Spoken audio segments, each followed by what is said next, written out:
Yo, what up, Nimrods? Brero, AAA, E. Jones, and Emery. Thank you guys for being here at the top of the stream, top of the morning to you, laddie.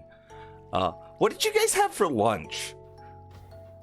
My lunch has been a tropical, yellow Red Bull. It's just like mango and pineapple, and I've got the shakes now. I'm jittery. I feel like I'm levitating.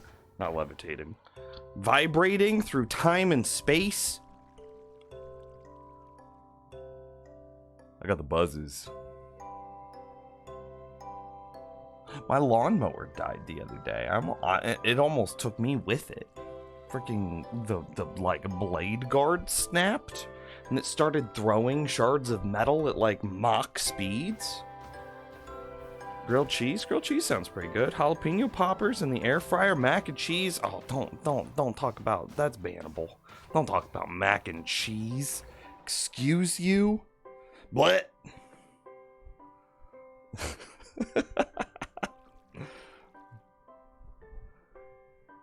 I'm trying to think. Do I want to eat on stream? Do I want to? What do I got? What can I make? I could make a breakfast burrito. I got salsa. I got eggs. I got tortillas.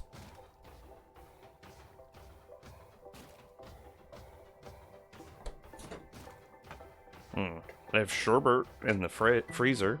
I can just have sherbet for lunch. Do you guys have a favorite flavor of sherbet? There's like lime sherbet, there's like orange sherbet, there's like raspberry sherbet. I think there's even pineapple sherbet. Lawnmowers are a menace to society. They're basically required in the Midwest. I just got a big old green lawn and I got a bunch of people that'd yell at me if I didn't mow it.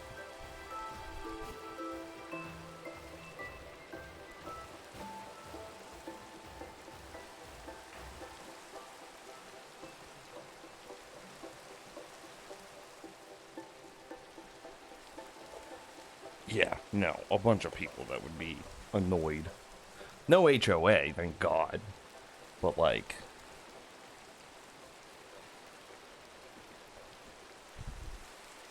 bunch of people. There's more dinner because it's 8:15 here, but I had a cheese sandwich for lunch too. Just grilled cheese on grilled cheese. Well, we know that E. Jones is not lactose intolerant. Way to just humble brag in front of everyone. I see you.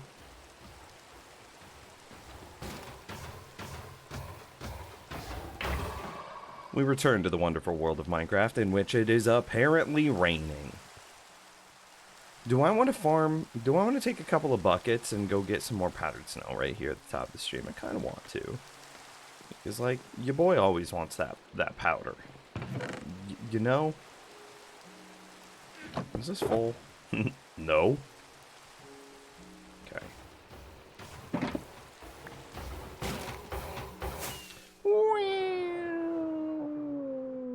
You have a riding lawnmower and a lawn that is not level.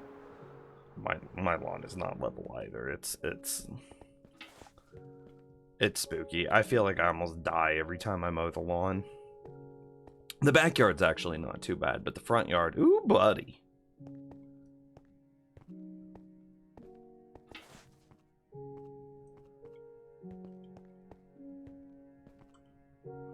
Luckily, you live up the side of a mountain and a brother-in-law that does the mowing for you. Oh, okay.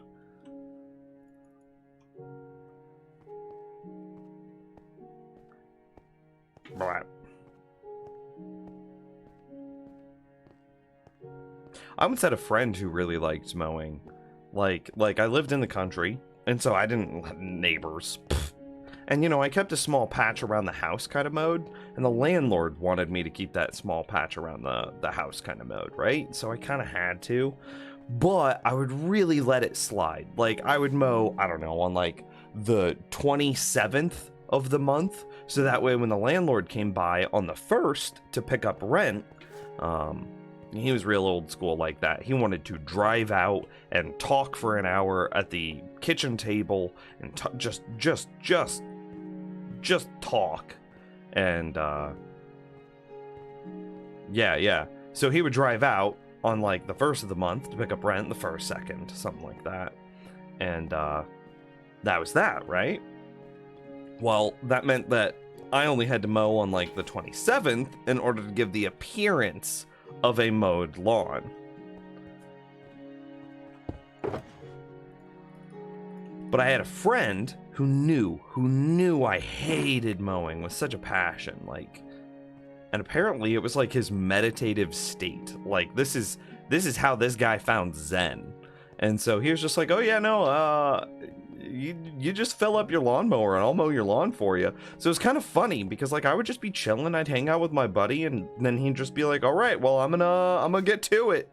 And then he would just go mow the lawn for me. And I was like, all right, man, thank you.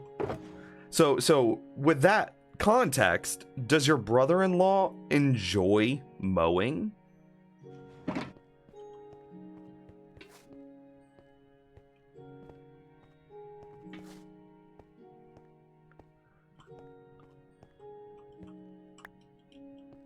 Apparently I threw a bucket on the ground. Hang on, let's see if I did this multiple times. I was kind of wondering if I had done it. No, it seems like it was just the one.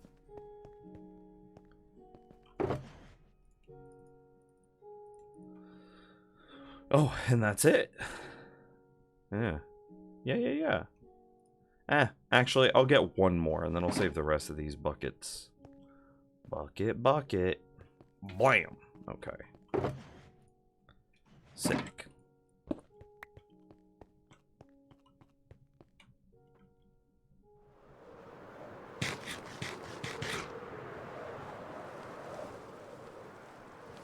He worked for a landscaping company, so he was doing that type of thing anyway.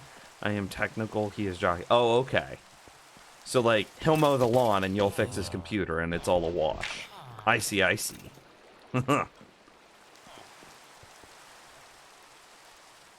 can smell what The Rock is cooking.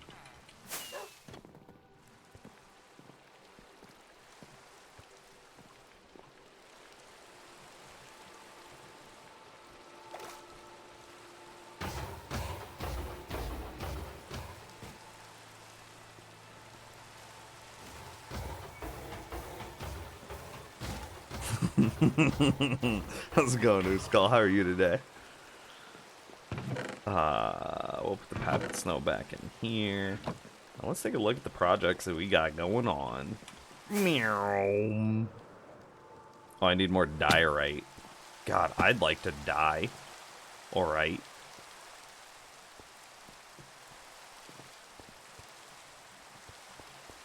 Well, we got hella pumps.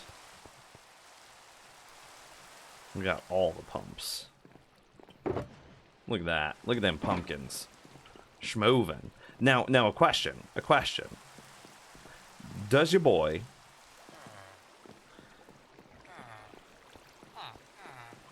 create some sort of system to transport all them pumps?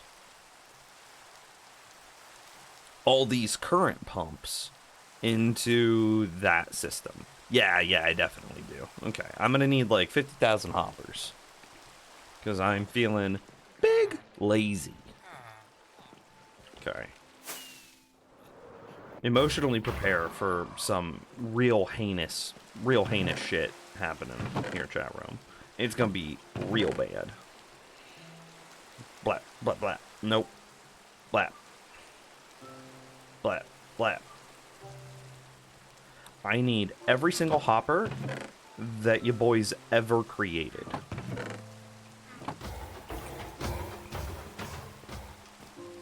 I got them pumped up pumpkins. Oh. Okay. Well, we don't have that many hoppers. But it's alright, because we got hella chests.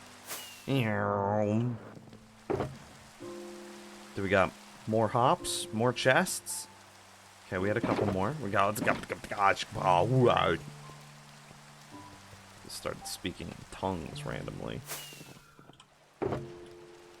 It's 5-1, so this is basically 4 stacks. So I need like 20 stacks of frickin'. Okay, that'll do, donkey.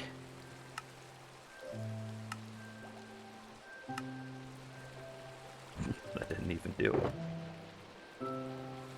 I'm gonna go make one more chest, actually. Actually. What was that flight? Did you see that? Liar. One more chest. Do I not have enough wood? One.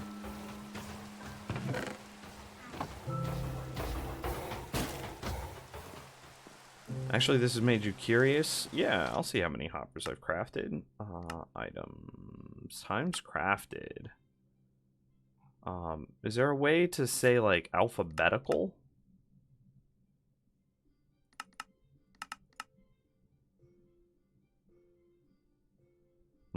No, we'll just... I've made 25,000 rockets.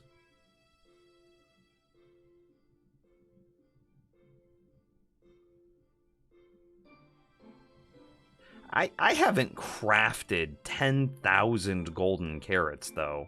This is wrong. It must count, like, villager trades as being a times crafted thing. Because, like, how do you craft emeralds? It's counting villager trades as crafting. Okay, well, the number of hoppers that I made must be less than the number of chests that I've made. Okay, there it is. 1,700 hoppers on the dot.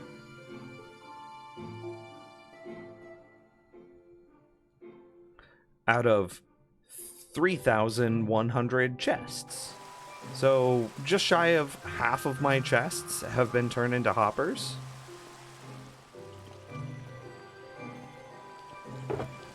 One, two, three, four, five.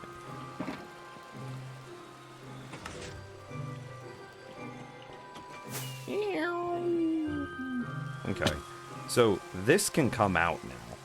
We no longer need this system. I'm gonna do some real heinous stuff right here. Please look away if you're sensitive to grossness. Your feet hurt because of blisters? Gross. That's gross. How'd you get blisters on your feet?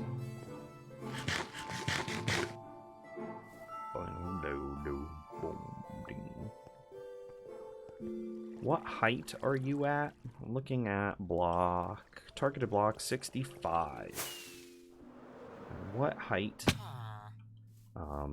do you be at? Targeted block 65, but that's problematic for reasons. Okay, here's what we do. We could just pull that out, right? And then, yeah, this will work. I'll be a gosh darn dang darn genius. Okay, how do I get...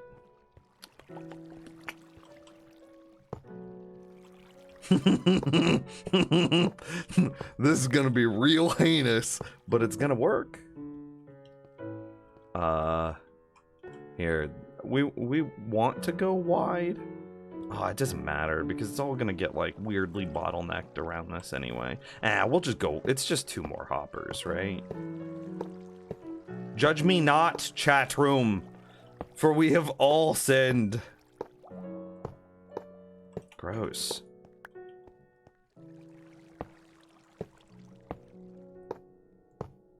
What farm did I use for all that experience? Primarily a... Man, it's been a lot. Oh, 24 Lucas, and, how would you say your name? Swinety? Sweaty? Sweaty? I don't know. It's been quite a few things. It's been, I would say the bulk of it has come from a fully automatic wither skeleton farm, which is super cool. It's like my pride and joy. I don't have kids, but if I had a kid, I would put like proud parent to a wither skeleton farm. My brain made that, and it's so chef's kiss. It's so good. And then a zombie piglin gold farm. I would say it's probably about 50-50.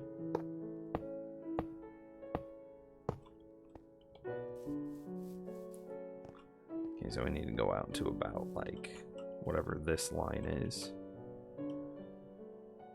Okay. Bat. Yeah, that'll tell me when to stop.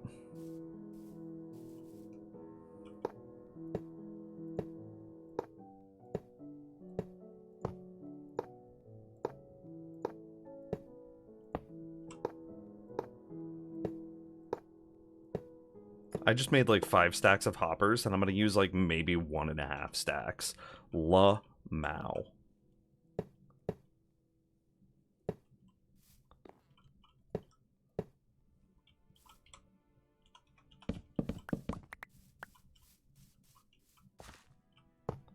Okay, okay. I know I'm asking questions, which can be annoying. No, I freaking love questions. Lay on the questions. What's my favorite Pokemon? I don't know. Maybe a Tyranitar. Maybe freaking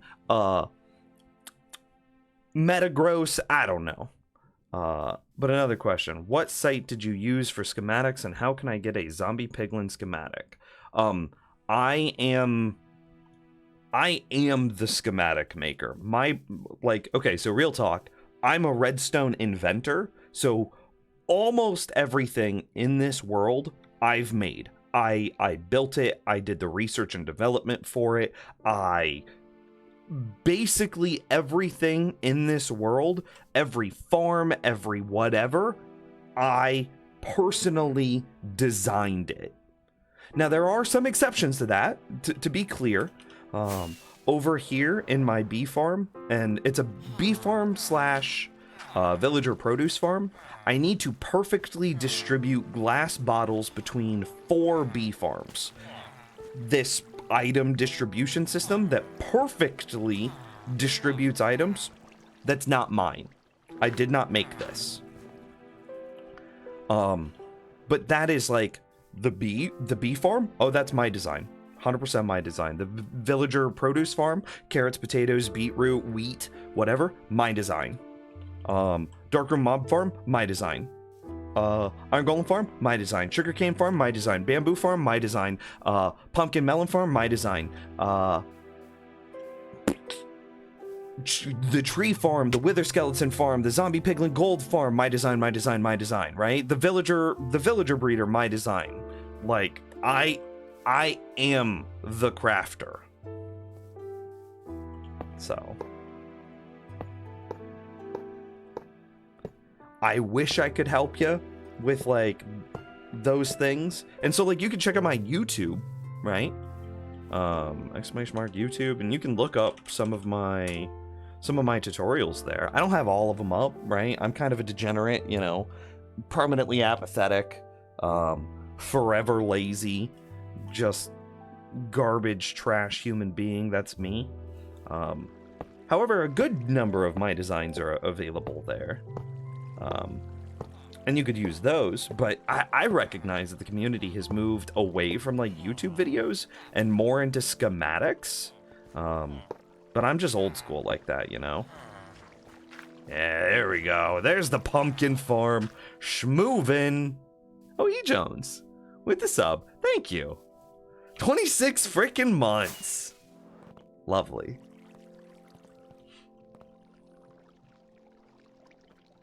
They haven't even made it here yet.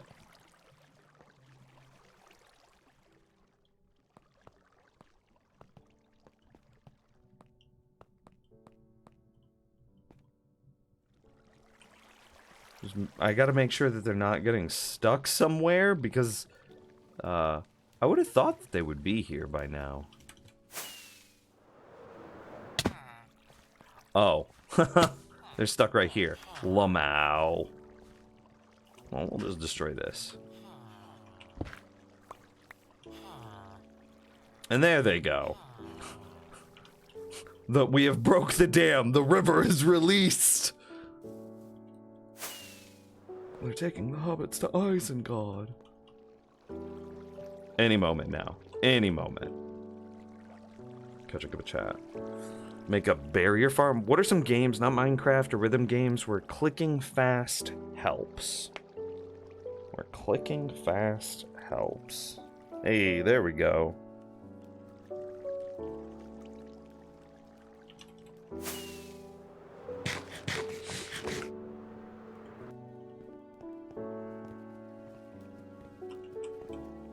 Hey, there we go. Hey, there we go. Yeah, I need to fix that light. That light is a problem. I'm aware of it. Whoa, what a massive raid! The guy, 1604, with a raiding party of 90! Oh, wow. Look at everybody stumbling in. I'll try this out. From what I see, I adore your world. Oh, well, thanks. Yeah, the whole world is supposed to be like this one interconnected, like, smart base. Like, it's the Alexa smart home, right? Stop. No. Off. Off. Okay, good. My Amazon device was like, you said my name? Hello? No, I don't need you. I don't need you. The idea is everything is supposed to be interconnected. It's all supposed to be a smart base. I don't have a cool intro for all of the people that are raiding, by the way. I don't have a trailer. I'm just me. I'm just some like generic white guy. Hello. Greetings. Welcome to the stream. I'm generic white guy 7852. Nice to have ya. The idea for the base is that everything is interconnected. It's just one big smart base and everything works together. As an easy example of this, I have my, and we're currently in the middle of moving some stuff, but I have some small villager produce farms here, right? Carrots, potatoes. Well, you can see that those combo up with the bee farm. Well, the carrots and potatoes get placed into storage silos here, and then same thing on the other side, so that way we can trade to our farmers. Now, the bee farm, I need glass bottles for. Where do I get the glass bottles from? From a darkroom mob farm that creates witches and then glass bottles, right? And that darkroom mob farm is like...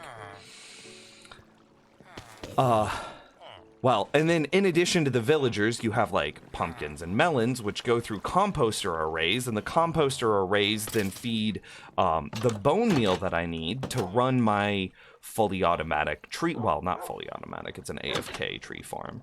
So that way I can do stuff like this, right? And this is like one of my peak designs. This video actually went viral on the internet, right? So we just main hand axe, offhand saplings, and then I just get I aim just under the top pixel of the first block. I hold right click, I hold left click, and I go AFK, right? And this is sick. No TNT, no TNT duping, no wither cages. I'm just like farming trees. And I don't have to worry about bone meal, because again, the pumpkins, the melons, the carrots, the potatoes go into a composter array that creates all the bone meal I need. And like, then you can see how that relates to the bees and how the bees relate to the darkroom farm. And then, so coming back to the tree farm, then I have this tree farm. What about the durability of my axe? Well, the durability of my axe is taken care of because of the skeleton grinder that's behind me. So I'm gonna stop this now. You guys know what's happening.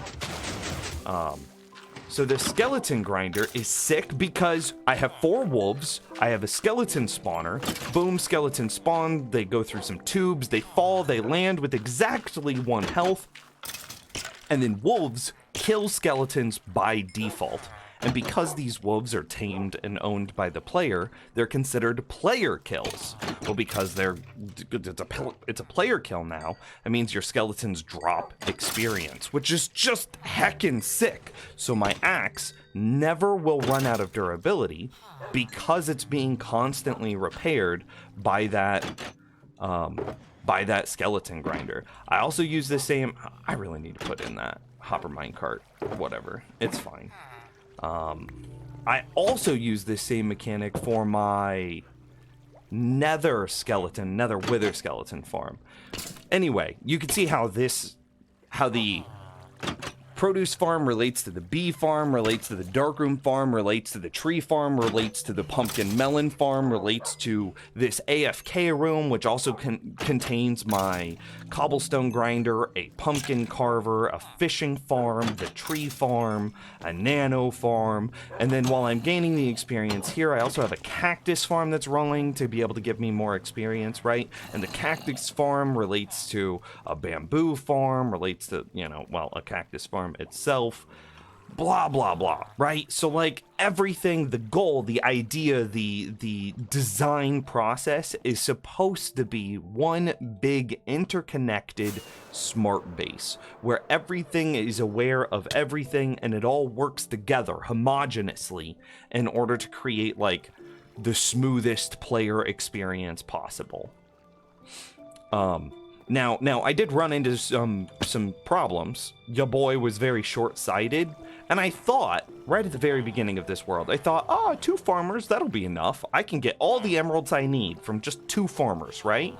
I'll put my potatoes here, my pumpkins here, my carrots here, and my melons here. And then these 2 farmers, just these 2 dudes, will give me all the emeralds I need to be able to trade for all the enchants, all the glass, all of the concrete. 2 farmers worth of emeralds. It was not enough. So we are now in the process. That was a terrible flight. We are now in the process of building a proper villager trading hall, right? Lamau. Sorry, I had this stream muted. Can you say all of that again? Kill me slowly. So we're now in the process of a proper villager trading hall. So I'm gonna go from 2 farmers to that many numbers. I'm going from like 1 blacksmith to 5. I'm gonna have like 7 librarians, a bunch of Fletchers, a few butchers, 16 freaking masons, and then what are these? Clerics. Yeah, clerics. Oh, the Nimrods are definitely cooler than Nims himself. Can't confirm. That's true. I'm generic. Heck, yep. So yeah, hang on, let me sleep real quick. So then the other problem, and this is the other project that we're I actually have 3 ongoing projects. So then the other problem that your boy was super short-sighted about, I thought this was all the storage I needed. What is it? This is like 1, 2, 3, 4, 5, 6, 7. This is like 21 double chests. I had 21 double chests for like a mature end-game Minecraft world. 21! How am I supposed to live out of 21 chests? So, well, we upgraded a little bit. This is currently, obviously work in progress, but everything here on the left side will be, excuse you. This is not your base. This is my base. Go build your own base. Is that him? No, my guy had regular dirt. That guy had grass dirt. Oh, here's my guy. Nope, that's not my guy. Well, there's still one behind me, right? Yep! Oh. My mouse cord got caught and I couldn't finish my 180. Very cool stuff, Nim. Used to watch your streams quite a while ago. It's been over a year. Good to see this base is still developing further. Hell yeah, man. Thank you. And then I'll show you the last project. It was what I was alluding to earlier. That grass plot can just despawn. So the Wither Skeleton Grinder is what I'm calling it. It's a fully automatic Wither Skull farm. Again, no TNT duping, no weird stuff. I'm just using that same mechanic of... This is a really cool farm, by the way. I'm just using that same mechanic of wolves attacking skeletons by default, and player-owned wolves counting as player kills, thus giving rare drops, namely experience, and in this case, Wither Skulls. So same sort of thing. This experience flow is much faster, right? This is gonna be so good. Hang on, let me go into the basement real quick. Play some video games in my mom's basement. So it's the same concept as that skeleton farm in the overworld, except Wither skeletons instead. Which means that the rates, the flow of experience is way freaking higher. So if we come up here, let me take a quick step back. Actually, I think I like... Oh, that was a quite nice flight. Yeah, so you can see, like, look at all these Wither skeletons, right? So the concept here is Wither skeletons spawn, they see... Woo, buddy, look at them go! They see our zombie piglin, they funnel into a 1x1 hole, there's some powdered snow breaks, so that way they fall at exactly the correct height. They land with 1 health, with exactly 1 health, and then the wolves, which are owned by the players, kill the wither skeletons, giving us experience and wither skelly skulls. Yeah, it's super cool. I am so proud of this design. Like I was saying at the beginning of the stream, I am so proud of this. There are so many, like, wither skeleton farms have been done, right? Make no mistake, this is not like a brand new concept. But how I executed this concept, I am so proud of. Specifically, this piglin trapped inside a cauldron, I thought was such a genius innovation. I was so happy to have found this mechanic. Because if I turn on hitboxes here, you can see that the red box here represents the piglin sight line, and that allows all the wither skeletons that spawn on my second layer and on my first layer to always see this piglin. It also means that I need to spend way fewer blocks containing the piglin and protecting him from the skeletons, which means that the total number of bait blocks that I need, like all the blocks that go into getting the wither skeletons into this block here, most other farms are like 15, 17 total blocks in order to contain a piglin and bait your wither skeletons correctly. Mine's 11, which means that I have just more spawning spaces, which means that my rates will be higher. Additionally, because, let me see, oh, that was not the best ender pearl, but it wasn't terrible either. Come on, let me stand up here. It didn't let me stand up there. Because I have such a well-placed piglin, I got to add a second layer, which not all farms get to do. But then I had a problem with because I'm using wolves at the bottom, I had a problem where the wither skeletons that would spawn on the second layer would jump down to the first, take a little bit of fall damage, and then they wouldn't land. They would die when they landed at the bottom. It caused inconsistencies. Well, then I figured out I could use powdered freaking snow to act as a fall break and reset the height, and thus the wither skeletons who spawned on the second layer would not take damage and would just, everything worked out. So I got to add even more spawning spots. And then again, finding out that I can use, yeah, isn't this so freaking cool? And then finding out that I could use wolves to fully automatically grind to kill my wither skellies, no problems, meant that, I mean, it's a fully automatic wither skeleton skull farm, right? That's just the long and short of it. That's cool. So, like, what am I gonna do with all these?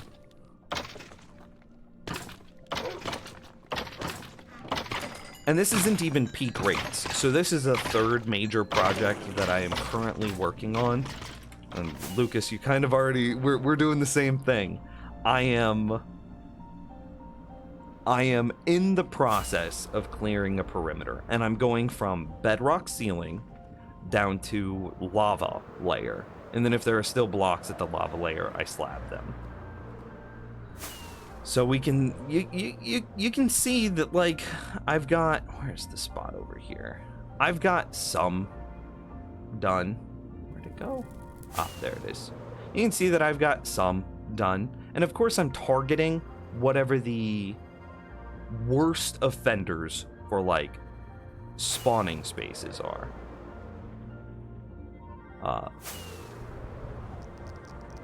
But I've still got quite a ways to go on this perimeter. And I'm doing it all by hand because I think TNT duping... Now before I say this, I am not shaming anyone that builds TNT dupers, nor am I shaming anyone that, say, builds on top of the nether roof. Minecraft is a game of self-appointed goals and challenges. And I personally think that building on top of the nether roof and using TNT dupers is just too cheesy for me. And we all have to admit, they are a little cheesy. It's just whatever your personal cheese tolerance is. Your boy is lactose intolerant, so no nether roofing, no TNT duping for me. Which means I can't use world eaters. Which means I'm clearing out this entire perimeter by hand. So yeah, dude. This is the third major project that I'm doing. Just trying to clear these chunks, and each chunk I clear results in, you know, better rates for this wither skeleton grinder, if you can call it that. And like, so these rates that we're seeing here, and here, let me jump into the basement and try to despawn some of the mobs that I just created. Right, I go into each one of the 4 corners to despawn stuff. Right, give it a second. 1 Mississippi, run to the next corner. Give it a second. 1 Mississippi, run to the next corner. 1 Mississippi. Okay. So, trying to despawn all the mobs. So, this will show you what the real rates of this farm are. Give it a second to ramp up. So this is reasonable, right? I have a pretty constant flow of wither skeletons coming in, the wolves then killing them, and of course, right as soon as I start saying this, we hit a lull. A pretty constant flow of wither skeletons coming in, and my wolves automatically killing them, no questions, no problems, nothing. But this could be faster still. Once I finish clearing out these chunks, once I isolate the remaining hostile mobs, my rates will get even better. And another thing that's kind of cool is I built some nether tree farms here. Again, everything you see is my own design. I made all of this. Same sort of concept as the overworld one. You main hand your axe, you offhand some, well, in this case, some fungus. And then I aim just under the top pixel of the first block. I'm going to hold right click, left click. And I just go, right?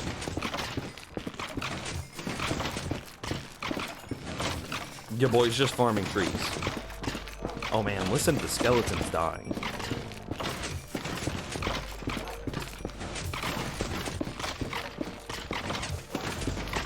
Bro, how many skeletons are dying? Of course, as soon as I turn around and look at it, it slows down. But, I mean, it's the same sort of concept as the overworld design, right? Is I just get to sit here, AFK in my tree farm. I'm totally safe, nothing can hurt me. Conceptually, maybe a gas blast could get me through this hopper hole, but like, whatever.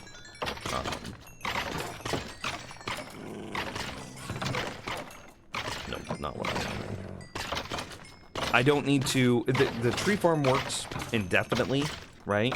I have this is a fungus farm over here, which is also producing a lot of bone meal. I also convert the bones from the wither skeleton farm into bone meal, so I've got all the bone meal I need. I don't need to worry about my axe ever breaking because of the skeletons providing me way more than enough experience to repair the tool while it's being used. And then, yeah, a combination of the fungus farm, the wither skeleton farm, and I think I want to put in like a proper bone meal farm, so that way I never need to worry about bone meal in either of these farms again, either. So, yeah. What'd you do if you lost this world? Oh, I'd just go next. I mean, I'd be sad. I'd be sad for a bit. We'd take a break from Minecraft. We'd play some dumb, fun games, right? My birthday was basically exactly a month ago, and I got really sick. That's what I got for my birthdays. I got bronchitis, and it was miserable. Maybe the sickest I've ever been. And, we were supposed to have, like, a drunk birthday stream, but that never got to happen because I was ridiculously sick. Both me and my partner got ridiculously sick with bronchitis. I'm gonna get some ender pearls while I'm here. So if I died right now, today, hypothetically, right, I would probably do the birthday stream that never happened. Your boy would get real drunk. We'd probably play some dumb, shorter, light-hearted games. What do I need from that chest? Absolutely nothing. Ugh. War. It never changes. And then I would go next. And I know what I want to do for my go next world. Same idea, same concept. By the way, my Darkroom mob farm is such a cool design that it spawns Enderman, and I have an overworld Enderman farm basically. The efficiency of it is dropped since the Deep Dark has been introduced, because my mob cap is being taken up by some of the mobs in the Deep Dark. However, prior to that, you could see that it was like schmoovin'. So anyway, what would I do if I lost this world? I would get drunk, I would do my drunk birthday stream, probably play a couple of dumb short games, and then I would build this world again. Oh, hey, hello. I would build this world again, but in this world, I built the heart, the brain of the base, the core of it is centered on a... I'm trying to figure out. I've got so many interconnected systems here. The heart of this world is built on this. Oh, well, they just shot each other. Is built on... Can you see that? Yeah, there you can. It's built on a skeleton spawner. That's it. A surface skeleton spawner. That is what the whole thing of this base is. If I did it again, I would do some seed searching, and I would find a world. Actually, I think I might have one.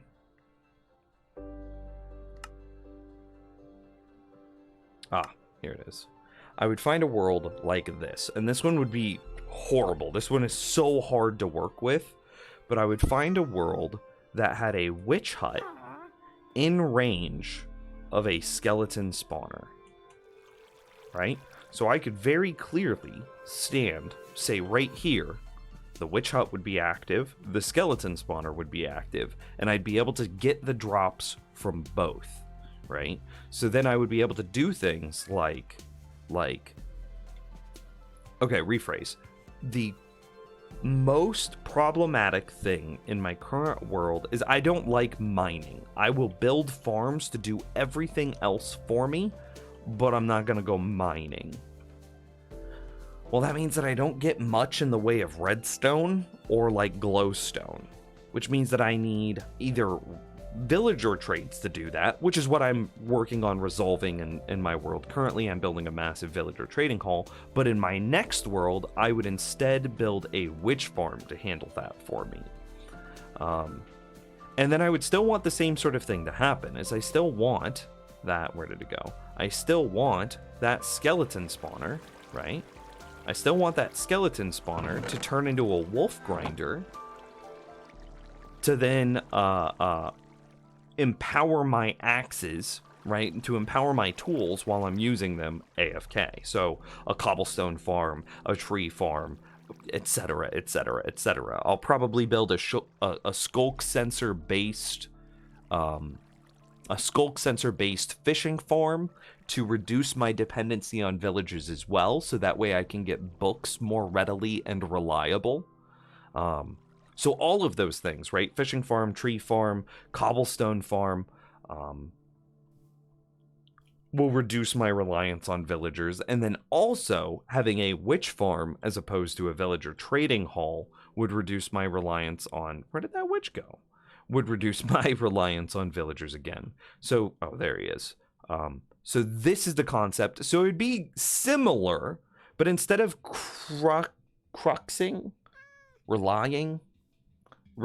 instead of relying on villagers, I would rely on witches instead. And the base, by extension, would become even more interconnected because of the wide variety of witch drops. But, and here's the cool thing about this world specifically. One, mountains are just excellent. But, you know, there's the witch hut. There's a village. So, like, even if I wanted to, like, Jester, you feel me. Even if I wanted, or rephrase, if I chose to rely on villagers again, well, here we go, right? I'll just be able to snipe a couple villagers from here, bring them over into this, like, look at the size of this little swamp out thingy. This little ding-dang dongle thing. Just this tiny little thing, and it got a hut. But yeah, like, generation in this seed is kind of cool.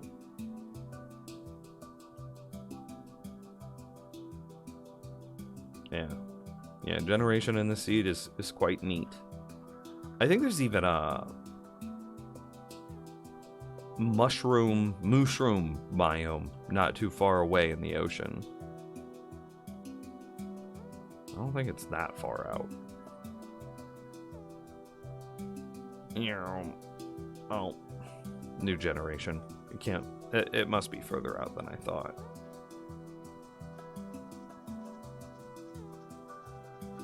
So yeah, this is what I would do in a future world if I died.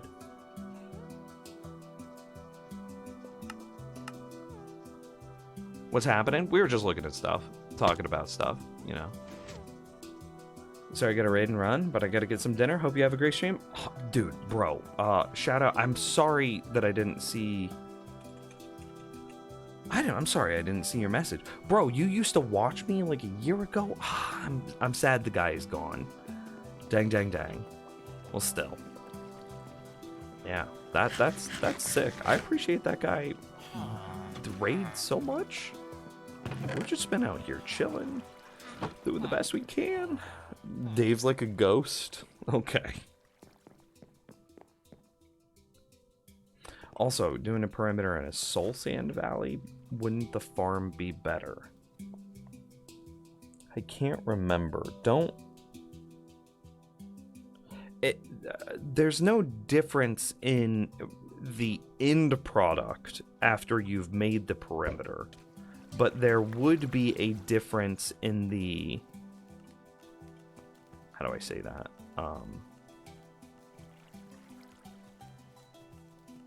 In the intermediary, as you are clearing the perimeter, the Soul Sand Valley will have better rates quicker. But once your perimeter is done versus once my perimeter is done, it's all the same, right? Similar base build concepts in mind, but I'm all in on villager trades for damn near everything. So do you have so like right here in my villager trading hall, I'll show you my concept. I'm gonna use, and I need to fix that light. Don't worry about it. I'm planning on trading iron, pumpkins, potatoes, and carrots as my primary emerald sources. I plan on building really robust pumpkin, carrot, potato, and iron farms to handle that.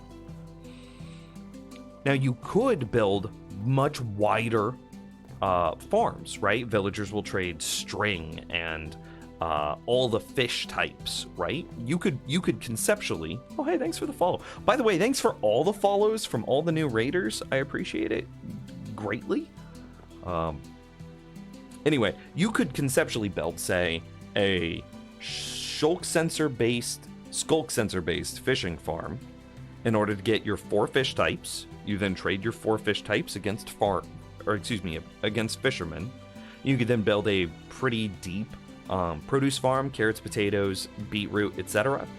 Trade that all against farmers. Same thing, pumpkins, melons, trade that against farmers. You could trade your iron against blacksmiths.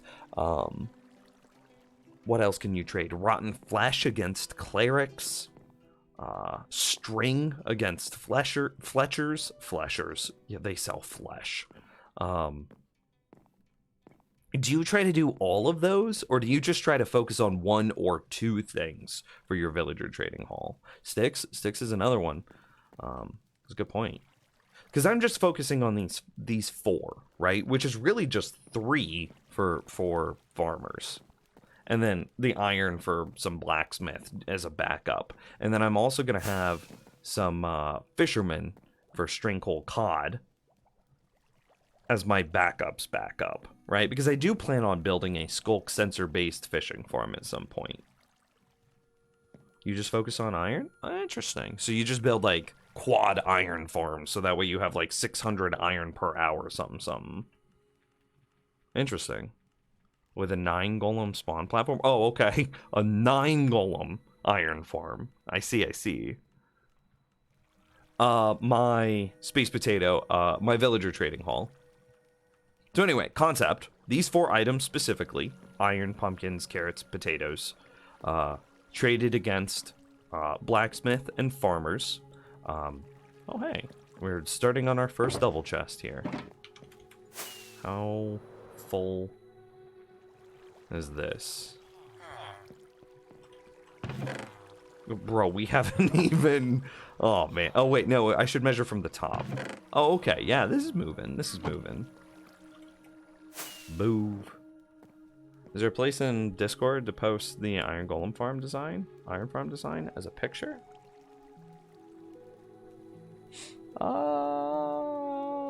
You know, that's a good question. No, there's not really. I would just throw it in general.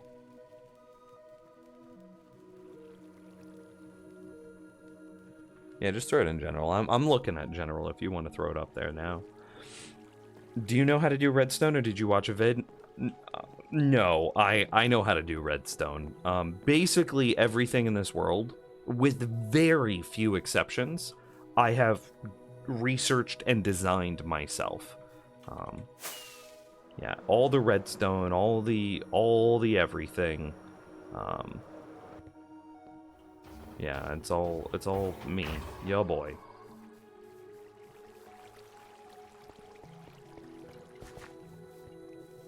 That's really hard to demonstrate some of it. It's so tight and interconnected at this point that, like...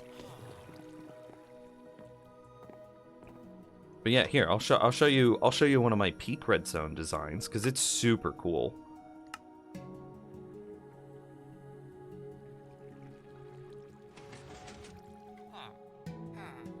This is my redstone world. It's actually like 6 of my redstone worlds combined together. It was a birthday present for my birthday, which was last month. Okay, here we are. This tree farm is like... I turned this into a tutorial, and the tutorial went like proper viral, like 1.4 million views or something like that. Yeah, it did really well. And yeah, this redstone was super complicated. This took me a long time to figure out. You could see all the like, every one of these things here is just me figuring out the mechanics, the design, how it works, and how to do so efficiently that respects the player's time, energy, availability. Like, all of these things are just me trying to figure out just tree farms. Every single one of these things that you've seen is just tree farm iterations. Until I eventually landed on this design here, which the player jumps inside, looks straight up. There is a quad triple piston extension system. So there are 4 sets of triple piston extenders in order to crush all the leaves. You can see how there's a tree here with basically no leaves, to get you as many of the saplings back as possible. Yeah, and like the timings to control this. Here, there's a better one. That was an earlier design. Which one was the final one? I think this is the final iteration. The timings to control this, how to input the bone meal, how to properly gather the items. We have a mode to get you stripped logs with an axe, regular logs with your hand. Like, the whole thing was just... I had to spend 1,000 hours and a year designing this, which I am not complaining about. I'm quite proud of the result. And like I said, the video did very well, like something like 1.2, 1.4 million views. So specifically, answering your question, nah, all the redstone is mine, and I am reasonably proficient at redstoning. Yeah.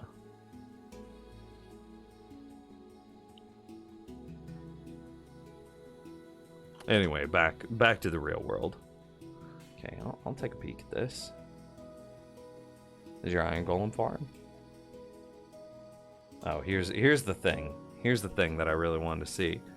Boov, I like your aesthetics. I am dog trash at aesthetics, so I can't appreciate those. I like them. They look neat.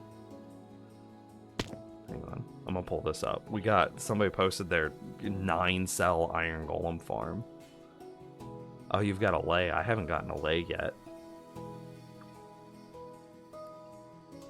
What is this? Why do you have rail going around each one? Is that a zombie that moves around each one?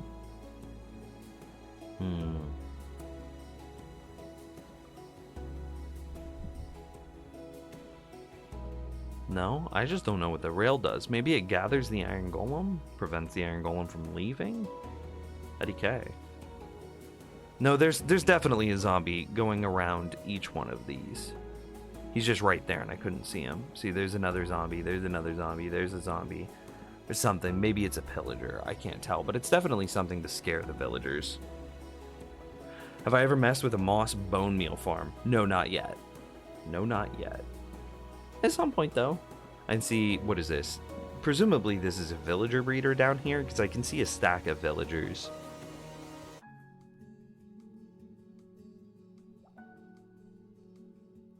Yeah, 9-cell Iron Golem farm. That's crazy. Yeah, this is wild. Because look, you can see a Iron Golem farm, or an Iron Golem there, there.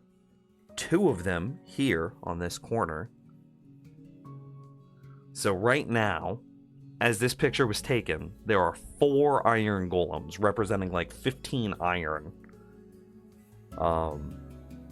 in this image. Yeah, that's cool. That's very cool. That's something that I wish I did a little bit better on. I wish I built larger scale. So if you take a look at this, like my produce farm, bro, this is stackable. I should have built this in such a way that I could stack like that. Rephrase. This is stackable. I should have just built like 5-10 layers of carrot farms, 5-10 layers of potato farms. I only have, and I disabled one of them because it kept spawning cats, and I hate that. But I only had 2 cells of an Iron Golem farm, and now I took out one of them because I was annoyed with all the cats. So now I only have a single cell Iron Golem farm. Bro, I wish I would have built like I said, like a 4-cell, a 9-cell Iron Golem farm. I would likely be happier with that. Yeah. You think you watched the tree farm vid one time? Oh, sick. Yeah. I don't think, honestly, I'm not too happy with pumpkin melon farms. But I don't know. Maybe. Villagers are just a thing. Where'd my soundtrack go? Anyway, finishing up this villager trading hall. So I'm going to trade these 4 items. Concept here is a little bit odd with like this stack, this double chest specifically. Imagine I grab some pumpkins out, right? I go trade them. I have some villagers right here that I can trade against. Right? I go trade them. I get some emeralds. And now I'm left with a stack of pumpkins that, see, not all the pumpkins would go back into this shulker. So rather than trying to get them to fit into the shulker, I'm going to say that I can put them into this double chest. Iron, pumpkins, carrots, potatoes. I can put them into this double chest, and then this will add them to the top of the pumpkin storage tower. So this double chest leads to a hopper, which leads to the smart dropper, then which puts them into, you can see, double chest, hopper, into this dropper, into a smart drop. Well, it's a smart dropper. Water stream goes up. Water stream goes up, and see, there's those pumpkins being filtered and added back in. Which this is like at capacity.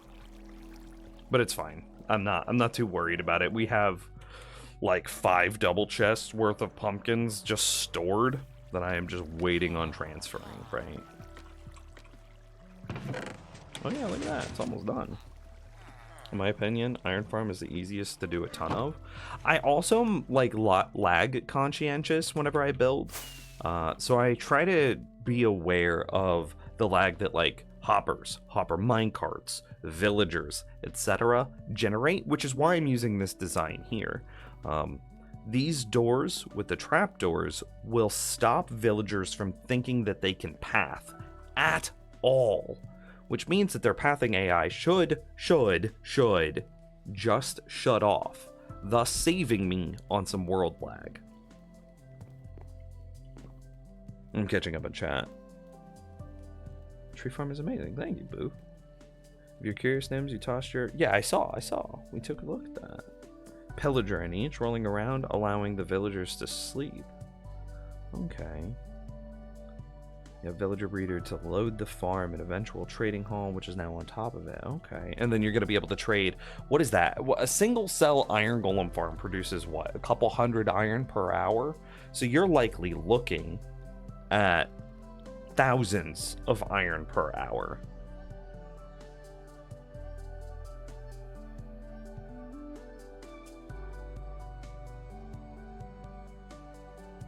Neat.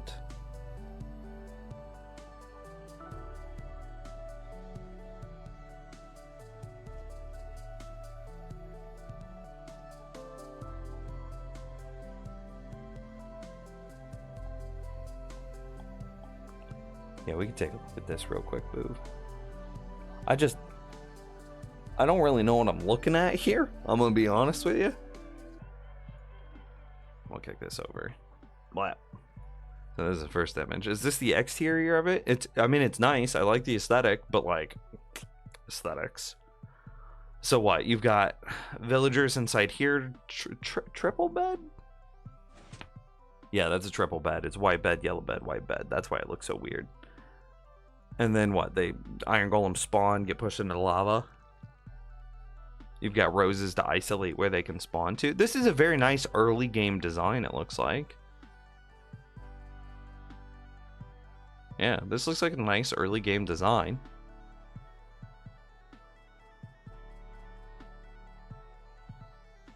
I want to build bigger than this, though, you know?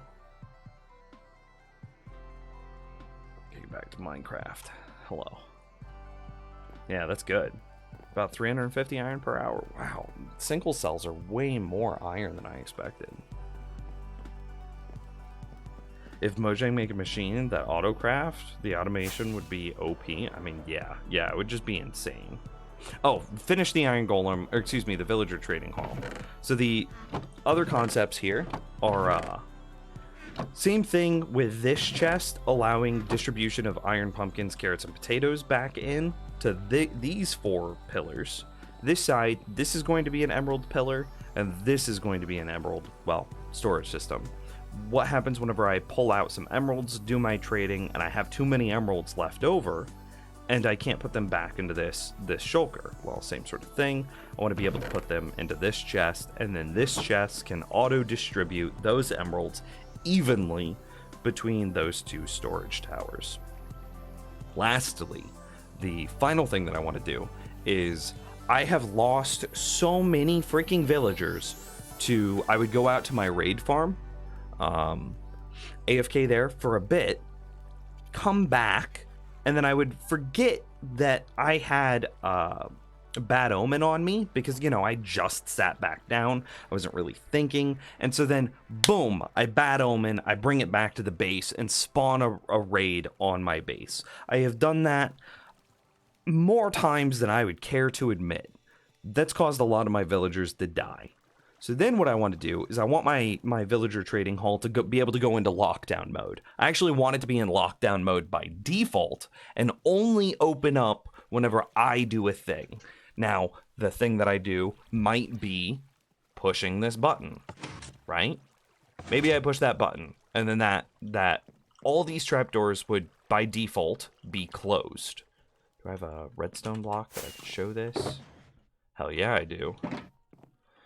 So imagine all of this redstone up here is on one circuit, right? And then, right? By default, all of these trapdoors closed. I can't trade with my villagers, but I also can't, like, I can't damage them, right? Nothing happens. Then I push this button and say a 20-minute timer starts, and now I have 20 minutes to trade with my villagers, do whatever. And I also think I want like a cool little like note block soundtrack to go along with that. Say like the Legend of Zelda, like you know what I mean? You know what I mean. So lockdown mode by default, and then when I push the button, say it starts a 30-minute timer, a 20-minute timer, a 60-minute timer, doesn't really matter. A timer that is long enough for me to do my trades, but not so long that like it's open effectively forever. There needs to be a sweet spot in the middle. And that should hopefully keep my villagers safer than I have historically kept them. That's the villager trading hall in a nutshell. And then, you know, just crafting stuff, right? Stone cutter, anvil, furnace, crafting table, ender chest. Everything else is pretty standard. I gotta figure out what to do about that top light, though. Because that's not ideal. Let me take a nap. I don't want to deal with phantoms or rain. You had a lockdown in your last world? How did you do your lockdown? Because I debated a lot on this. The trading hall basically is a lever that goes down to redstone dust and makes a piston go up and down, and the villagers on top of the trapdoor. Oh, okay.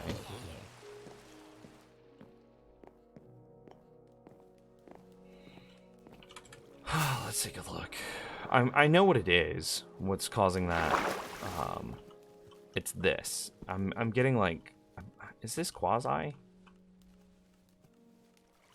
If I just destroy this, this just fills up and then never empties. Yeah. Yeah, so this is quasi that's powering it.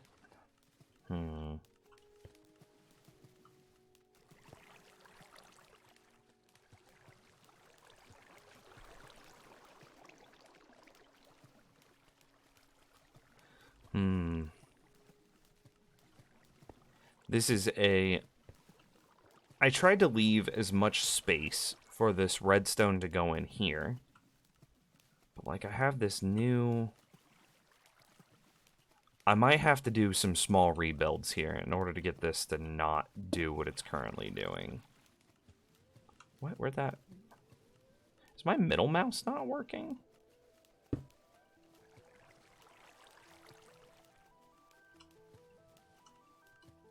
Huh. My mouse might be dying. Anyway, I made this really tight because I didn't want to have to worry about, I didn't want to have to worry about this redstone here possibly getting in the way. However, it's definitely not in the way. I have plenty of space. So, I think I'm going to move these storage towers. I think I'm going to move them slightly. So let's go ahead and do that real quick. That should give me the availability I need to be able to fix this. I need some buckets. And if you guys have any questions, I love answering questions. Like, frickin' hit me with them. Like, in my face.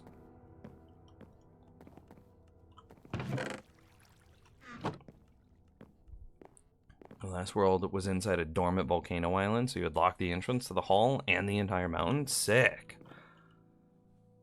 And you place panic buttons everywhere to be able to activate. Ah, okay. Oh, hey, I also wanted to... I just need to put this shulker on that.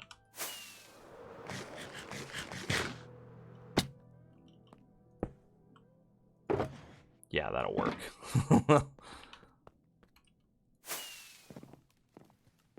Oh man, I know the quote, Hex. I just don't remember it. I can't remember. I just need a few buckets. Let's go make some buckets. You sure you like questions? Because you got a list of like 20? Okay, well, I'm a human being, so I can only process one question at a time. However, hit me with the first one.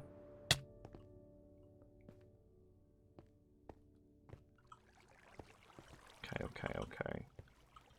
See, that's quite good. Grab that, grab that.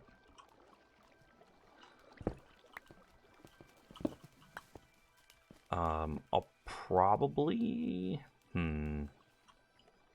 So I need to be able to move... Okay, so that stays the same, but it's this system that's getting moved. Okay.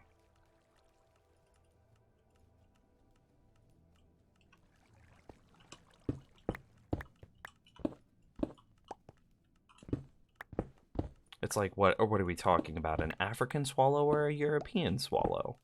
It's something like that, right? No. It doesn't matter. Why didn't you make your iron farm bigger? Because it's not that hard. I know cats and stuff, but at first I was like, I think I remember looking at the rates, and I think I remember the rates being like 160 an hour or something like that.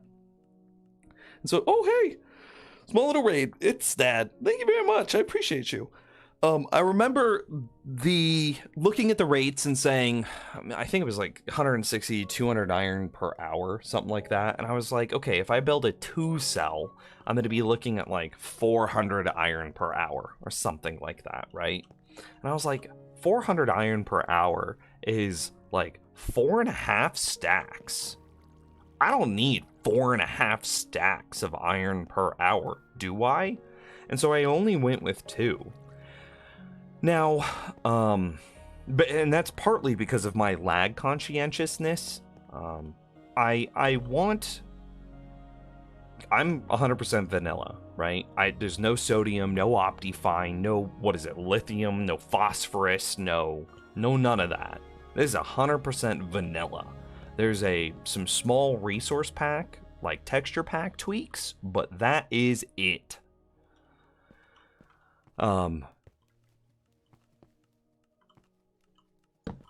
So, in the interest of preserving lag, I opted to go smaller on my iron golem farm. Yeah, that's fine. Oh, I didn't mean to fall, though. Oh, Stad, no, you're great, man. And remind me at the end of my stream that I need to raid somebody else, because we have been on the receiving end of love, and love should not end with us. We should propagate and spread that love out into the universe for other people as well. No alkaline metals in this chat. Exactly.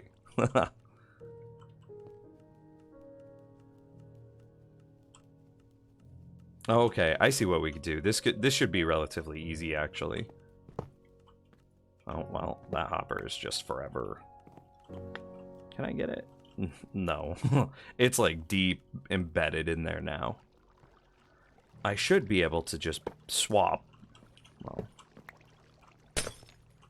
Oh no, that was a fortune and not Silk Touch. Why would I do this to myself? So I should just be able to scoot this over and make it go towards the center area, and then I should be able to avoid...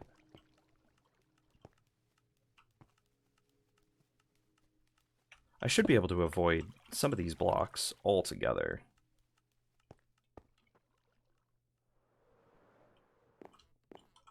Is my sound on? Yeah, it's all on. My Minecraft soundtrack stopped, though.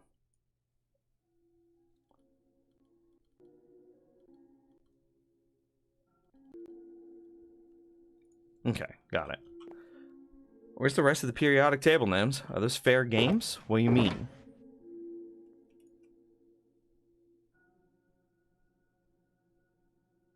I wanted stairs. There it is. Stad, thanks for the follow. I appreciate you.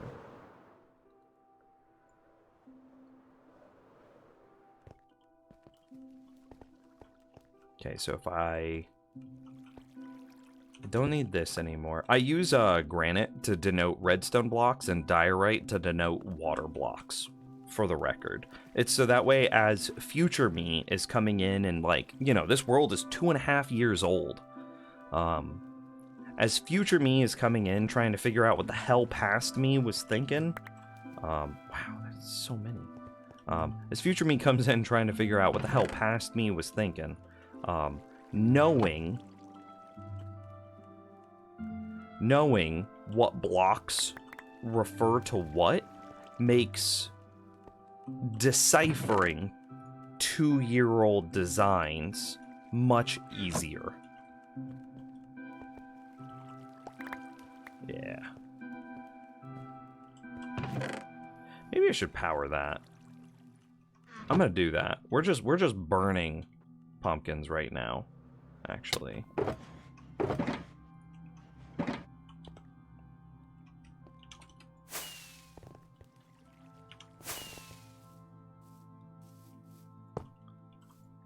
Okay, that is good.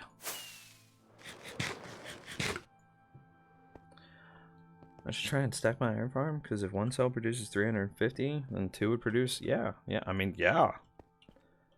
I'm annoyed by iron farm stacking, creating... How many more pumpkins is this gonna shoot out? Hang on.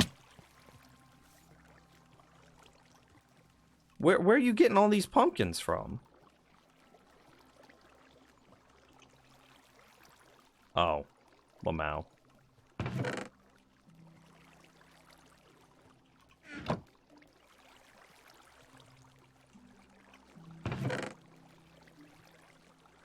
Okay, did we do it? I think we did it. I think the pumpkin flow has stopped. Officially. The top hopper you placed, shouldn't it be pointed to a side? Yeah, it will. Oh. Actually, yeah, no. I shouldn't have even placed it in the first place. Heckin' dang it. Let's see, it'd be right there. Yeah. Cool.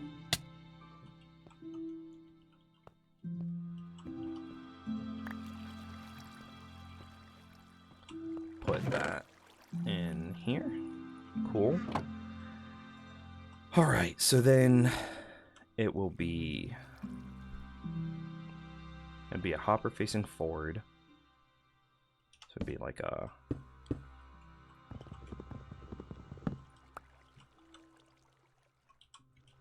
that into...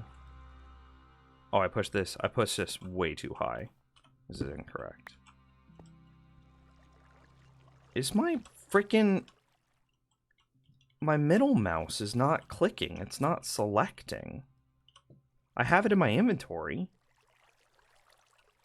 Is my Minecraft bug? Hang on. I'm gonna relaunch my Minecraft. Maybe it's like... Maybe my middle mouse is bugged or something. That's really annoying to me. That the middle mouse wasn't working, because I used the quick block selection like all the freaking time.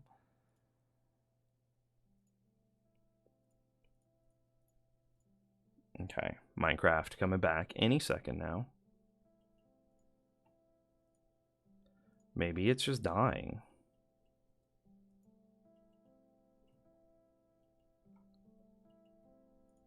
Maybe my mouse is dead. Well, conveniently, I have a new mouse that someone got me for my birthday.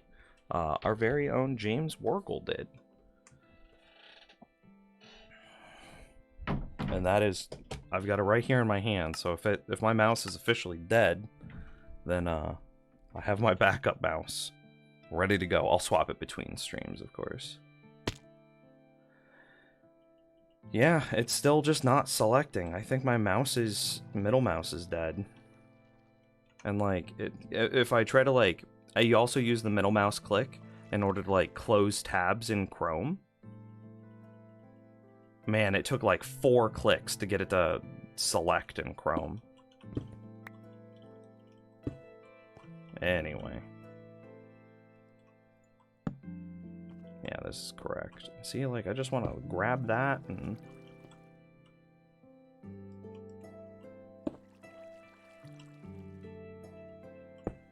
do that, right?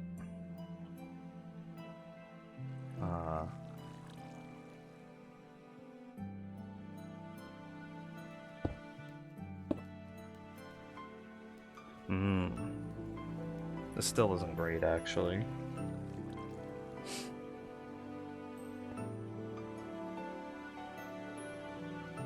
I'm thinking. There's another weird one, Nims. Your middle wheel just went out as well? No! We're not the same person. I refuse. Question 2. Do you have everything you want to do in the future? Is it clear, or do you still don't know how, when, and where? Are you talking about, like, in real life? No, I'm a millennial born in the United States. Like, nothing is clear or apparent to me. Are you talking in Minecraft? Oh, well then, yeah, I kind of have a plan.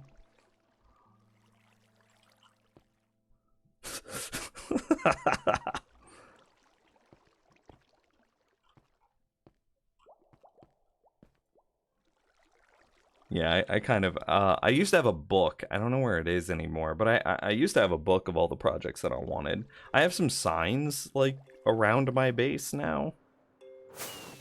Yeah, like, I need to make a dripstone farm, a lava farm, right? I want to make a dog breeder, but I think that dog breeder is actually going to be built in the nether. I don't know. I need to, like, my snow biome stuff, I want to be able to make, like, a proper powdered snow farm. I want to be able to make, like, a proper ice farm, right? And so, like, that's on the docket.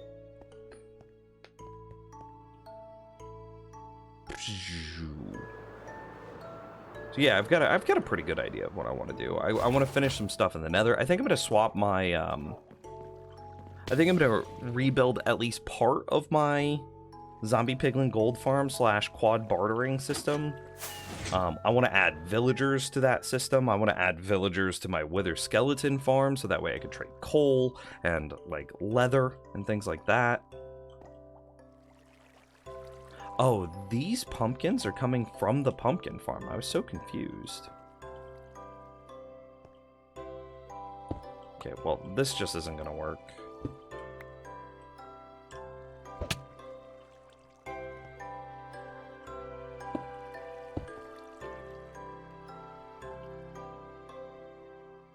I don't have a block to anchor against. Makes me sad. Oh, well.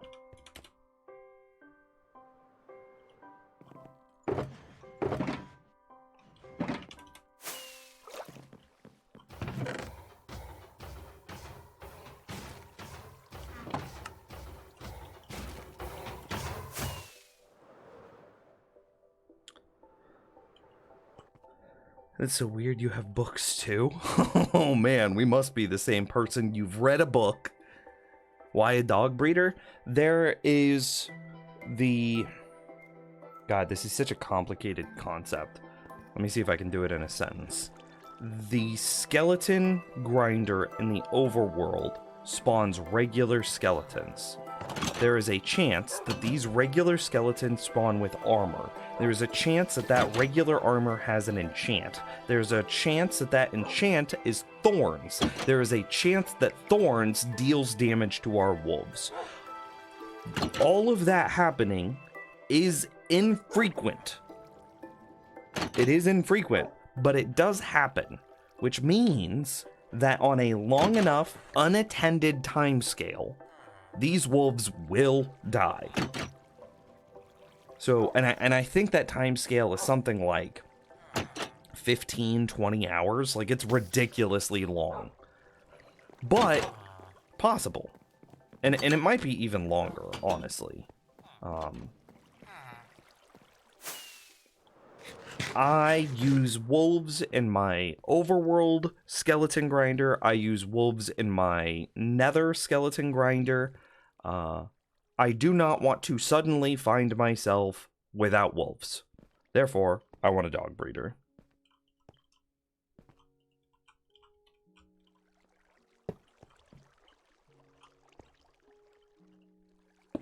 I like how my middle mouse is working now. Like, why were you so finicky like 20 minutes ago, bud? How do I get to the back of that pumpkin?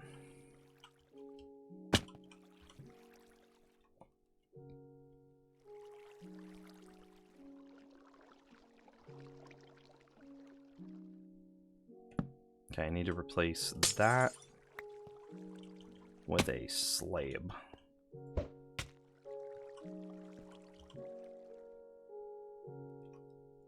And again, it's diorite to indicate that there's water over top of it.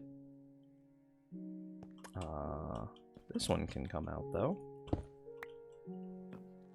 Oh, and I need more packed ice because I destroyed that one from earlier. I'm an idiot. I'll just go grab, like, half a stack, you know. Packed ice. You need a wolf detector and replacer. Easy. I don't think such a system has ever been built. I have never heard of someone having a wolf detection auto replacement system.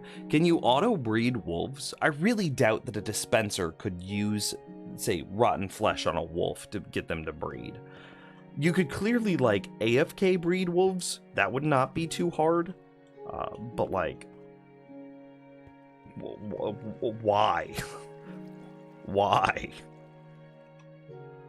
And this is supposed to be pumpkins, right?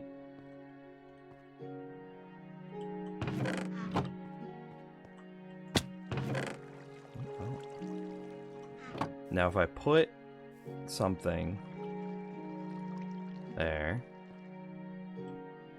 okay, are we lighting up? Okay, that's fine. That'll happen as items flow through.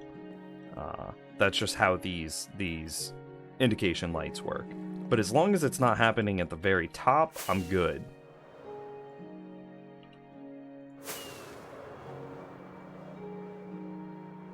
Is there a reason you're using jack-o'-lanterns other than just providing light? Yeah, I actually think that people sleep on jack-o'-lanterns. Jack-o'-lanterns, at least for the purposes of redstone, are a wonder block. They're a light source that allows a redstone signal to be pushed through it.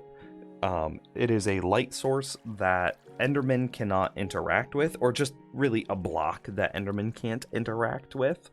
They are relatively easy to make and obtain. They have no animation, and they provide overwhelming lighting updates, which denies the lighting update that's caused by a flickering torch, because torches create what, a light level of 6, 7, and the jack-o'-lantern creates a light level of 15, which means that the lighting, the render of the torch's lighting update never happens, thus saving me on world lag. Why doesn't lurk work? Bro, I don't know how to make a lurk command. Somebody link me a freaking help article of how to make a lurk command and I'll do it.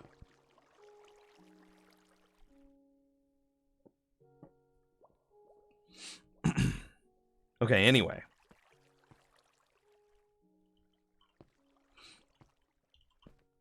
Let's fix this one now.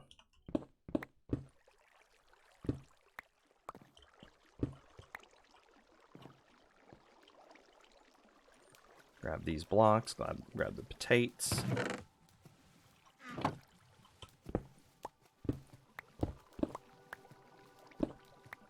Okay. And then we need to pull out, make sure that this is Silky Subscribe. It sure is.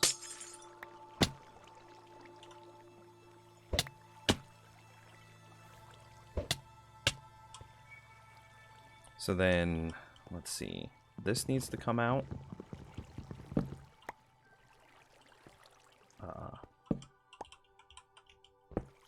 Needs to come out. Needs to come out. Out. We'll destroy this hopper first. Out. That'll come out. Okay. Didn't mean to fall.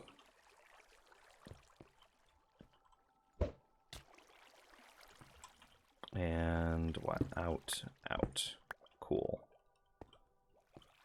Yeah, and so now I'm just going to mirror what I did over there here. So this would be here. And then we have 2 blocks. And then we have a comparator into... This should be a stair facing this way. And this one doesn't really matter anymore, so I'm gonna replace that one on the other side too. Because I don't want that, the hell do you call it? Oh, does it matter?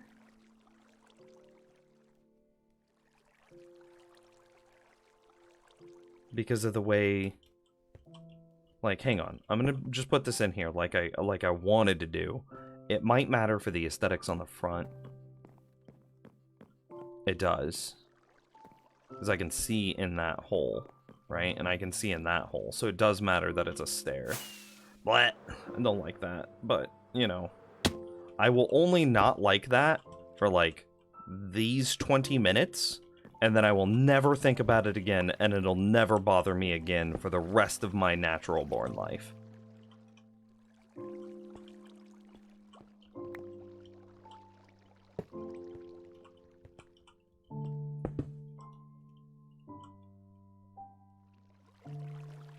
Yeah.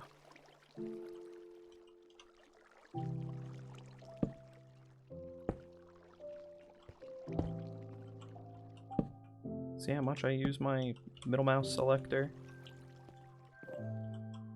And that's a filter. And this one's for pumpkin, or excuse me, potatoes. And that means this needs to be that. This needs to be that. That needs to be that.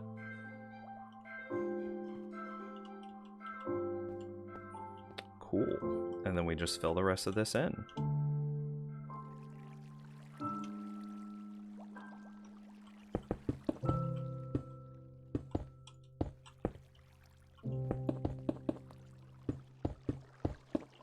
Now I have to do a little bit of finagling in order to make sure that we have maximum momentum as we skid over top the hoppers.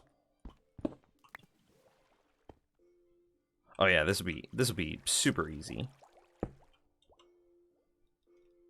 Like, boom, maximum momentum.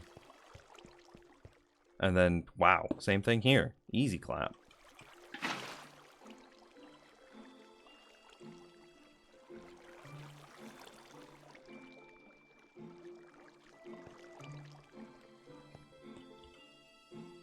Yeah, and we should be able to free up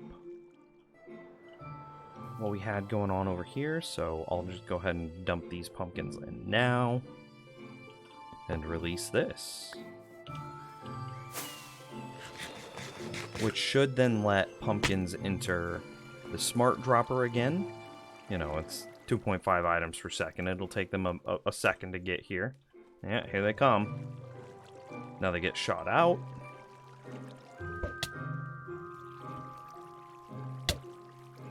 And there they go. And then they should be gathered by, yeah, this hopper here.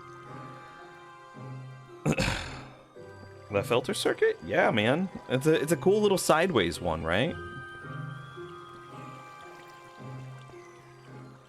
Somebody asked earlier if I was any good with redstone. No. No, I'm butt cheeks, clearly. No, I think this is good. I think this is exactly what we wanted. And now the lighting on the front should be fixed. No! How does this happen? Okay, let me look.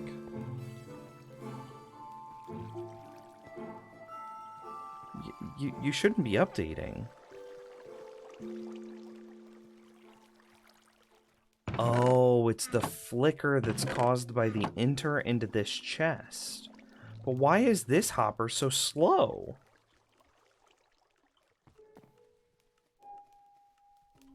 Why does this hopper not pull at the same rate?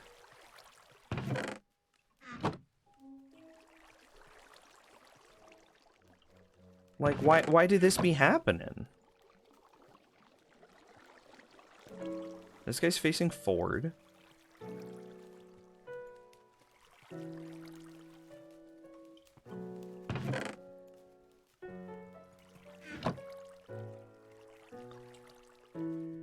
All right.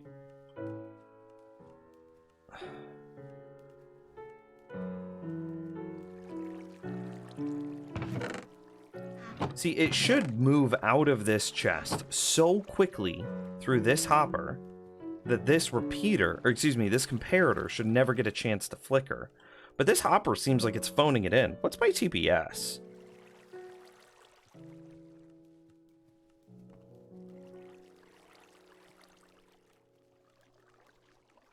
Should be fine. Nah, I don't think there's anything I can do about that. This is likely just an extension of world lag.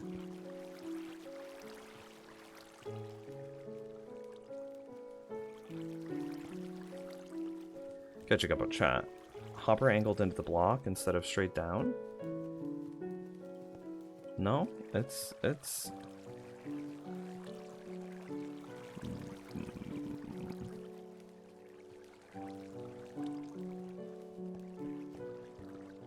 This hopper is forward into the comparator like it's supposed to be.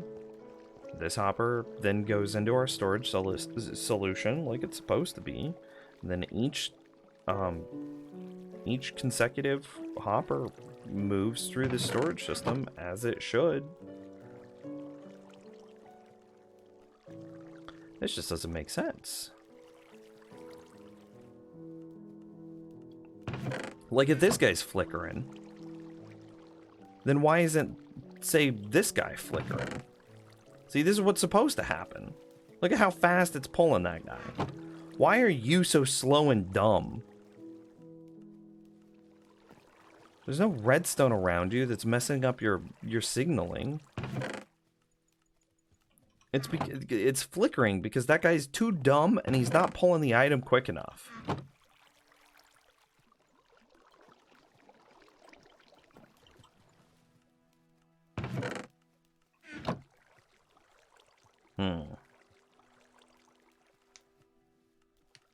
Just saying, you're a redstone genius but don't know how to make a lurk command? Why you gotta call me out like that, bro? That hurt my feelings. Have you tried turning it on and off again? Lamau. Okay, we'll do it. This is the equivalent, right? Not that it matters, but instead of stacking the items to 41, why not make a filter? Why not make that filters items? That way, if you ever get a surge of items, a hopper can collect more than 23. Honestly, I've used the 41 stack filter for so long, I don't remember how to make the other one.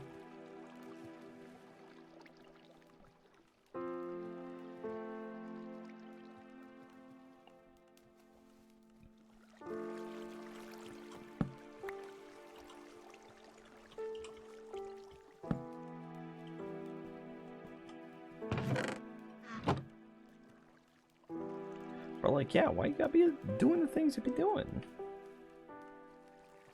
11. Okay, hang on. 11 on all for single, you think? Oh, so I need it's like signs, isn't it? I need to name signs.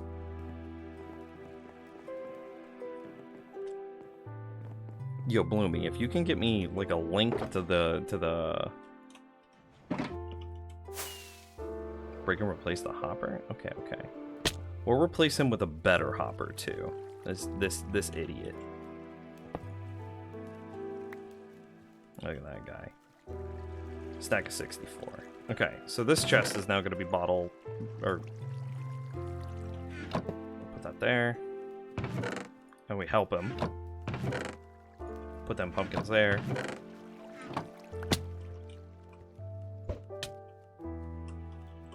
Okay, do it be doing it again? It does. I don't know what causes that flicker, man.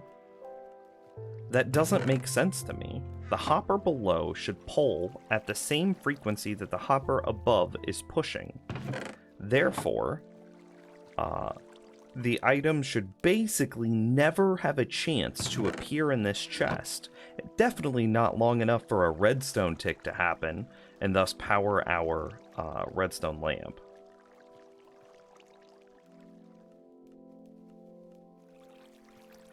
Don't know. Was the hopper below the chest? No. Chest is fine. It's just this guy's just kind of slow and dumb, it seems. Yeah. Who knows? You think it's something something? Okay, okay. I'm gonna do it. Alert. Command. It's like command add lurk user. Okay, maybe it's commands. Add lurk user. See if that works. Okay. Lurk. Invalid variable. I'm an invalid variable. Hello, good to meet ya.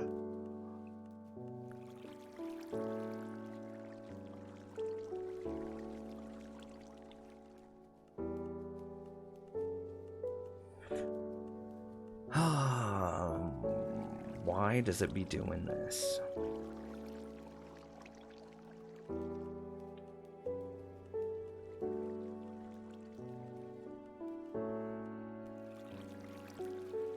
It doesn't have anything to do with this torch. The torch is on the other side.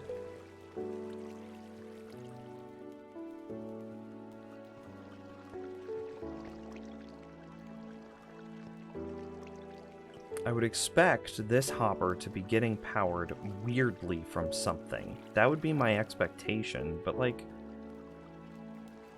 there's nothing to power it. No quasi, no nothing. Nice to meet you, Nims. Oh, Jester. Oh, okay. It was good to meet you too. Thanks for hanging out. Hang on. Let me see. User count nightbot. Commands. Counting commands. Hang on. I have a hair in my mouth. Blah.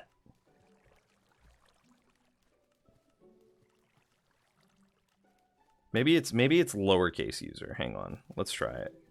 Commands edit lurk to $sign lowercase user.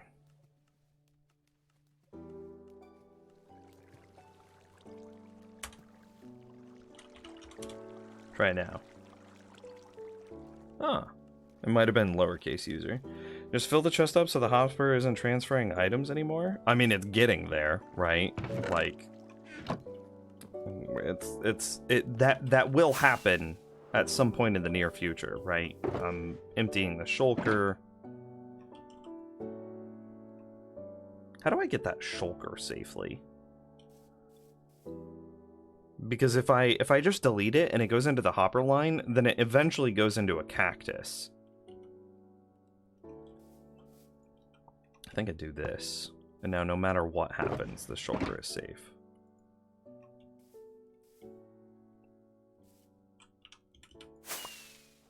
I think I picked it up. I sure did. And now we continue to empty.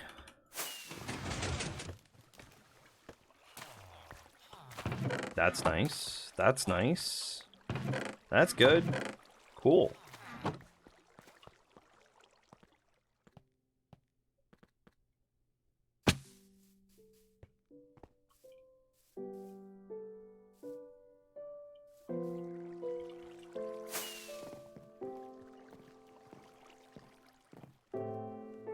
Just why? God, this is gonna drive me freaking crazy, man.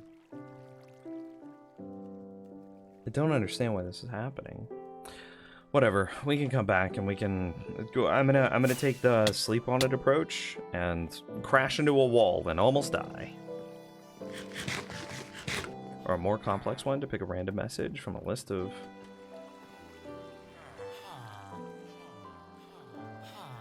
Hang on, I wanna steal that. Because we used to have something that was like I played Stardew Valley freaking forever ago, right? And there was a really early game quest that's like find a leak or something like that. And for whatever reason, this early game quest got me totally tripped up because I spent like 3 streams looking for a singular leak. And so that now we have a leak command. But that leak command breaks all the time. So I'm gonna have a 8-ball command just in case. Anyway. I think we're at the point where we now have pumpkins flowing in, right? Yeah, pumpkins flowing in. Hang on, I need to farm some cobblestone to get more diorite. So, Space Potato, you said you had 20 questions? Hit me with another question.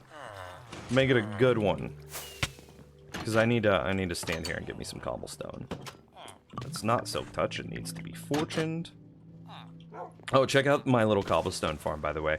It's a 4-cell cobblestone farm, which isn't the fastest, I'm aware, but what it can also do is it can also convert ores. So, like, let's say you go mining with a Silk Touch axe, you end up with, like, a bunch of, say, coal ore, iron ore, copper ore, diamond ore, whatever. Well, then you come to this, you dump it into the chest, and then you bust out your fortune pick, and then you offhand the ore, mainhand your axe, and it converts all of your ore blocks into, like, the respective ore itself. It can also do the same thing with concrete, which is why there's water. So, like, this one thing is a cobblestone farm, an ore converter, and a concrete converter. It's freaking sick.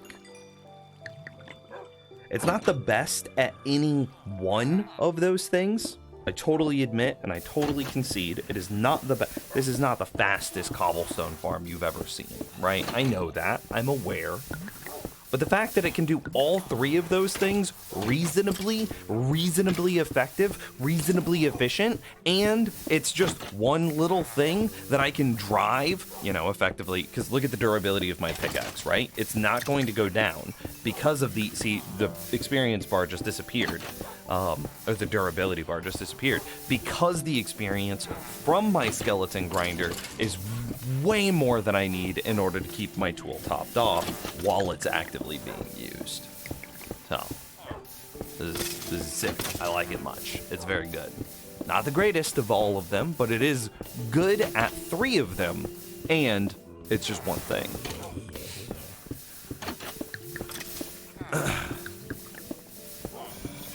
Yeah, Stardew Valley is freaking crazy. You need to change a light bulb, Nims. God. It's gonna bother me. It's going to bother me. The fact that even if that storage system fills up completely and I never have to see that light flicker again, right? Which it probably will fill up completely here in like 2 minutes, right? It's still gonna bother me because I know it's there. I know it exists, even if it doesn't, like, actively happen.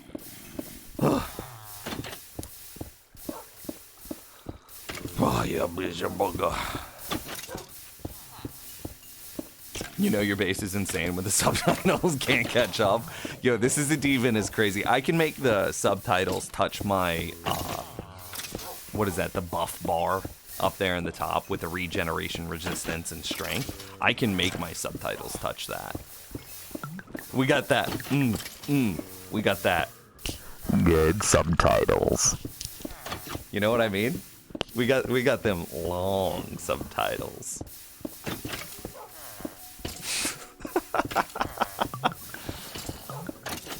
Okay, check your list, bud. Commands do have a timeout delay to avoid spam. Is there a way to, I mean, well, conceptually, now that we have the alert command, it shouldn't need to get spammed. It was just like 5 people all wanted to use it simultaneously. That's why it didn't work, but still, whatever. You know, it's good. It's good. I'm gonna give you a freebie question. What's my go-to order at like a sit-down restaurant? And I'm gonna tell you, it's a turkey club, chat room. I don't know why, but I freaking love turkey clubs. Give me like turkey, like a nice homemade fresh aioli. Give me some turkey, some nice ham. Give me like like a healthy stack of bacon, some tomato, some like smashed avocado, maybe a little bit of lettuce, a good some sort of sharper cheese, like a very strong cheese flavor. And then on the reverse side, and this is all on like a sourdough bread, and then another smear of aioli on the opposite side. Oh, I die for turkey clubs, man. That is my go-to every time. I went on a date recently, and we were just having a good time, and I'm like, food. What should we get for food? And she gets, she's very cute, so she gets like a really small, cute little dish, that's adorable. And then I'm just like, I want a turkey club, thank you very much. And it comes out, and it's like the size of my face. And I'm like, I know this is a date, I know we're supposed to be cute and all, but I'm about to devour this thing. Please do not judge me for the next 5 or 10 minutes. And see, that 5 or 10 minutes, like a lot of men, was an overestimation of how long it was going to take me. I got through that turkey club in like 2 minutes flat, chat room. It was so good.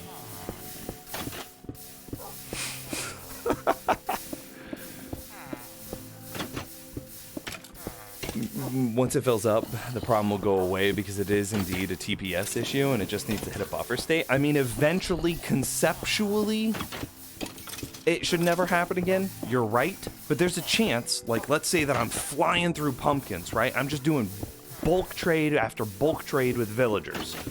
And I fly through all of these pumpkins. It is possible that I could deplete my own storage to a point where it then becomes an issue again. Possible. Unlikely, to your credit, but possible. To which end, that itch in the back of my brain wants it fixed. But maybe it's just one of those things I just gotta take a deep breath and let it go,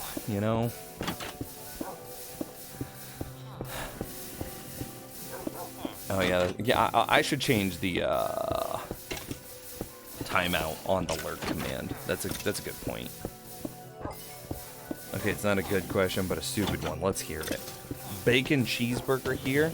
If the place messes up a burger, you're not trusting it. Yo, girlfriend and I have been watching Hotel Hell recently, like the Gordon Ramsay. You know how he's got what is the restaurant one? Nightmare Kitchen something? I don't know. It's the same concept, except he goes to hotels and then he rips the owners apart for how bad their hotels are. And one of the places that we watched, one of the episodes that we watched last night, cooks their burgers well done ahead of time, up to 3 days ahead of time, freezes their well done burgers, and then thaws them by boiling them in a frying pan with water. Bro, how disgusting does that sound? Is that the type of burger that you want whenever you go out on a date? That you want a 3-day-old frozen, well-done burger boiled in water in order to thaw it and heat it back up again? It was so disgusting. And like, bro, of course. And like, this what is it? Hotel Hell or whatever it is. This show's like, it came out in like 2013. So it's quite old. This is not a new thing that I'm discussing with you. But my God, just Gordon Ramsay tore into these people. It was so gross. And then because the show is, a 2013 show, we could then just sit there and the hotel names are featured prominently throughout the show. And so then at the end of the episode, we get to look up, with 9 years of hindsight, how is, such and such Lou's Tavern in Delaware, how is that doing right now? Ooh, it's got a 2.9 star rating on Google reviews. Ooh. Oh, this one closed down in 2017. Ooh. Oh, this one's still open. The owners are cute. It's got a 4.8 star. Oh, this was a very heartwarming episode. We got to do that with each one of these hotels afterwards. And it was very cute. Kitchen Nightmares. Yeah, thank you, Skull. Kitchen Nightmares. But yeah, bacon cheeseburger. After I watch that place cook their burgers ahead of time, freeze them, and then boil them 3 days later in order to heat them back up. Ooh, blah. Girlfriend isn't pretty insistent that I make a good burger, though. It's not that hard. It's just like 7327 chuck, some breadcrumbs, an egg, salt, pepper, right? And then cook until I cook my burgers like medium rare, right? So there's still a juicy pink center, but it's not just like a blue burger where it's just it touched the frying pan or whatever and then you're out.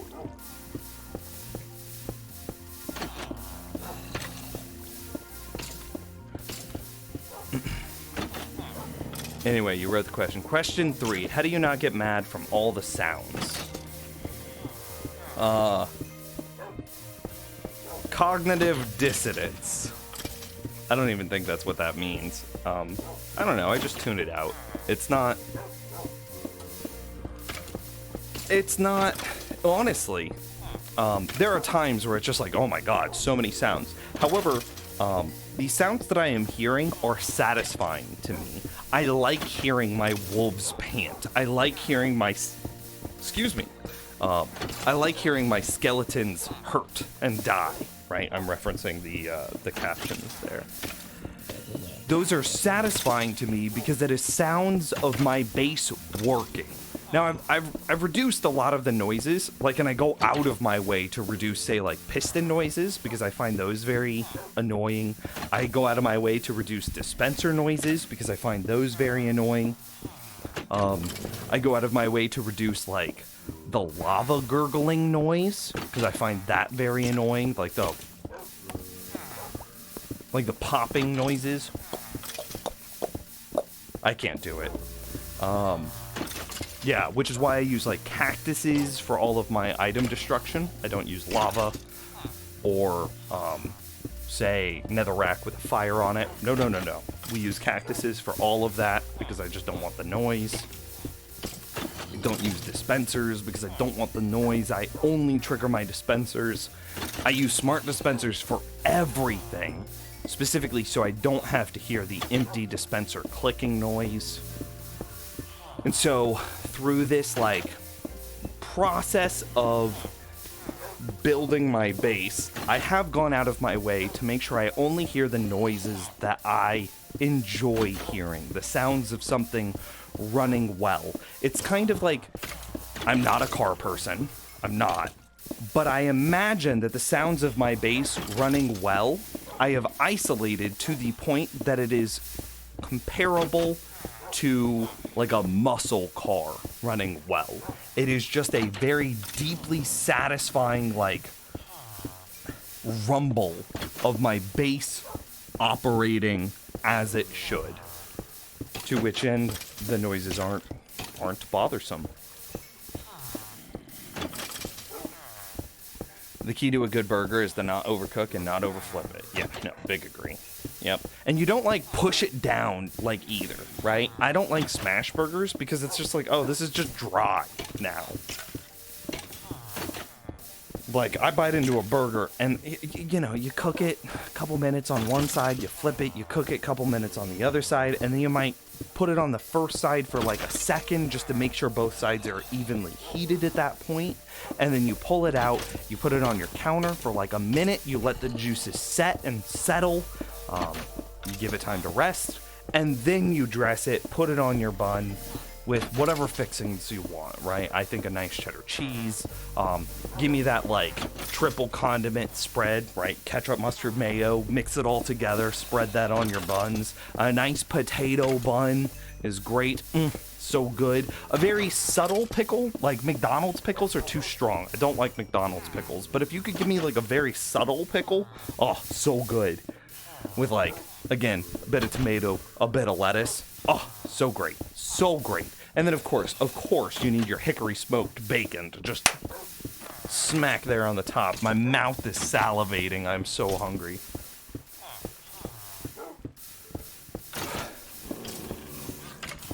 You like your burgers well done? You like your burgers nuked? That is sad for your burgers. Every sound is a success, exactly. Let's see how much I've gotten here. Oh, almost the whole damn thing. Everything else with a burger is personal preference, but if you overcook or overflip a burger, nothing will recover. Yeah. Yeah, okay, we'll just do one stack for now. Oh, see, hey, that's why I need a wolf breeder. That skeleton has thorns, and thorns hurt one of them. Now, if I wasn't here, I wouldn't know this, and if, say, I just forgot to check on them for such a long period of time, that's possible one of them die. However, we were here, and we did hear it, so just do that. That's why the black carpet is here, so that way I can clearly note the white wolf tails poking through. And if I can't see the white wolf tail poking through, then I know that that wolf has taken damage.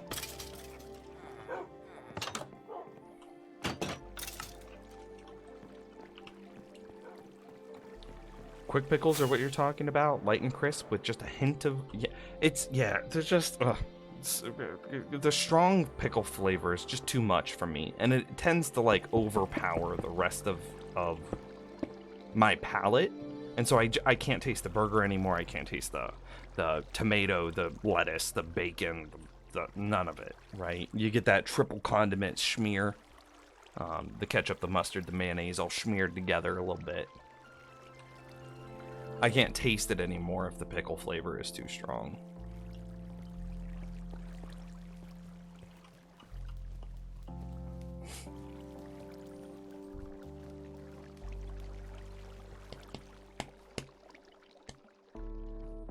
I just don't like pink minced meat. It nasty.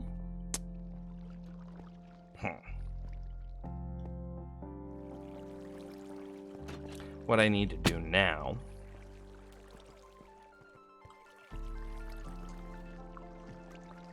what side?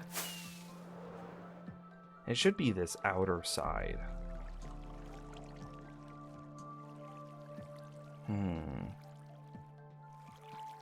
I need to take the iron, which is currently being stored there, and move it into this line.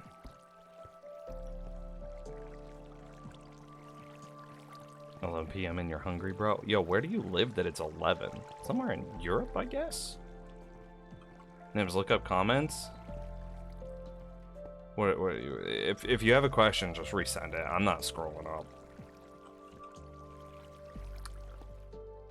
I would almost rather have just a little pickle juice mixed into the sauce than actual pickles on your sandwich. Bro, I feel the same way about jalapenos. I don't like biting into a jalapeno itself, but damn, dude, if you could just like specifically on my subs, if you could just sprinkle, like, give me a freaking mist bottle of like some jalapenos. I want like hint of jalapeno on my sandwiches. I want like LaCroix jalapenos on my sandwiches, right? I want, and like, I see there's a problem with this because I want such a specific amount of jalapeno juice on my sandwiches that like I frequently just won't bother. Because the time, effort, and energy it takes to be able to communicate to a server and then to trust that the server can communicate that to whatever chef or cook is then preparing this is just not worth it to me. But I want to be able to communicate to them that, like, I don't want a jalapeno on my burger. But if you could somehow take a handful of jalapenos and, like, death grip, could you juice a jalapeno? Like, how you could juice a lime or a lemon? Could you juice a jalapeno in such a way that the jalapeno juice gently dripped, like created a nice soft blanket over the top of like my burger or whatever thing I'm eating, my sub? Like, that is the thing that I want. But I don't actually want any like physical like actual like solid jalapenos. I just want juiced jalapeno essence to be sprinkled around my burger or my sub. But I don't want the actual jalapenos themselves, right?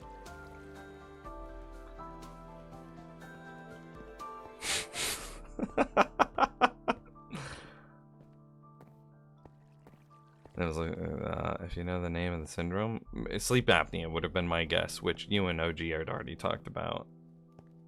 The seeds are the little hot pockets. The flesh isn't nearly as hot. See, it's not hot. I'm white, but I'm not that white. You know what I mean? Like, I can handle a little bit of heat. My girlfriend, on the other hand, she thinks that mayonnaise is spicy. Straight up, the other day we got mesquite barbecue chips, and she was like, "These barbecue chips are too spicy for me."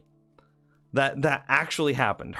And like, I'm kind of joking, I'm kind of memeing on her at her expense a little bit. However, her spice tolerance is incredibly low. Like what most people would think of as like, oh, this is a very mild, is her very top end. She is like, oh, mild can sometimes still be too hot for her. Like, jokes and memes aside. And so, like, it has taken me a while to refine my spice palette enough that I can understand what is and isn't too spicy for her. So, me, as I'm a white person, but I am not that white, I can handle a little bit of heat. Jalapenos don't bother me if they actually make it onto my sandwich or burger or whatever. However, I don't want jalapenos on my burger. That is not the thing. I don't want it to be like a jalapeno experience, but I want the flavor that it adds. I think that like pepper earthiness is a very nice, satisfying, crisp flavor that is an enjoyable addition to most burgers or sandwiches or subs or whatever. But I just don't want to bite into a freaking jalapeno itself. That is not the experience. I am not seeking that out. And like, I'll know if I'm having a day where I have like a lot of energy and I'm like feeling really good and whatnot, I'll know that I'm having a good day, because that on that day I will feel like I have the energy to be able to communicate to my server, my chef, my whatever, and I'll be like, I can take the moment and be like, excuse me, sir, ma'am, whoever, person, whom I respect your culinary skills. I have an odd request for you. I would like essence of jalapeno on my burger, but I don't actually want the jalapeno itself. Is there a way that we could make this possible? Could you do you have a lemon juicer or a lime juicer? Could you take a handful of jalapenos, put them through your lemon juicer, and sprinkle those drippings over top my burger? Is that a thing that's possible? Like, I'll know that I'm having a good day if I choose to communicate that, right? Because it's typically just not worth the time, effort, or energy to do so.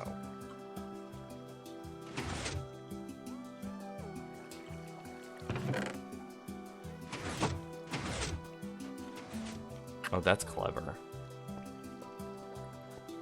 Maybe this is what we do. I add a... So what this system here does is this is a redstone block into a repeater into the side of a comparator. So this is going to output a signal strength of 15, which means this comparator won't turn on unless this chest is totally full, which is a cool way of communicating to me if our storage is overflowing. I wonder if I could use that system to both add a layer of depth to this. Oh, I think I could. To add both a layer of depth to this, and to be able to communicate to future me, like, oh, hey, this system is overflowing, right? Not only is it just... because the lights as they currently sit will light up the moment one item is in that top chest. But if I put in this system, then that top light won't actually illuminate until that last chest is completely full. Which could be really nice. Comparator. Repeater.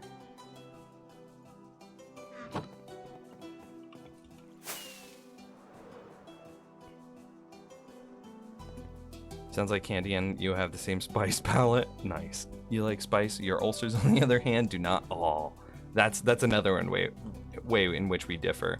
We've been, and I've mentioned this. Oh no, this is the wrong thing. I'm an idiot. I mentioned this the other day. Been hanging out, like Candy and I have a close friend that we've been hanging out with just a ton, right? We have been just all the time hanging out with them. And we have discovered that this friend and I we both really like spicy food, and I do quite enjoy it. This friend has a slightly higher spice tolerance than even I do, but it's been a thing. We've been making the rounds and going through like all the flaming hot stuff, right? And whenever we go out to like restaurants or whatnot, the three of us, we've been like, we'll frequently get like spicy food just to be able to try it, because it's a thing that like I can't share with Candy, because her palate is just so gentle.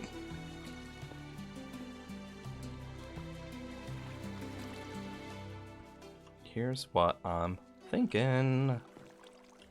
Does this work? Oh my god, if this works. God, my brain. I had a thought. My brain might be gigantic. Hang on. Actually, my brain is tiny because I went to go look for redstone dust, and I kind of forgot that you could just turn a redstone block into redstone dust. Does that work? Now this won't light up until its signal strength is 15.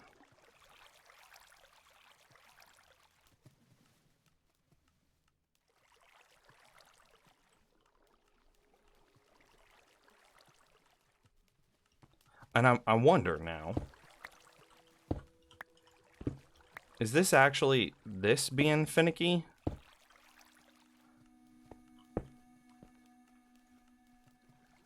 Oh, it was just that being finicky. So that doesn't... Wait, are you quasied? No, it doesn't even get quasied.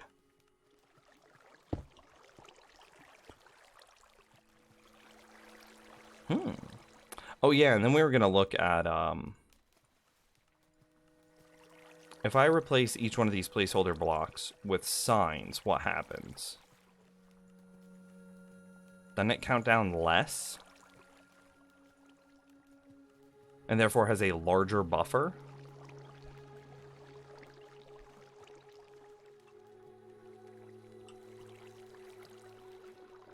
What is the thing I am least likely to ever make a sign of?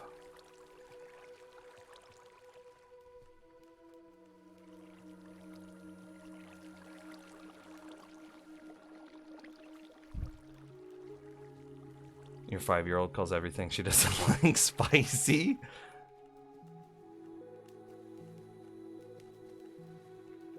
Mangrove signs? Oh yeah, that's a fair point. What like what is this? What is this?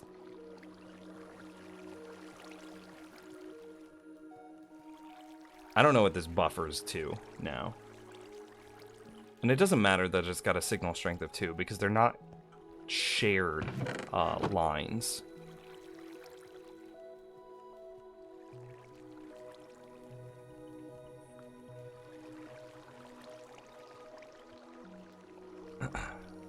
Have a good night, Space Potato. Thanks for hanging out today. Oh hey, Misadventurer. I feel bad. I did not see your follow earlier.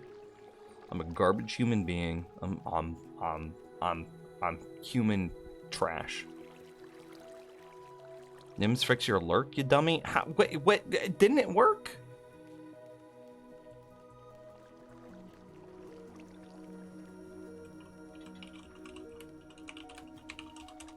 What? Oh god.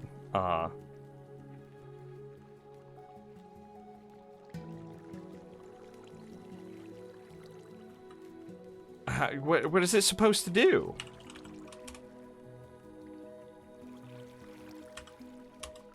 Come on. It worked, but it just said your name. The lurk just called people out? What do you want? What do you expect from it?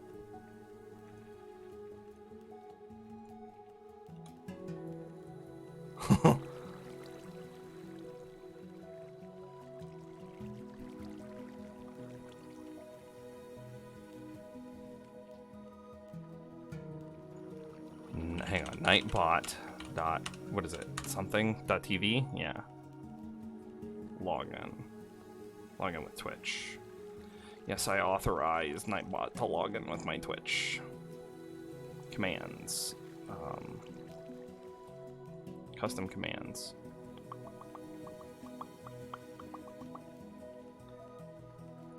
Hang on, I'm gonna do lurk command Twitch.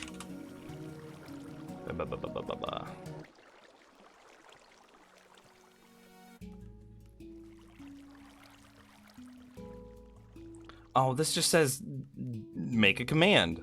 It doesn't tell me what the command should be. This tutorial is garbage.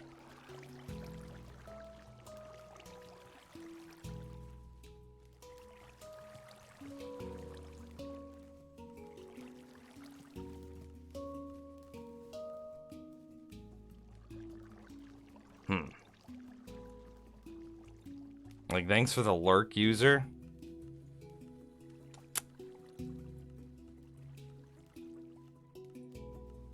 Should say something like username is now lurking.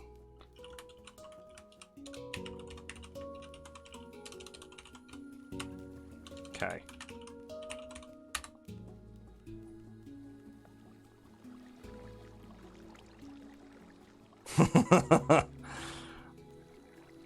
Literally anything other than the thing.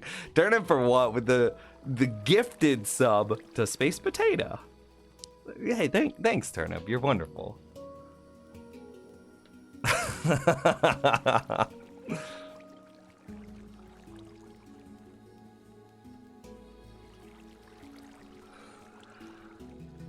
I want to see what this actually bottlenecks to. Hang on. What is an item I don't care to lose? I don't care to lose a jack-o'-lantern. Okay. What does it actually buffer to? No way, it buffers 29. Let me get some more.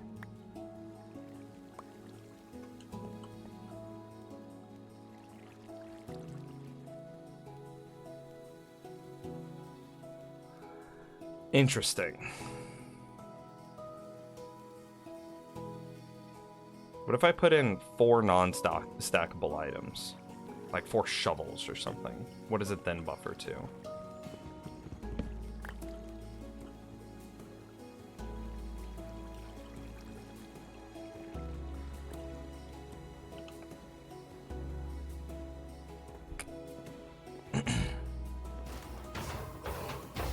You know what's an item that would absolutely never in a million years enter a filter? Where do I store them?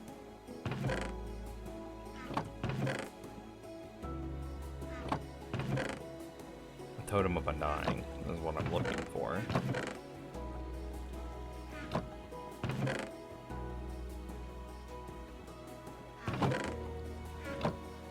A dragon head filter. I had all those diamond pieces. I could have used those.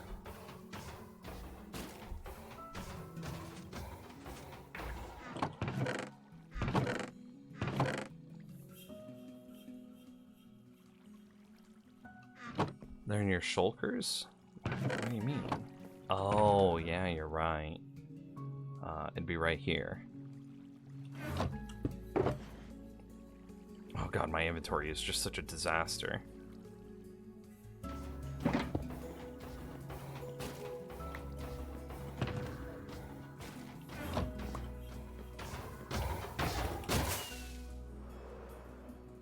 Oh, that's another thing that I need to do at some point, is I need to upgrade my... 1, 2... No way. This is way too strong of a signal strength.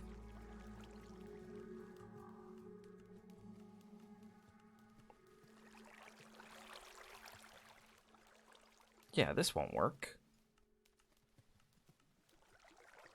I don't remember how to make these types of filters, to be honest.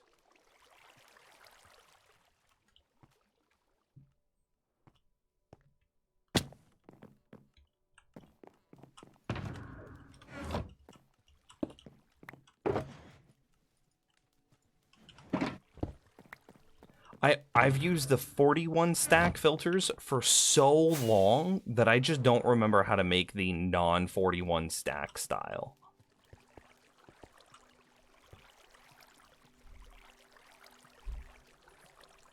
I mean, still, using signs reduced the buffer by quite a bit, but...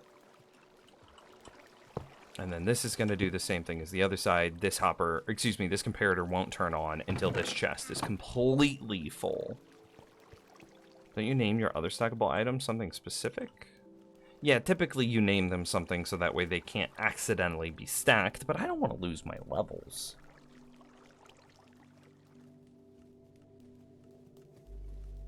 Is there something that stacks to, like, what does sign stack to? 16? Is there something that stacks to 16 that I am super unlikely to ever encounter in the real world? Or super unlikely to accidentally drop into this thing?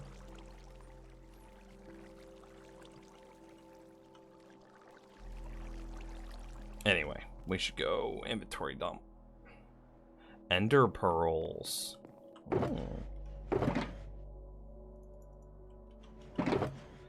Everything except for the shulker and these placeholders goes in here.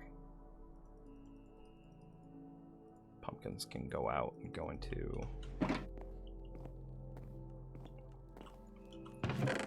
See, and then this empties, and then this will lead into that smart dropper, which then places them in here, which is cool. Chicken eggs and snowballs. Well, I have ender pearls, but I also carry ender pearls, so it's not unreasonable to think that I might drop one at some point.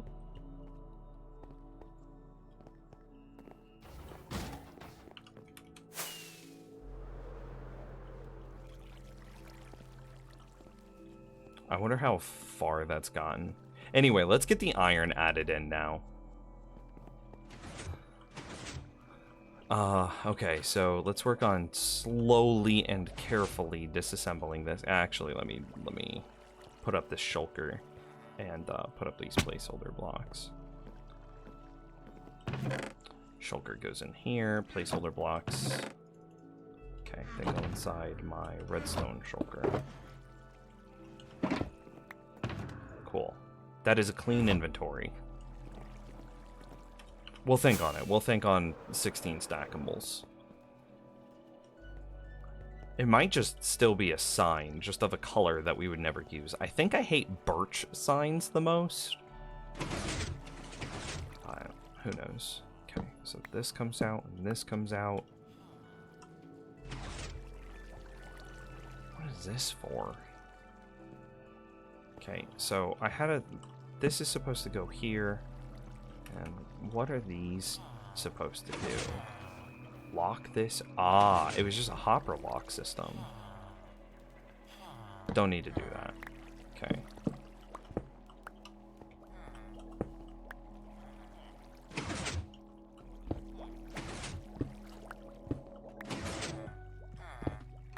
Okay, that all comes out.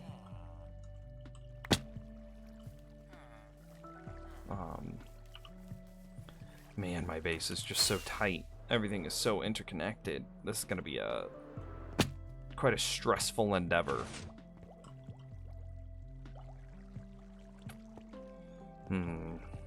I could just continue to lift this.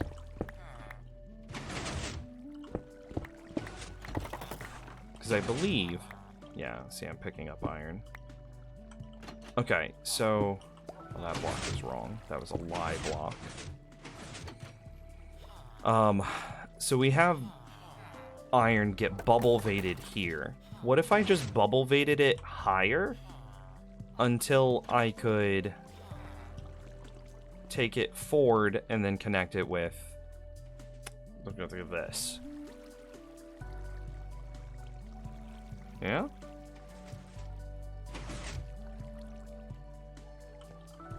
Okay, yeah, that'll probably be good.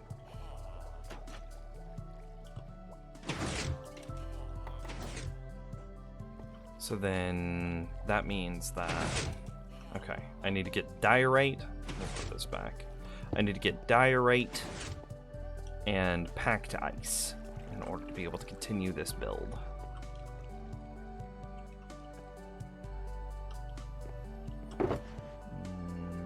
Diorite and packed ice. Diorite, packed ice. Water is good too. Diorite slabs might also be convenient. No. Okay, I'll get some diorite slabs. Boom. Think it's time to go to bed? Have a good bed. Have a lovely sleep. Have beautiful dreams. Have monsters under your mattress. Yeah. Okay, so that would come out.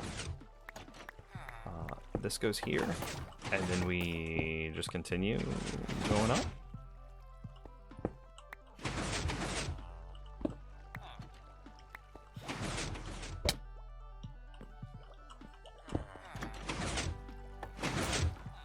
Right? I used to use diorite to control water streams, but then the confusion between what is a water stream versus what is redstone got to be too much, and so I've stopped doing that. That is the redstone that goes to the tree farm. So then this just continues to do this.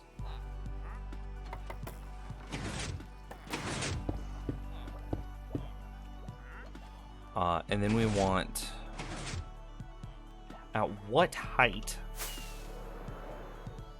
do we want it to connect with? Right? It's totally okay if it uses the pumpkin line.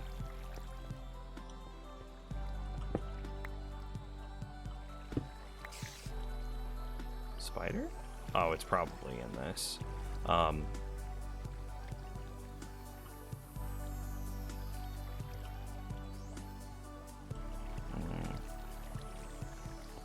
Oh, there's a lot of redstone down there that this could break.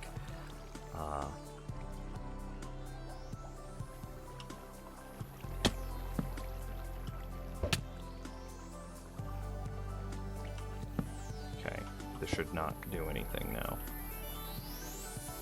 So if we line this in,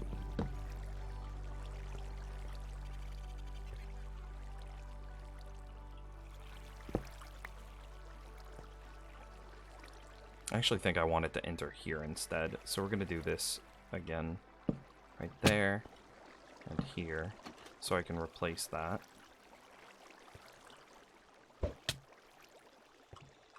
That way I can replace this. I'm okay if that block got lost. This is going to go back to regular old... Okay, we need Silk Touch. This is going to go back to regular old diorite. I'm going to yeet these pumpkins back in.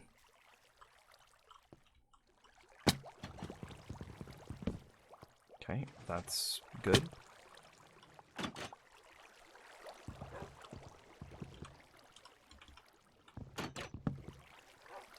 Catch it.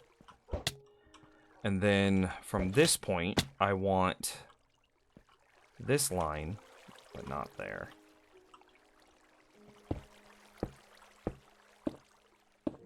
This will be the iron line, which you can see the iron there, just like, please take me away.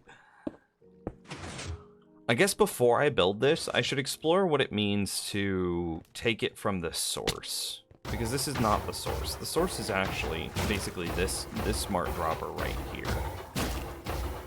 I believe this is my iron filter.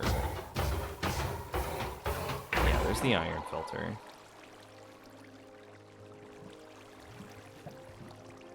Into a smart dropper.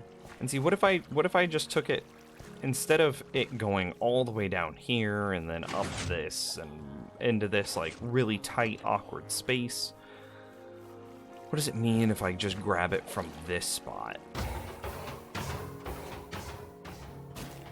I'd still have to basically take it all the way over here. And then I'd have to lift up somewhere.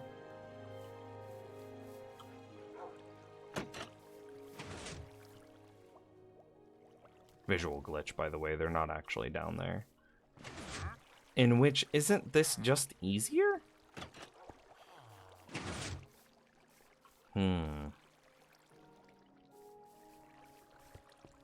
Like if I say took this over, right? I could swerve that. Then I still have to like go up somewhere. And then I'd have to go over to connect anyway. So I'm still just gonna have to do basically these same motions. Yeah, this is fine. And if it's not, it's Future Me's problem. And Future Me is a dick. We don't like that guy.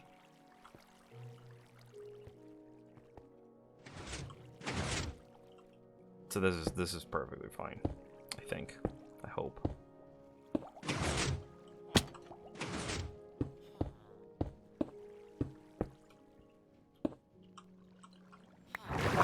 Didn't really mean to fall in, but you know, it was kind of fine.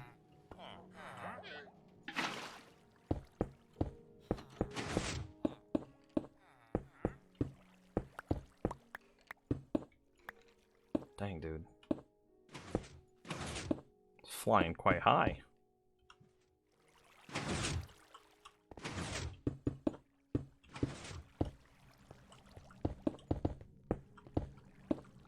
Didn't mean to fall. Bro, this is sick though. This is just shows you how interconnected my freaking base is. I love this so much. This is my jam.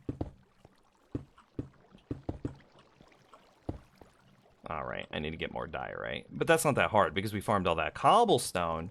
It means all I need to do is get some quartz and then we gotta make more of it.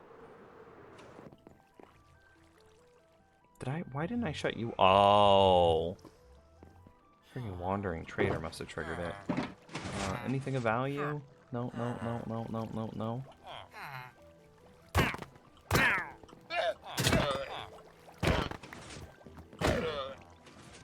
Kind of surprised that Second Llama didn't just instantly die.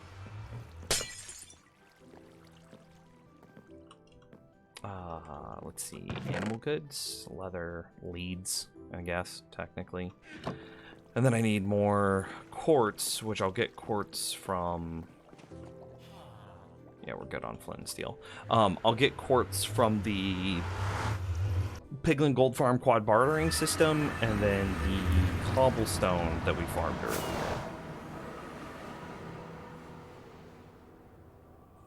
You love it, really? Lucas, is this your first time in stream today? I don't remember.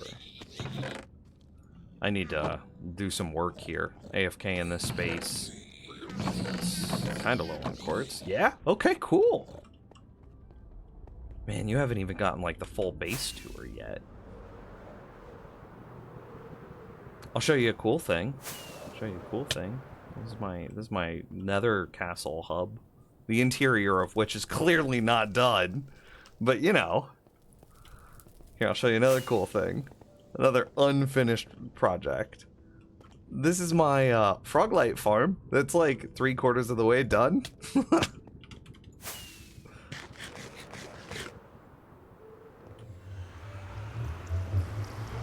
I needed eggs once. What's the base your channel point redemption? What do you mean? Don't know if I understand that question. Oh. Where's the base tour channel point redemption? I see. Which, that typo is why I didn't understand it. Lamau. Should we have that? Could we... Is it possible to set a Nightbot... Hang on. Command user level. Lurk. Okay, can I edit? Cooldown. Ah, I can. So a minimum of 5 seconds on the lurk command. User level. Okay. Okay. So could we have a channel point redemption that has like a, say, a 3-day cooldown? Is that a thing? Could you make... Let's take a nap real quick. And yeah, also, Lucas, you're seeing things like legacy rooms. This is a legacy room. This is not the end all be all of bedrooms, right? In Minecraft. And like this, I used to have villagers here. They died in a raid. Fish farm storage. This used to be a very popular room until fishing farms got nerfed, which kind of indicates to you how old this base is. Brewing room, mushroom farm. Yeah. The tree farm storage. It can do oak, birch, spruce, and jungle logs. And then if it overflows with any log type, it runs the log through a charcoal factory and turns it into charcoal, which is just sick. Cactus room for experience. A small little furnace array, which that's probably coming out. Bamboo farm. Right, which is what then runs the furnace array as well as the cactus auto smelter.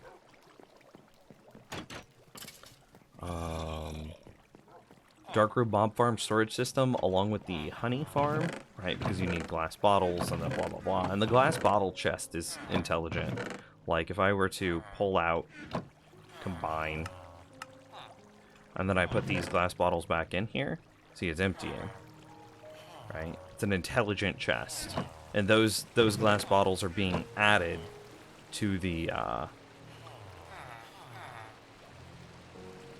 honey farm, bee farm, what have you. Anyway, oh, I gotta sleep again.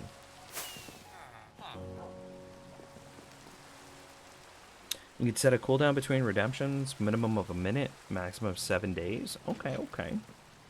Limit redemptions per stream. It would have to be like 1 every 3 days with an absurd point cost, right? Because base tours at this point are now like hour-long endeavors. Because the base is just so big and interconnected, and there's just a million things to look at and observe.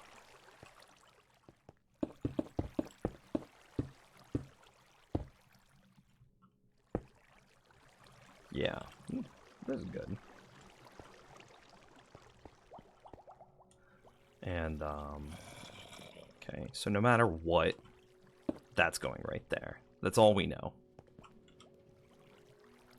And then I need to get hella buckets, fill hella buckets with... what? Fill hella buckets with water. I didn't realize I already had hella buckets on me.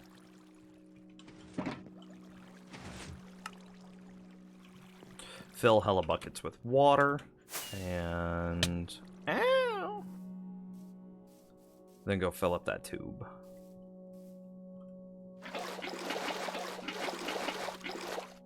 Okay. That's good enough for me.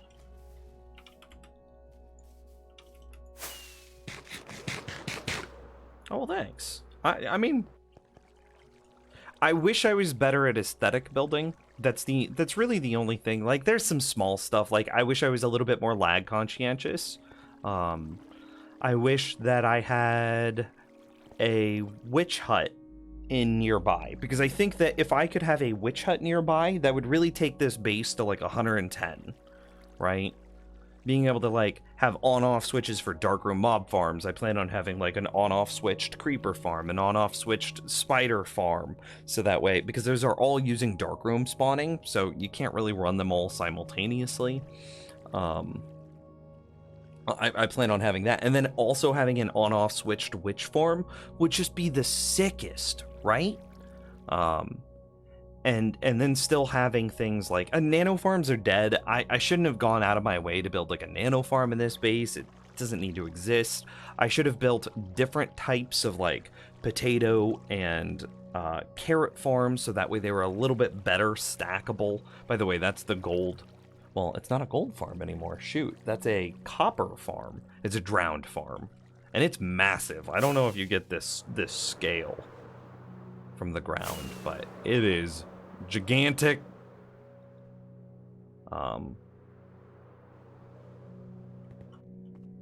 It's a Here, might be better if I actually like fly up in there.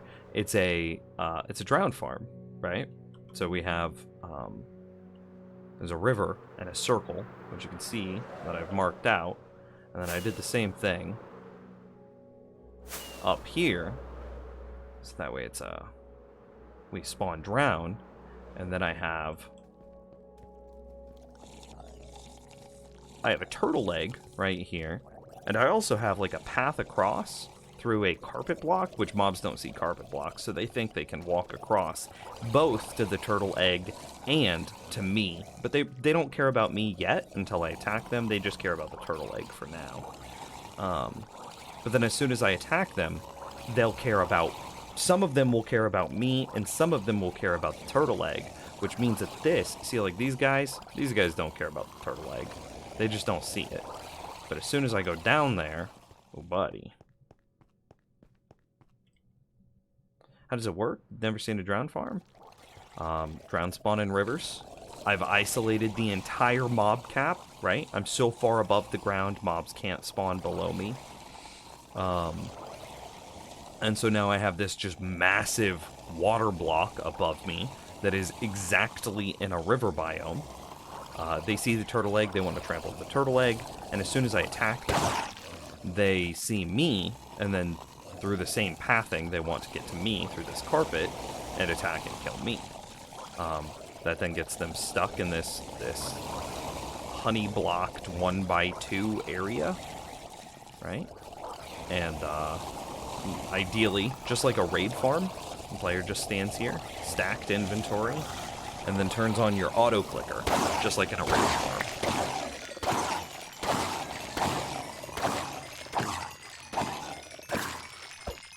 And you just, and you know, now they were at mob cap, so we just cleared mob cap, so now they're going to be spawning, and the next wave is now walking towards us. And it takes a little bit with all farms like this for them to reach an equilibrium. Let me see, can I hit F5? Lamau. My butt's just hanging out. F3B, so we can see hitboxes, see them a little bit cleaner. Yeah, you can kind of see how it works, and now that they're spawning, it's reaching equilibrium. And so all of these drowned come in, and then we get nautilus shells, tridents, and copper ingots, I believe. Yeah. Let me shut off my auto attack, shut off hitboxes, and then clear chat. Cool. So yeah, then we get nautilus shells, copper ingots, fishing rods, and tridents, and then we trash everything else. Damn, dude, hang on.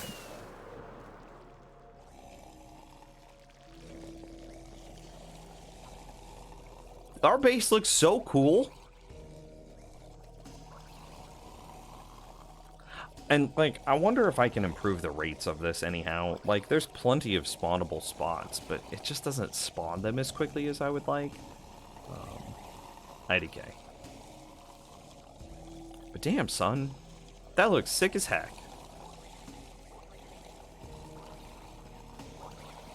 It's like a computer or something? Oh, hey, there's our quad slime farm, too, which I slabbed this entire area. This entire area. Slime farm also needs updating, too. It uses iron golems to bait the slime in, and it's not a very good bait system. I need to clean up my bait chambers. I'm not a very good baiter, chat room. You know what I'm saying? Anyway.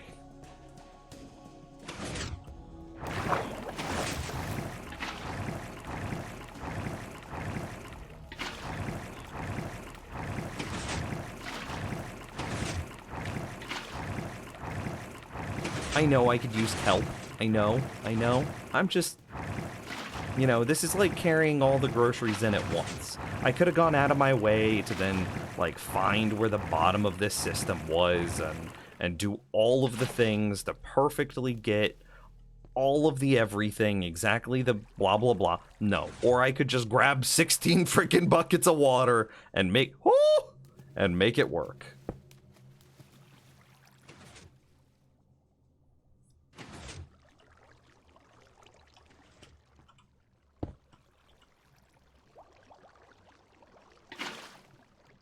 That might just work as is. Yeah, just barely. One more bucket? No, we were one bucket short. I don't like it losing momentum like that. It spooks me. So I'm gonna get one more.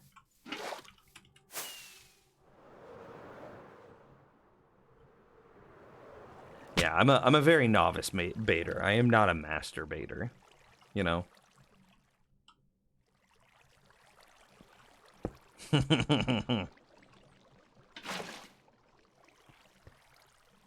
I eyeball that correctly?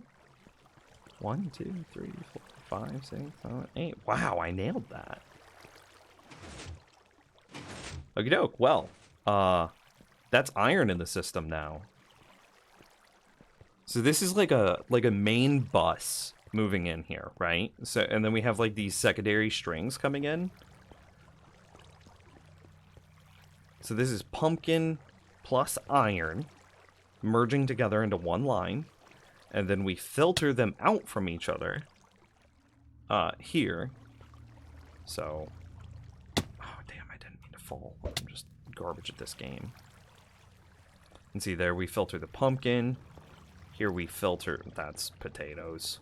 And here we filter the iron. I put 22 iron into this system.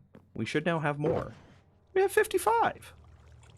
Hang on, let's empty that and just observe for a minute.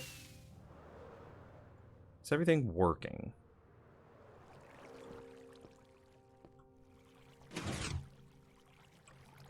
Loved watching, gonna go stream. Peace out, bro. Stad, thank you. Hey, thanks for hanging out, and thank you for the raid earlier. I hope you had a nice dinner.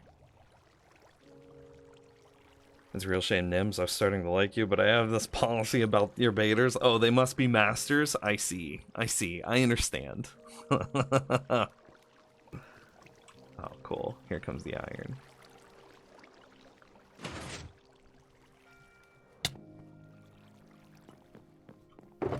Oh, there it is. Sick. So that's... We got iron in the system now. This is so good! And just to show you, imagine this shulker was completely full, and I wanted to add some iron into the system. Instead of adding it into this shulker, I would add it into this double chest, which then empties itself into that smart dispenser, which then adds it over here to this bubble column, which then adds it back into the main bus line, and back into the shulker. This is so cool! Oh! Now I've got to do the same thing with carrots and potatoes. I kind of want to swap these, just because I say carrot and potato. Nobody says potatoes and carrots. Carrots should be before potatoes. Iron, pumpkins, carrots, potatoes. Iron, pumpkins, potatoes, and carrots. No, that feels weird. It should be irons, pumpkins, carrots, and potatoes, which means I need to swap these.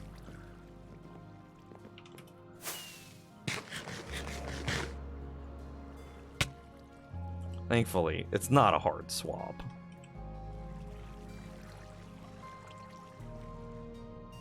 Boom. Let's go. Swapped. And then...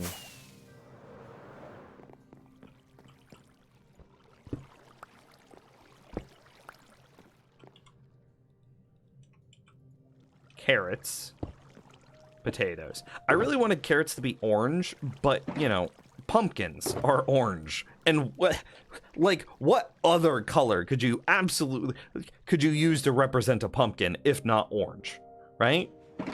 So then I was like, okay, well then if this is orange, what is the other color that carrots could be? And it's like, oh, well, there's a lot of that lime green in its leaves. So it's gonna be green. And then potatoes have to be brown, right? There's not another potato color. Yeah, but like Minecraft carrots aren't purple.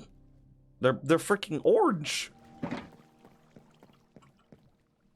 Yeah, it's kind of funny that we started talking about that. That was completely accidental. But yeah, I don't know. It makes enough sense. It doesn't make perfect sense. I full concede that. It does not make perfect sense, but it makes enough sense that it's like iron, pumpkins, carrots, and potatoes. That like we understand why I made the decisions that I made. Right? It's not perfect. It's not. But it's at least good enough that we can deal with it. And just because I'm curious, oh, well, I kind of wanted to land. But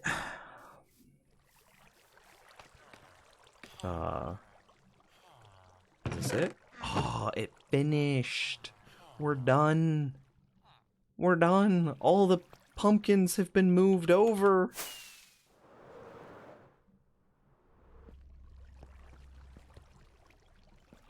Let's see.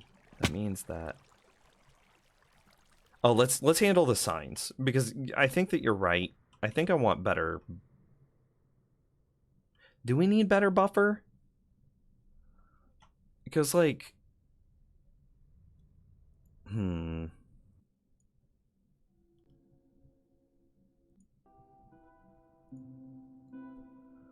pumpkins get gathered by a hopper minecart, and that hopper minecart goes into an unloading station. That unloading station then has, 50% pumpkins and 50% carrots.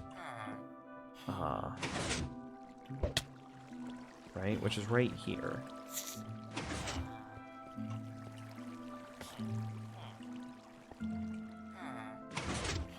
I don't know where that endermite went.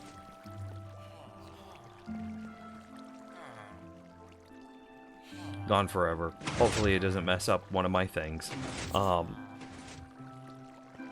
Yeah.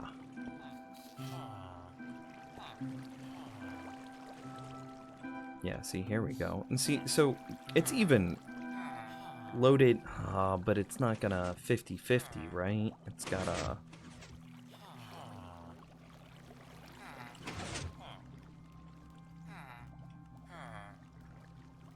So then it goes into a filter, which comes over here into a smart dispenser, which then goes into... Shoot, It goes into this line here. I'm a pumpkin, I'm a pumpkin, I'm a pumpkin, I'm a pumpkin. Pumpkin, pumpkin, pumpkin.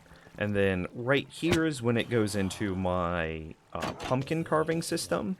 And then once it's done going into the pumpkin carver, is where we've now updated the line, and we take the pumpkin line instead of this.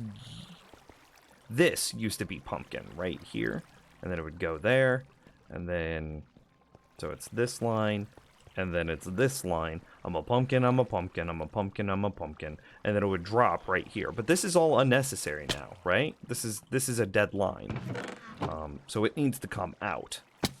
And then so do these, like, 70 freaking hoppers.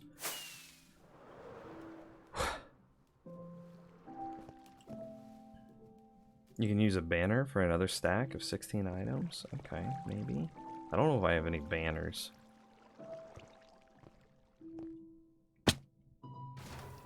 I might just make it back into those placeholder blocks, just so I don't have to think about it anymore. I don't really care if it buffers, right?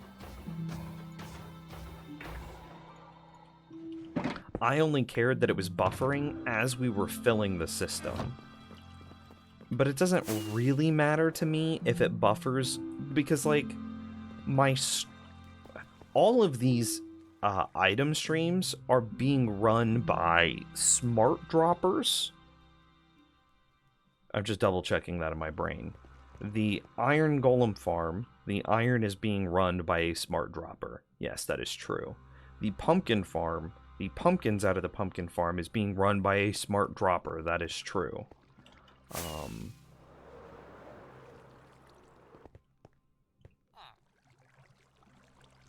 And yeah, the potato and carrot lines, which I believe I'm standing on the... No, this is a glass bottle line. The potato and carrot lines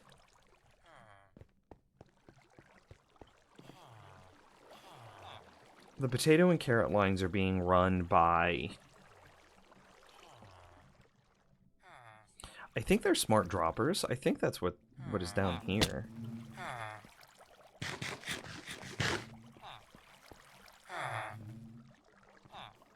Yeah, this is... I don't know what comes out of this.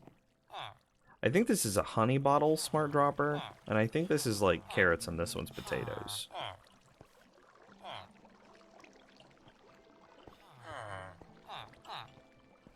Yeah.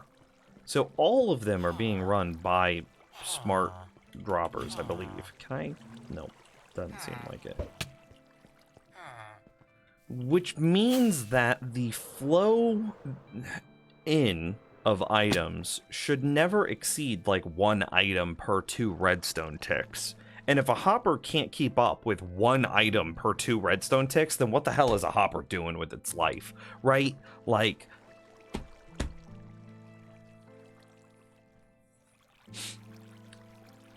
Yeah, there's... A hopper should always be able to keep up with 1 item every 2 redstone ticks.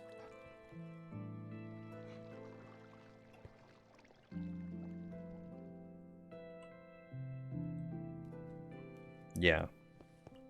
How long have you been playing in this hardcore world? Hey, Rare Brian, welcome to the stream. I got an answer for you. Time played, 59... I'm just gonna say 59 days. Hey, Alexa, what's 59 times 24? 59 times 24 is 1,416. By the way... No. Stop. Alexa, stop. I don't care. Don't do that anymore. I forgot the number now. Damn it. Fucking, I hate when it does this, like, by the way thing. Alexa, what's 59 times 24? 59 times 24 is 1,416. 1,416. Boom. That is how many hours. 1,416 hours in this world.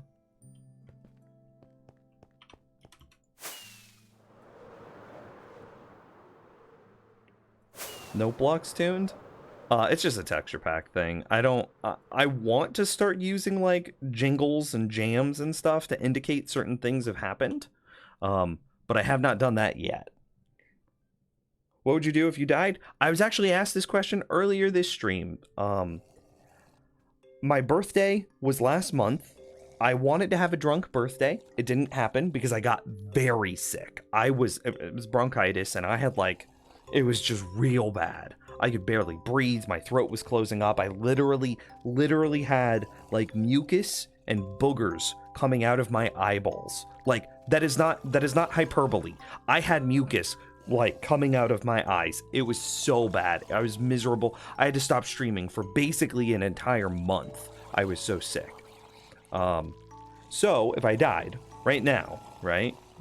If I died conceptually, Lamau. Gotcha. I would probably redo my birthday stream, probably get real drunk, and play some real fun drunk games. And then I would eventually, Minecraft is my game. It is my, desert island game. So I would probably start another hardcore world, hardcore number 5. This one's hardcore number 4, by the way. And I would go in with kind of a similar ideology. I want this smart Alexa base. I said its name. Don't. Stop. It was listening. I would go in with this smart device base. But instead of it making it so villager-centric, I think I would make it more of like a witch farm-centric base. Maybe even seeking out like a dual witch hut. Or even a quad witch hut base. Yeah. No blocks tuned? 6.5 million? Oh.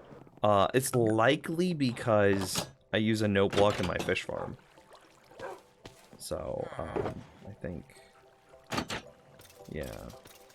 I need to stack my inventory. I think that's what this is. And then if I hold right click...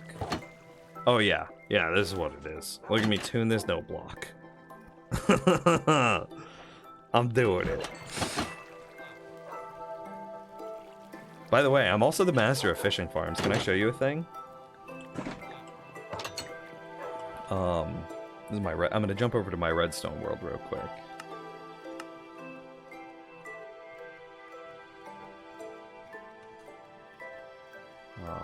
Let's see. Oh, hey, I'm right on top of them. This is a fishing farm. This is a fishing farm. This is a fishing farm. Fishing farm. Fishing farm. Fishing farm. Fish. Fish. Fish. Fish. Fish. Fish. Fish. Fish. Fish. Fish. Fish. Like fishing farm. Fishing farm. Fishing farm. Fishing farm. Fishing farm. Fishing farm. Fishing farm. Fishing. Fish. Fish. Fish. Fish. Fish. Fish. Fish. Fish. Fish. Fish. Fish. I don't know what this is. Is this a fishing farm? It's some sort of filter. I don't know what it's filtering for, though. Yeah, I really like building fishing farms. And I in like 1.7 Minecraft, I had the best fishing farm that existed. I had figured it out. Do I do YouTube? Yeah, like 165,000 subscribers. Exclamation mark YouTube? I'll hit you with that command. I'm actually curious. With no okay, I lied to you. 164,000 subscribers. They must have done like a subscriber purge or something like that. Drop me 1,000. Yeah. Anyway, I don't want to risk screwing up a filter, which is why I use these placeholder blocks. And so I'm just gonna do this. Now I know I have less of a buffer now. I'm aware, right? It goes to 41 instead of 29. But like I don't have to worry about this anymore. And like out of sight, out of mind. It's just it'll never have a problem now. Do you do tutorials for fishing farms? I have hardcore world and played 513 hours, still don't have any farms. Yeah, I actually have a video that's like it has 3 different fishing farms, one that you can build inside like the first 5 minutes of Minecraft. Legitimately, you could build this fishing farm in the first second of Minecraft. Like it's an I'll go back to this world. Straight up, you can build this out of just wood, right? And it's got you just boom. There's my fishing farm video. It's which one does it? Is it? Oh, it's this one. This is a fishing farm. A sign, a trapdoor, assign a few trapdoors, a pressure plate, and a fence. All you got to do is find water and then place your fence in that water, and boom, this is a fishing farm. Which is the same thing as this one. And so, do I have a fishing rod somewhere that I could show you? I usually put them in item frames. It doesn't look like I have one ready to go. Okay, anyway. Fishing rod. Okay, so conceptually, and then I'm going to swap to survival. Okay. There we go. I had to get the right click angle, right? And this is fishing farm. So you can clearly see pressure plate, couple of trapdoors, and I got a stick. Pressure plate, couple of trapdoors, a sign, and a fence. You cut down one tree, and you have this fishing farm. Boom, you're ready to go. Now this doesn't have all the bells and whistles that you would pretty much expect from like a real fishing farm though, right? It doesn't have any storage, it doesn't have any blah blah blah. So we could expand on this a little bit, right? And which is basically this one. So instead of it just being the super basic, I used the glass and blah blah blah. We added a barrel and a hopper for storage, right? And so we're gonna do the same thing. We're gonna aim just at the top pixel of that pressure plate, and same thing, right? And so this is a slightly elevated fishing farm. However, this fishing farm has a problem. The hitbox of the fence extends above the hitbox of the bobber, which prevents rain from landing on your bobber, which denies you the rain rate bonus to fishing. So this one has not perfect rates for a fishing farm. It's still a... Did we just miss a fish? Well, there's another problem with it. Pressure plates aren't that sensitive to fish hitting your bobber, and so it sometimes misses a fish. So this one, again, perfectly fine for like an early game or a mid game, but not the late game fishing farm. And actually, it's not even the late game fishing farm anymore, because skulk sensors are now the late game. So like, I've now shown you an early game fish farm, a medium game fish farm. Here's now a late game fish farm, right?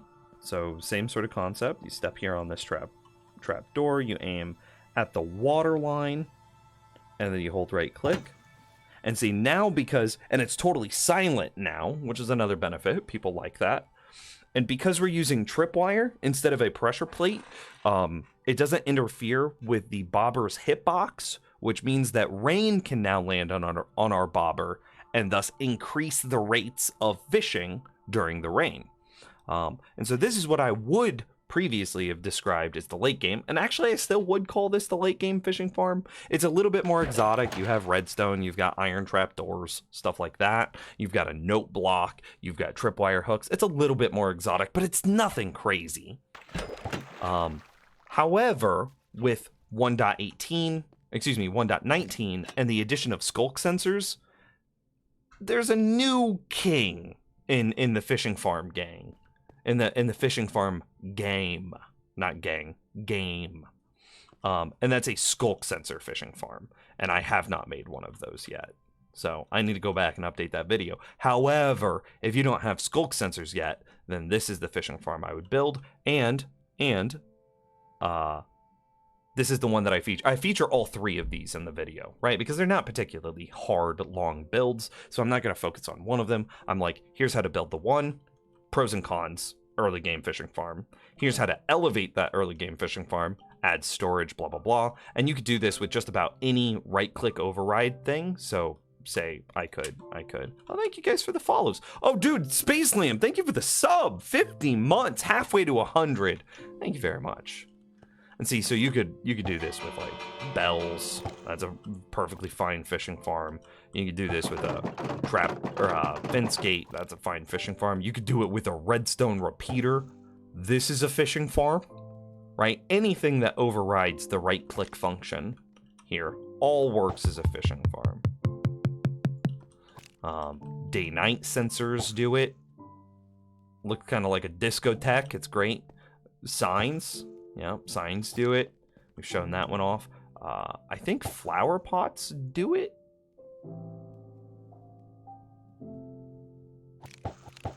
Yeah, flower pots have a right-click override. Check that out.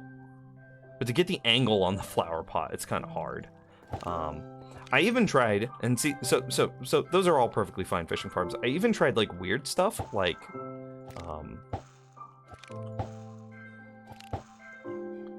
trying to get this angle correct. There it is. So like conceptually, and how did I do this? I even tried like weird experimental ways of building fishing farms, right? So like, could I do this?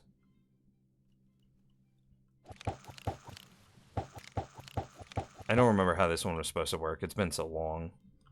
But when a fish hits this bobber, it's supposed to pull the hopper or the bobber out of the water and the bobber onto this pressure plate, which then indicates to me that I have a fish.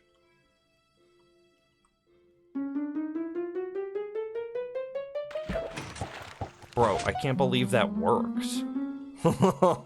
So I even experimented with like weird ways of building fishing farms, and this is one of them. And like more weird ways.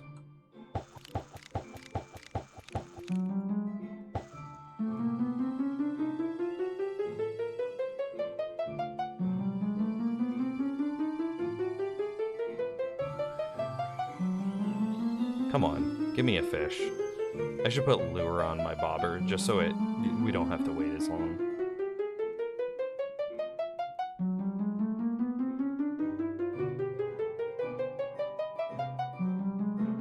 Come on, fish. Yeah, there you go. Okay, so that works. So like, I even spent some time trying to figure out like atypical ways in order to farm fish, just so that way I can hold that title as like fishing king, right? You understand the 6.5 million no blog student now? Yeah, yeah.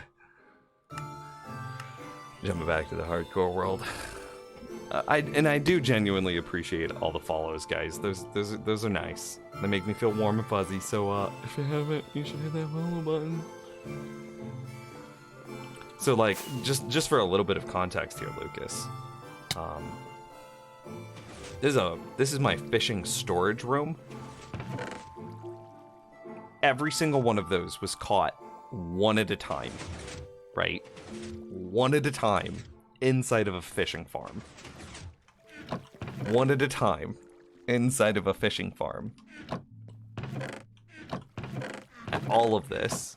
Actually, not the feathers. The feathers could sometimes come from the Darkroom Mob Farm whenever you get chicken jockeys. Same thing with the string. Could be from the mob farm with the spiders. But from the fishing farm, man. All of it from the fishing farm. One at a time. So, like, whenever we say that we've played 1,400 hours, right? Whenever we look at these statistics and time played is at 59 days, I am sure that, like, a third of that number has just been spent AFK.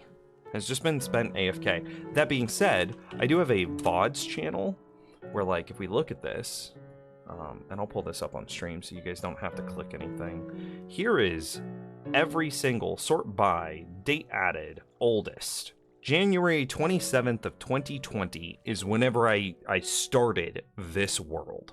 And it's just a sheep's ass as the thumbnail. And each one of these is like, you know, there's 4 hours, there's 7 hours, there's 3.5 hours. Right? And every single one of these is like hours on hours of content. So I'm sure you could go through and add up all of these streams and then get a rough approximation of how many of those 1,400 hours have been active hours versus AFK hours. So anyway, what were we doing? We're gonna work on the carrot and potato in.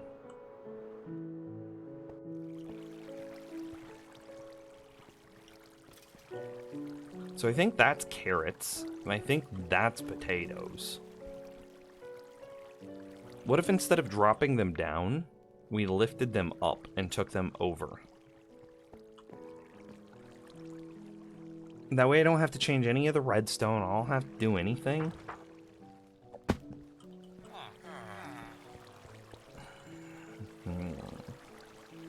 Nope, those are glass bottles. That was wrong. Okay. Here's what it is. This is carrots, right here. Yeah, that's carrots. And so that means that this is potatoes. So what if we just took... So there should be a bubbler. Oh, didn't mean to fall. That means that there should be a bubbler right here. What if we just took both of those up, right here and here, and instead of taking them over and dropping them into this, you know, storage pillar here, we just ship them off and connect them there. And remember that this potato line here needs to go away. We don't need this anymore.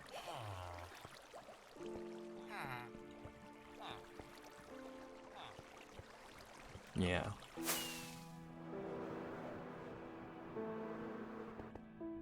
And then ideally we have them connect.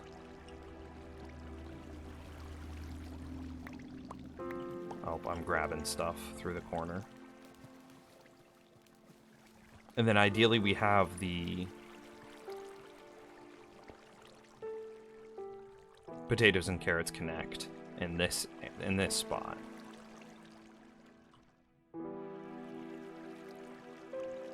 What is this line? Oh, I think that this is the Darkroom mob out into string, leather, and glass bottle line. Whew. I spent the last 6 to 10 hours sorting your new magic cards and you're finally done? Holy crap, man, that's wild. I play exclusively Pauper now. I don't have money to play like Commander or anything like that. I tried, and then like the money curve, as soon as you build a decent deck, somebody comes back and then they build a deck that costs $100 more than yours, and then you never have fun again, right? Because their $100 deck is just better. And then you're forced to spend more money in order to be competitive, and such a power battle ensues of trying to build better and better decks, but that are also more and more expensive. Whereas like Pauper, hey, you're limited to commons only. And it's like, bro, the most expensive deck in the format is like $60.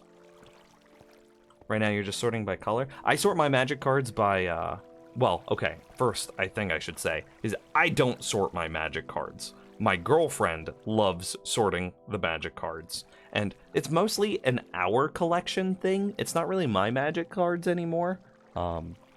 This is the woman I want to spend my life with, and so it's communist Russia now. They are our magic cards, to which end she sorts the majority of the magic cards, and she sorts them by color, and then just creature alphabetical, and then everything else alphabetical.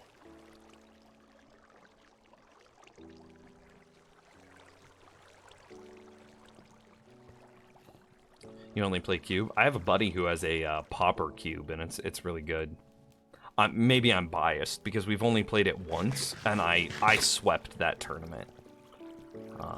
We got like 12 or so friends together, and I lost games, but I never lost matches. So I would go like 2-0, 2-0, 2-1, 2-1, 2-0, 2-1, 2-0. And then and so I first placed that Pauper cube. But I also play exclusively Pauper, and so I know the meta, I know the power curves, I know what type of decks you're supposed to build.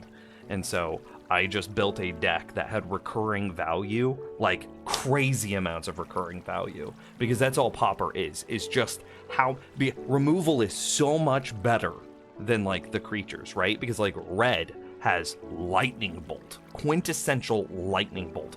Blue has quintessential counterspell, just blue counterspell.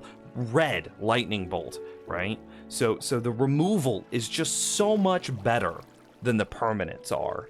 So the entire Pauper format is built on recurring value.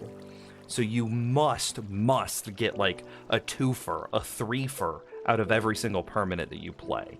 And nobody else knows that about Pauper. At least nobody in my friend group did.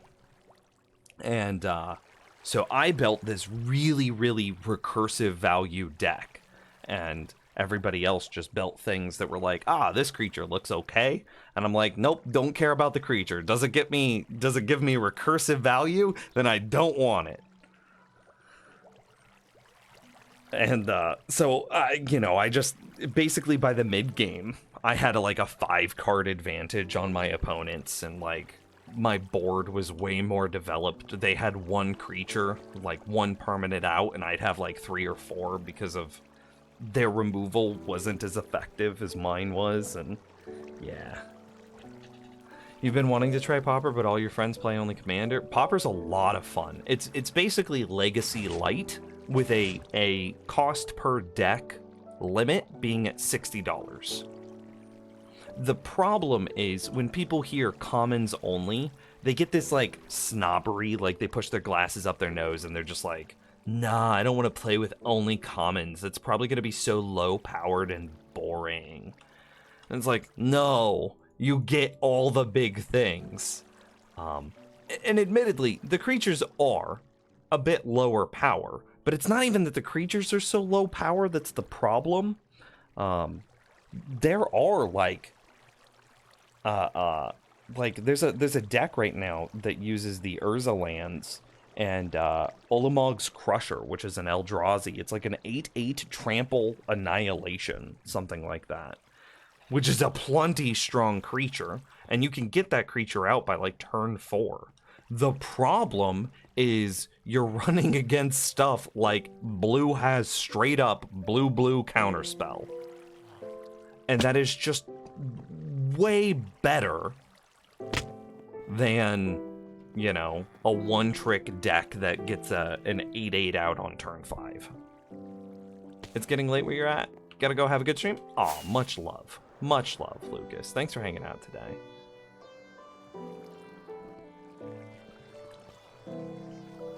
I think I just go for this. Right? We just... Okay, first this comes out because that's a lie block. I should have done better. And then... Right? And then this is just carrots and potatoes. And same sort of thing before. I totally recognize you're gonna say it, and you're right. I totally, absolutely could go get some kelp and pillar this up. I absolutely could. Or I could just be real lazy and just get a bunch of water buckets.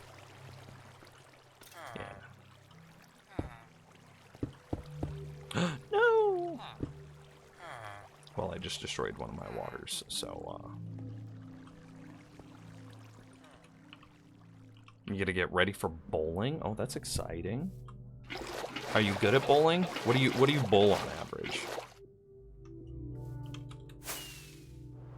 Or do you not know what you bowl on average, and that tells me how much you bowl?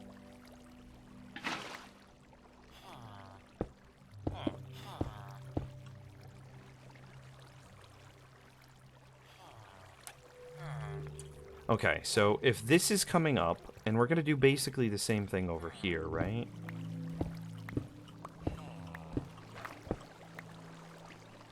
And we put that there, and then like this comes out, and then, right?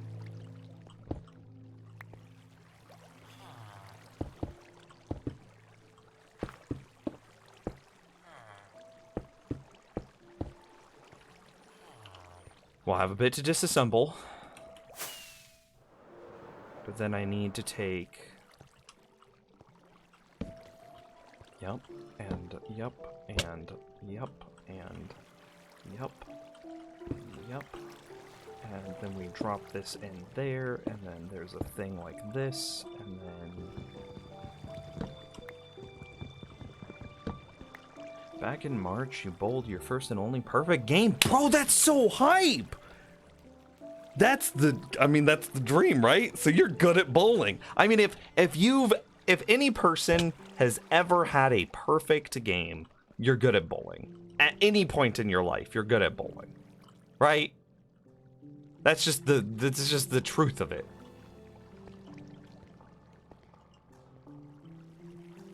What if I, instead of doing it here, what if I just made it meat?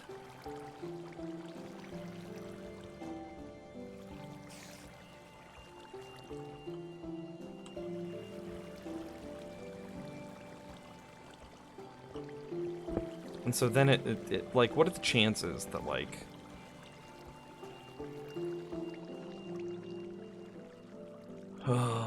what block do I care about the least? Probably a stone brick. Okay, yeah, this'll be fine. That way I don't have to, like, meet this line, and it keeps it a little bit more separated. It hugs this wall a bit more, though.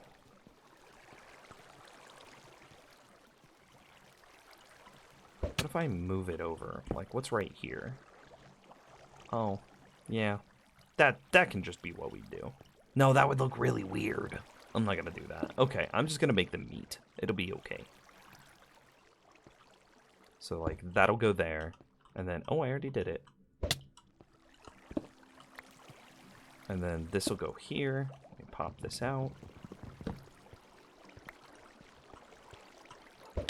And then same sort of thing. I'm gonna take you and replace you. I'll put that back in, and then do this. Then this will be a water line.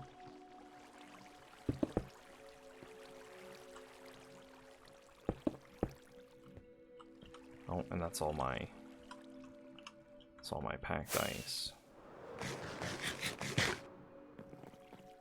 By golly, that was a good flight. Back in March, you bolted, yeah. But this league, your average is 185. That's still really good. I was at a league bowling from like when you were 4 to 12, then you went on a long bowling hiatus on occasional weekends, but got bowling into heavily like 2-3 years ago. Basically at the start of COVID, yeah, I feel it. Joined leagues last year, and then the 300 happened one day, and I didn't know what to do. You take a picture, and you revel in your glory, and you know that that's it. This is your moment. You've peaked. No, but like legitimately, that's so exciting. That's so very cool. Wow, does this just line up? Holy heckin' crap, well, this was clearly meant to be.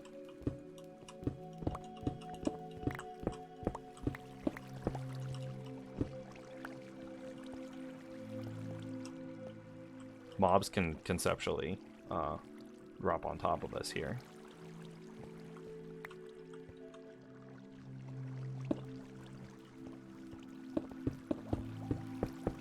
So future me, whenever I update my mob farm, I know that that has water in it, or is holding water.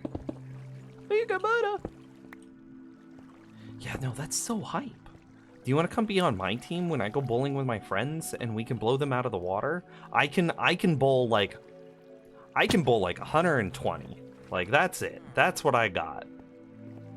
Man, that last frame when you were at like 270 and you have, what is that? That's like 10 strikes, because it takes what, 11 strikes to get a perfect game. So you're on the last frame and you've got your 10 strikes or whatever.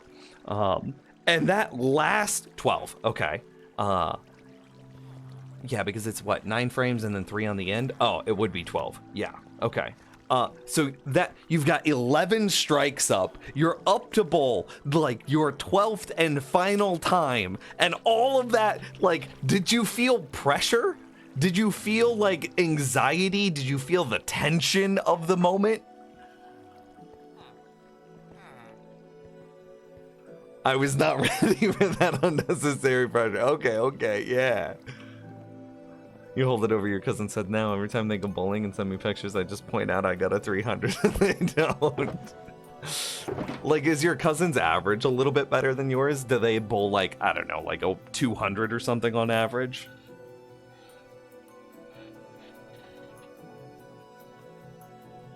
I don't need any of this redstone for the short term. Oh, why am I just carrying honey blocks? Blah, blah, blah, blah. I need more diorite. Let's see.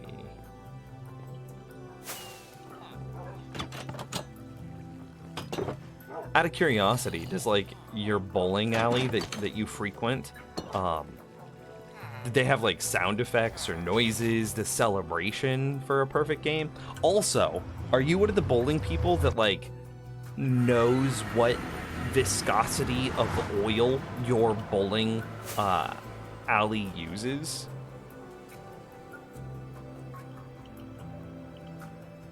Like, are you that guy? He was always the better bowler in the family, but they are bad. Okay.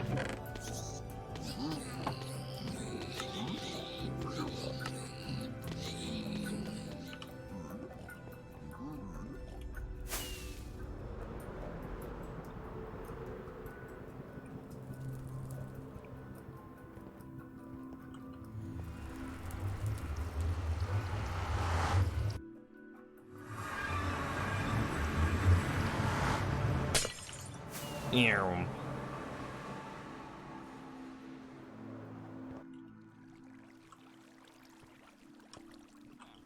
Yeah, that's what I want to see. Look at them potatoes.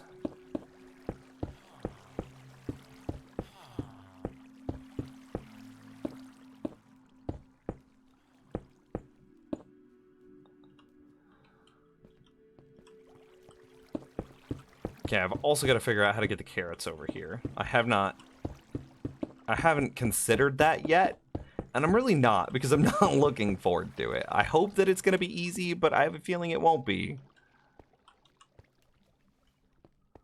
You do not ask about the oil, okay. I'm sure that you know what I'm talking about, though, right? Like, you know some of those old league guys complain about the oil.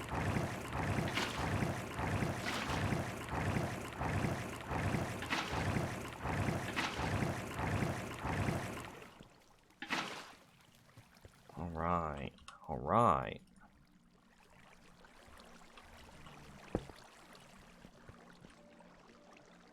I just throw and figure out what to do based off how your ball reacts. Okay, so you're still aware of different viscosities of oil, but you just see what's happening that particular day, and then you would just adjust from there. You don't get like snobby about it. I see. Okay, good.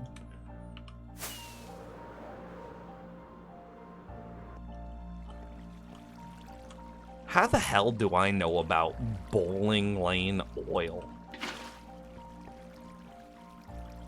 1, 2, 3, 4, 5, 6, 7, 8. So block goes here.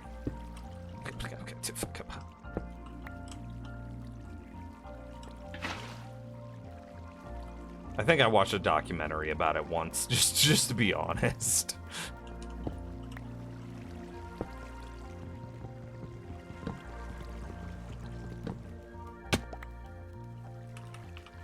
You're also a two-handed bowler, so older people also don't like that because it's not normal. Oh man, they can suck it.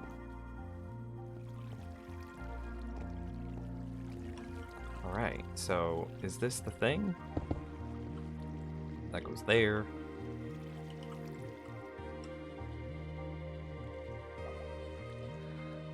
Oh, so how do I get this to properly interact?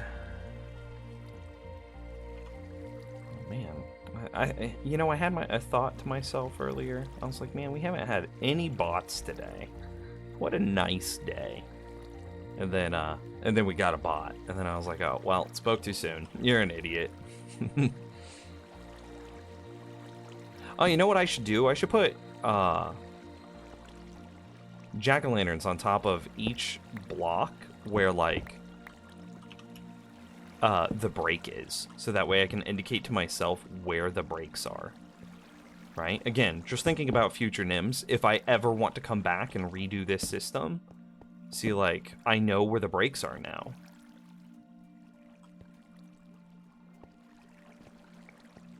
And then it also serves the purpose of...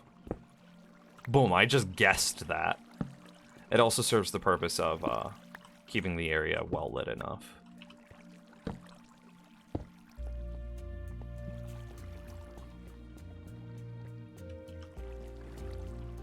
Blam. Blam.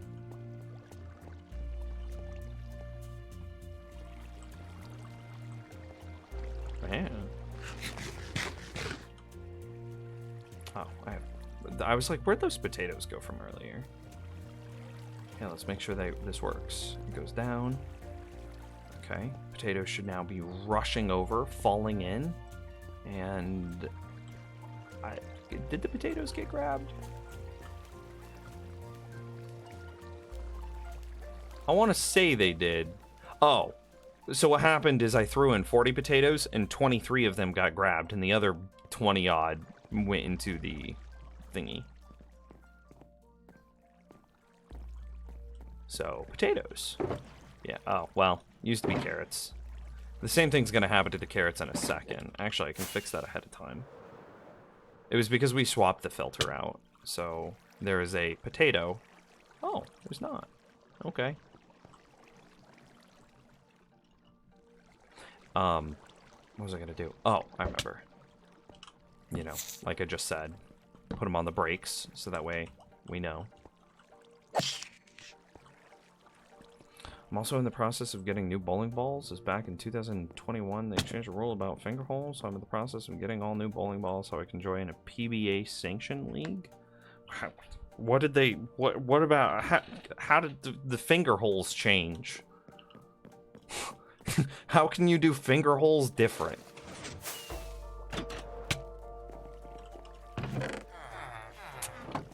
Okay, wow. I'm almost out of ender pearls and rockets and jack-o'-lanterns, but, you know, we'll make do.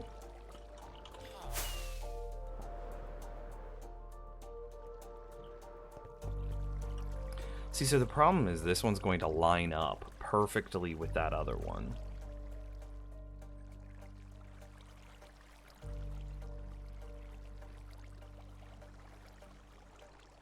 Is there a way that I could just make them meet? Because that would be the ideal. That would feel so clean if I could figure out how to do that.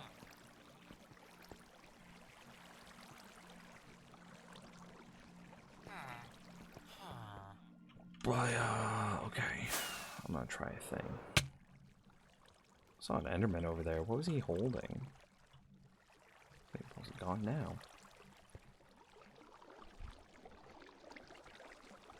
Long story short, every hole that's drilled has to be used when you throw. And because you're a two-handed bowler,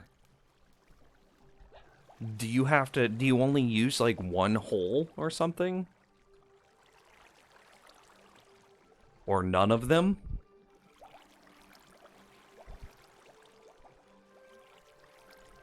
You might use none of the holes.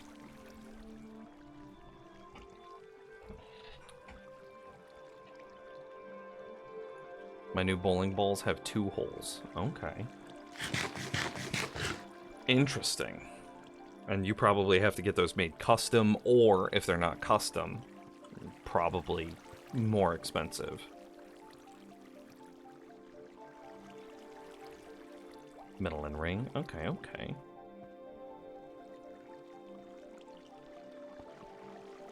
How do I do this?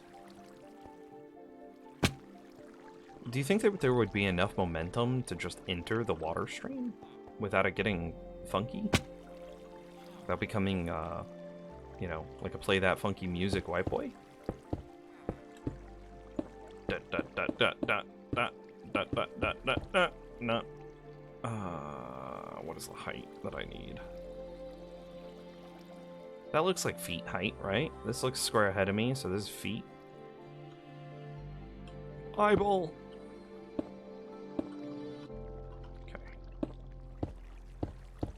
No, stop. You're not supposed to do that. Bad, wrong band. My older bowling balls had 3, but since they made it illegal now, you can't use them on a sanctioned league. Interesting. And like, why does that matter? Who cares if you do or don't use all the finger holes?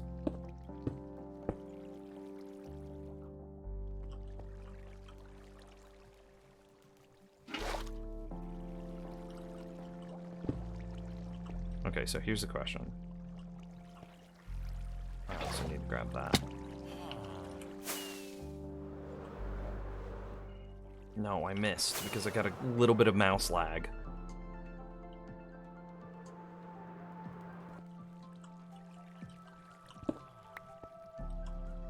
Okay, so if I enter this stream at like heckin' maximum velocity, what do be happening? Like,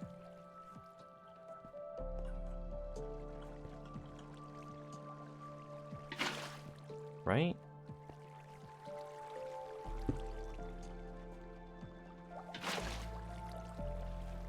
Yeah, that'll still work. And then if I...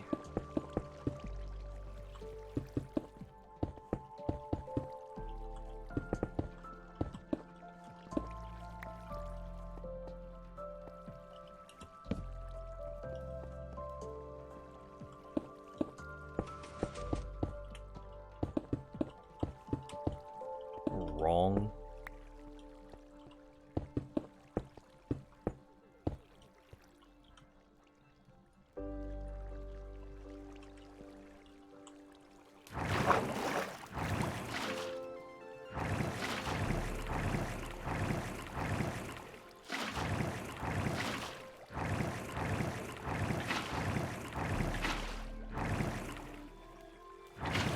No, I accidentally... Damn. It wouldn't have mattered. I would have had to resupply anyway. Fell asleep, knocked out, woke up to a summer storm. Oh, summer storms are quite nice. Worst things to wake up to. You could have... You want to know what my mind went to? I was like, you could have like your dog taking a poop on the floor, right? And then I just was like, that would be a pretty annoying thing to wake up to. But then my mind just went with poop. And then I was like, or you could have Amber Heard pooping on your pillow. And then I was like, don't say that. And then I was like, but that's really funny. You should say that. And so here we are.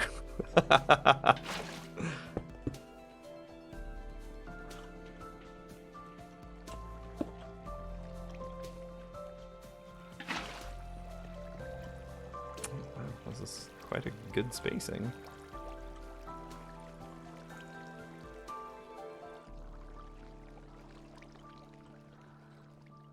I'll throw a block in and see what happens. Did it have the momentum? Oh yeah, it easily had the momentum. You'd be shocked if she did.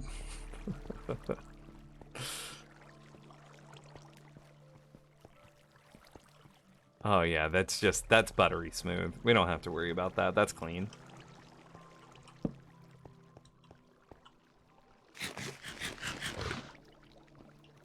Okie dokie.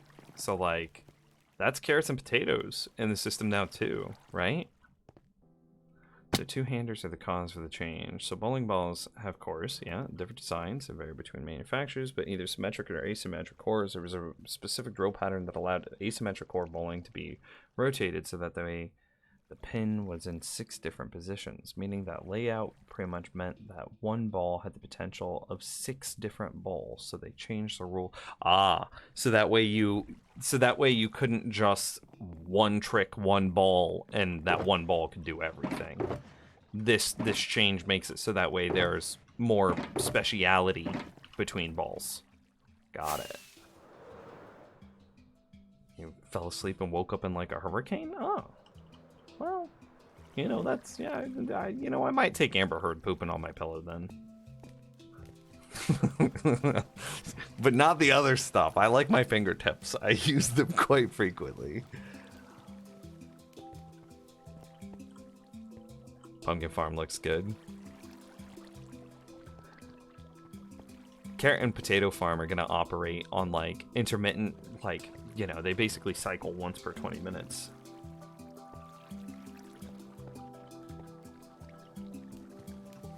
Tates. Oh, that was iron?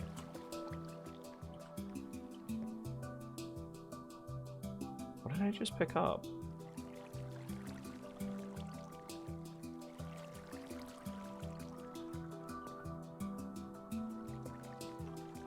Did that iron get added? I mean, it must be, right?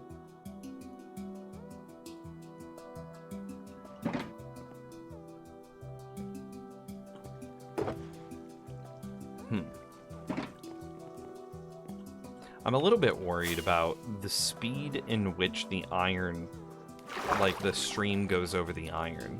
Because like, does this hopper have a chance to gather it?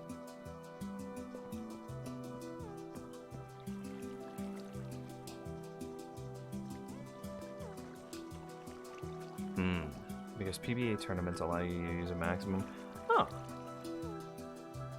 You can answer that? Yeah, give me an answer. Wow. I ran into him, like I hit his hitbox, but he didn't damage me. That surprises me.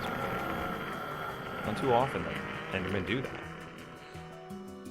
So you're all for the world change? Oh yeah, wait, let me finish. So had a maximum number of bowling balls, so that layout on, let's say, one example, a max of 6 balls meant that you could have 36 different balls, while one-handers only had 6.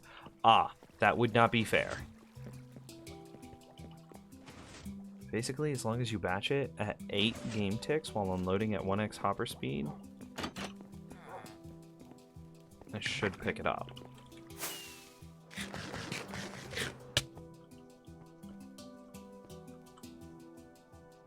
Yeah, those are all going to the pumpkin hopper. Was it too many items? It shouldn't have been. Let's throw in a stack, right? Right here. And we should see a stack come back in. And we can observe.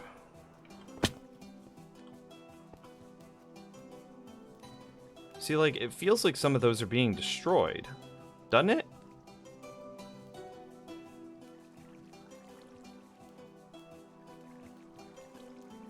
Yeah, like, that definitely felt like it went past. And the hopper's not full.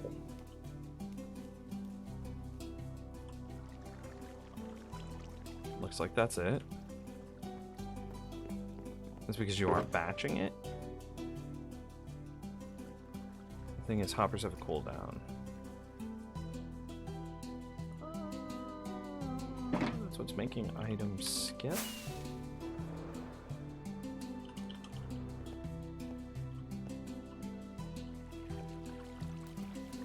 What do you mean by batching it? You mean by making them in like a large stack?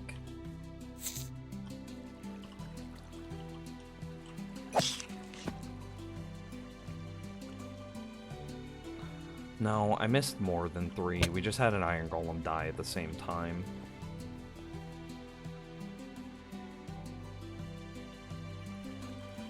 Yeah, larger stacks, okay. So then batch it at 8 game ticks while unloading at 1 hopper speed. We're also giving the hoppers items every 8 game ticks. So should I slow down my smart droppers then? Is that what you're saying? Because, like, right now, the iron comes in from this system, which is generated by this smart dropper right here. If I slow down this smart dropper, right, and I'm never going to be bottlenecked on it, but let's say I slowed it down like this, right?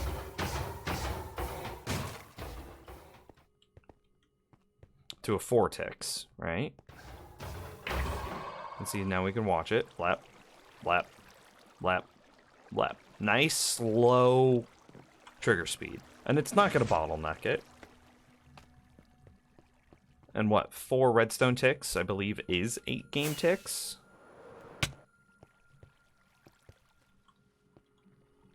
So you think that'll slow it down enough? What I was thinking is that items float in a water stream. So I was wondering if, as the item floated,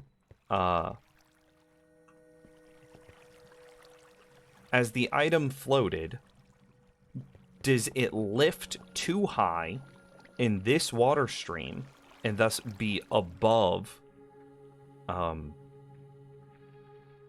too far above this hopper?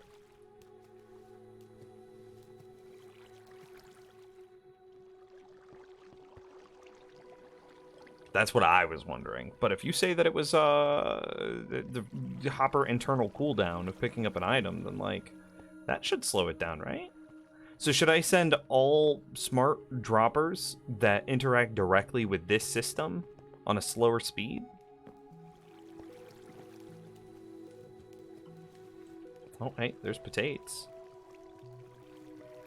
Iron, iron, iron.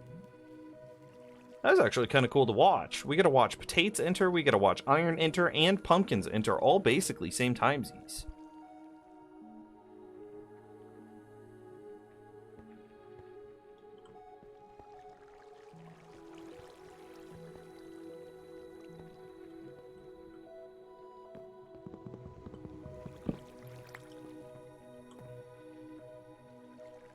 You could do that, or make the water stream loop. I don't want to make the water stream loop. It's just item physics calculations I don't want to have to deal with.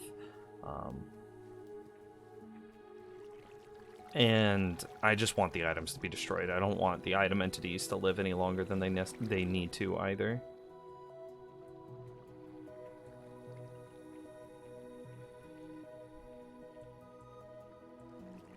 No, loop once and then get destroyed? I also don't want to think about how to do a one-time loop system.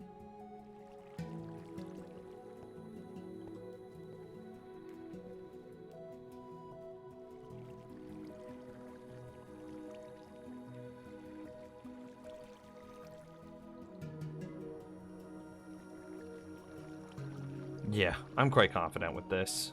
This is fine. I'll lower all the dispensers that enter into this area down to, I'll make them slower. And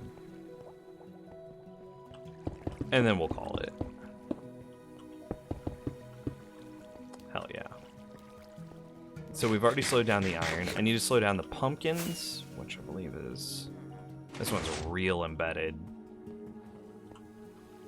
I think the pumpkin one's right here. Oh, God.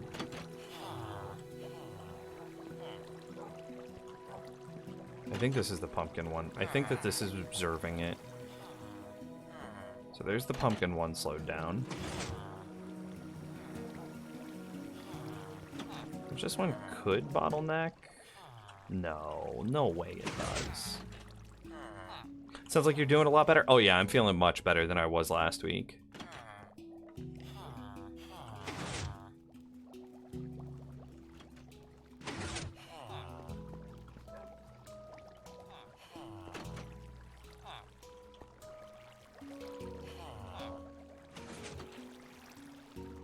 Yeah, no way this, like, ever bottlenecks.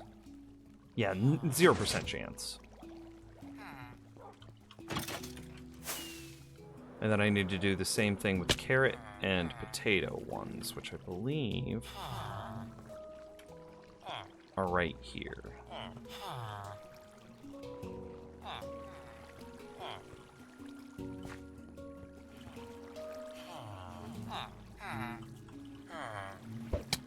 Yeah, I'm really happy that I took it relatively easy last week and gave my throat a chance and my voice a chance. By the way, I just want to say thanks for making all this historia. Hey, you're welcome. Thank you for the kind words.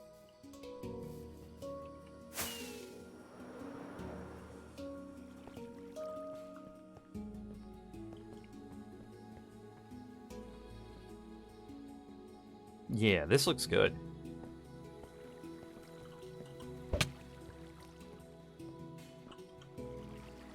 I'm almost out of diorite again. I'm forever out of diorite.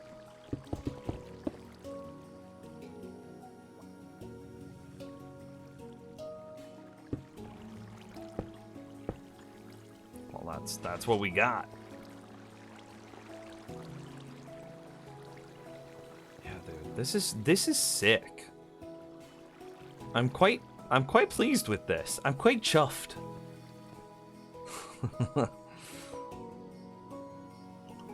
And I mean, pumpkins are filling up. I mean, we're up to our third double chest of pumpkins. Iron is slowly filling up. Carrots are even getting there. Potatoes are getting there. Like, and I want to take a look.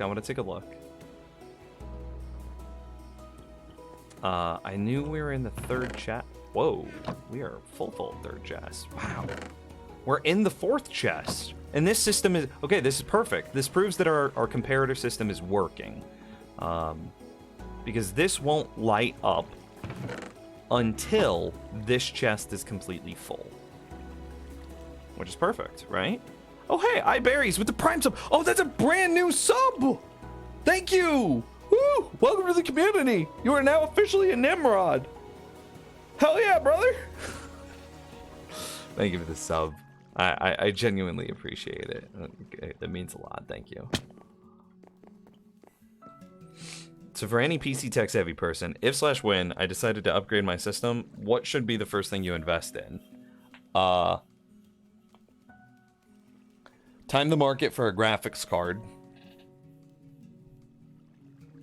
I mean, okay, well, first, what are you planning on doing with this computer? Presumably gaming. If you're watching a gaming stream, you're gonna be gaming, right?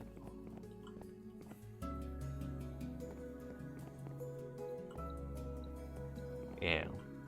So then I think that the answer is time the market for a graphics card.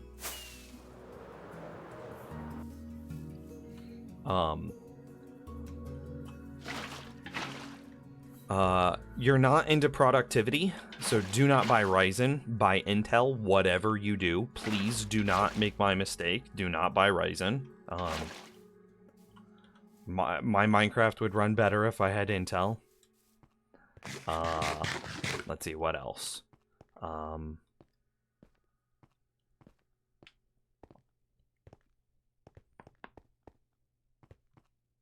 Thinking.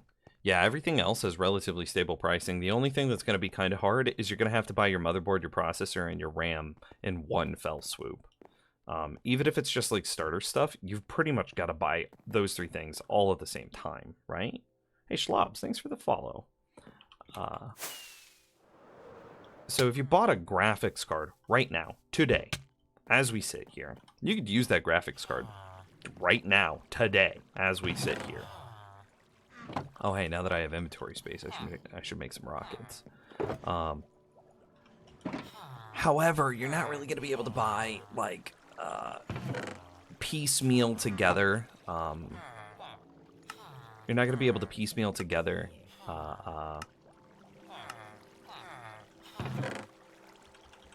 a processor, motherboard, RAM, right?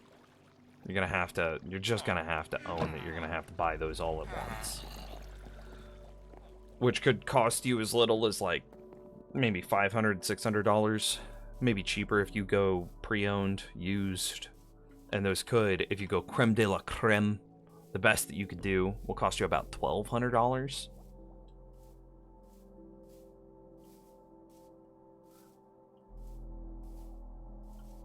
Why NIMS? Why not? I'm pretty sure your current motherboard is compatible with an RTX 2080. I bet your current motherboard is compatible with modern gen. It just won't be able to use 100% of the modern gen, like a 30 series. You just might bottleneck on your PCIe lanes. Why not Ryzen? I am incredibly, at least for Minecraft, unhappy with their single core performance. Ryzen went really, really, really hard on making multi-threaded performance the everything, the end-all be-all. Well, video games are very rarely multi-threaded powerhouses. They very rarely. Yo, Radioactive Mouse with the Prime sub too? It didn't pop up on stream, did it? Or am I just blind? Holy shit, I might just be blind. Bro, that's another new sub. Welcome to the community. Thank you guys for being Nimrods. Exclamation mark Discord. Join the Discord. Here, I'll hit you with that command so that way you can remain lurking. Boom. Sometimes Twitch doesn't do like good notifications. Good notifications always inside the Discord, and that is the only notification I ever send. There are never any everyone announcements other than stream and upload notifications. Anyway, so it's a clean Discord and it's a good community. Fun times. But anyway, yeah, Ryzen went really hard on multi-threaded workloads, which is not a bad thing to do, right? It means that they're quite good at things like streaming or video rendering or whatever, right? It means that they're really good at things like benchmarks. However, video games are not benchmarks, and that's a thing that like everybody kind of got tricked by. And Brero with the 7-month Prime sub. Just got Prime earlier when I was ordering more boxes for cards. Forgot. Hey, that's hype. Well, Joe, prime sub after prime sub after prime sub. I really appreciate those. Give me them Bezos bucks, please. I think I just got to make some more dragon landings. I am out. Check out this sick, nasty freaking pumpkin carver, though. It is. What is it? Is it Shear's main hand, pumpkin offhand? I think it is. Why don't I just hold right click? Nope. I was wrong.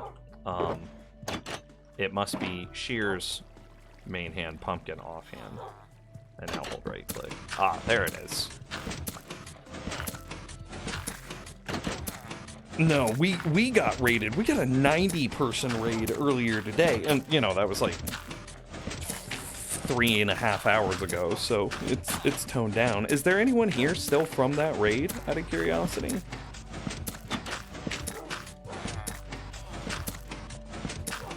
So it's good if you occasionally dabble in Blender? I mean, so a Ryzen is going to be the superior thing for things like Blender, for Adobe products, what have you. That is true. It just will be better at those things. However, Intel is going to be so much better for your gaming performance, it's unbelievable. And Radioactive Mouse, thank you for the follow. I like how you prime subbed before you followed. I appreciate that. Right, Intel is going to be so much better at a whole slew of games, specifically the games that have not been multi-threaded optimized, because they're just better at single core performance, and it's not close. And Intel will only be slightly behind multi-threaded workloads. So you have a thing. Do you want better gaming performance and slightly worse multi-threaded performance, or do you want significantly worse gaming performance and slightly better multi-core performance? That's your pro-con T-chart. Much better gaming performance, slightly worse multi-threaded, versus much worse gaming performance and slightly better multi-threaded performance. What about VR? I'm making a VR setup PC later. Should I focus on Intel and GPU? I believe NVIDIA is by far the VR king. I don't know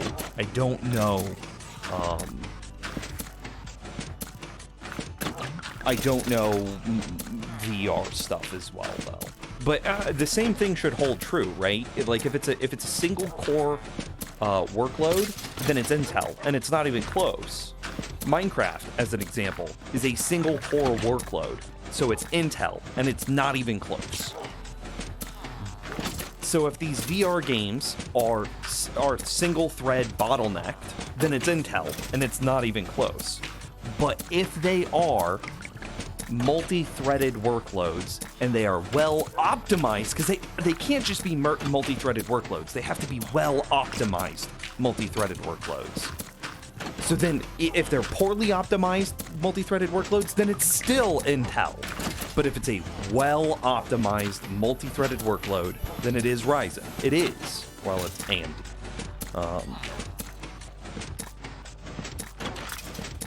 Well, how many well-optimized multi-threaded workload games are there? It's just not many, right? Everybody's in a rush to get their game to market. Nobody's in a rush to optimize their game.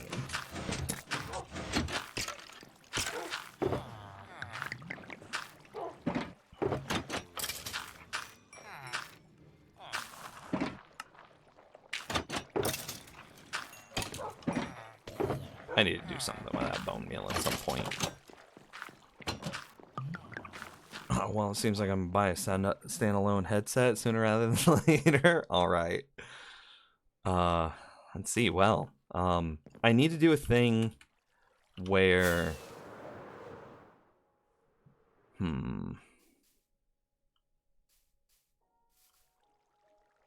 how do I empty Can I use this line to do all of it? Hang on, I might be having a brain blast.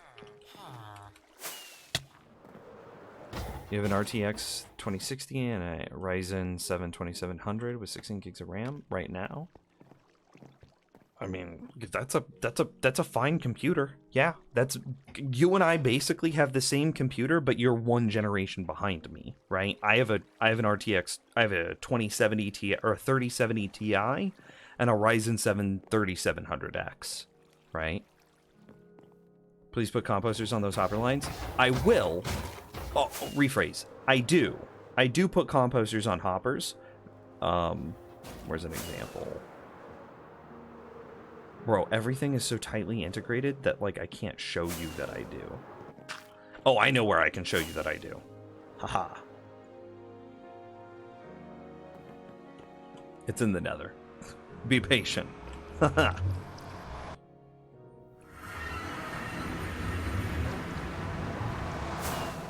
I do. As evidenced, right? I do. All these hoppers with their composters on top of them. I do. The thing is that that trail of hoppers that is going around is just a temporary trail of hoppers. It's to empty my old storage silos and fill the new storage silos. So like this used to be my pumpkin storage. I've now emptied that, and it now is, yeah, and that all of those pumpkins are now over there. So I need to do the same thing with my potatoes, and the same things with the carrots. So this is just a temporary hopper line. Please don't do something weird. Okay, cool. It didn't. And see, I can immediately just freaking blap that on, right? It'll keep doing stuff. And then I should just be able to take that hopper and connect it to this line and be good, right? Same thing. Yeah. And I should just be able to, like, add that. Okay, let's go get a redstone block real quick so we can shut some stuff off. I'm going to fix the Minecraft soundtrack. And then I need hella hoppers. Yeah, a single stack should do it. Oh no, I still have my shears on me. I should have put those up. Names, do you think that builder streamer built your pumpkin carver? Oh, there was that girl that was like Swedish. Is that who you're referring to? I checked out her stream. She's pretty good. Okay, I'm gonna lock these hoppers, whatever, right there. It doesn't matter, right? Nothing's entering it. And this will continue to empty just fine. Oh, hang on. I should have put these significantly further apart. So that way...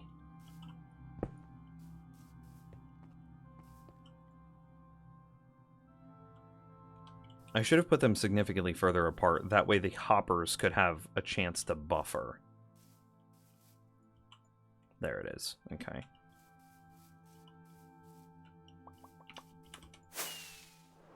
Maybe we should raid them and find out?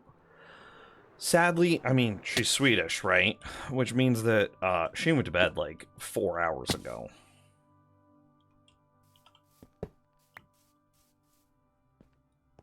And see, now this can have all of this space to just buffer and fill. And that way, it'll be easier into the future. And so now I need to be able to get in here. So, I'm just gonna take this, right?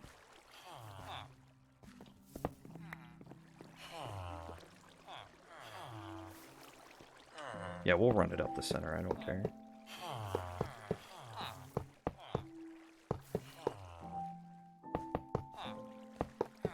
That's kind of the sad part of, like, you know, effectively stream schedules.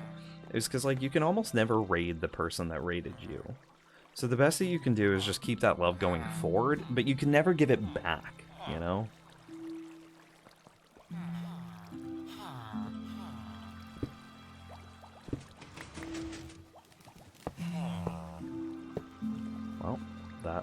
that'll do it.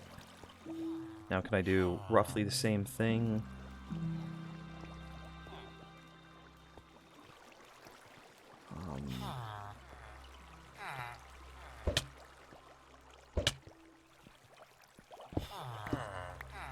It looks like I can.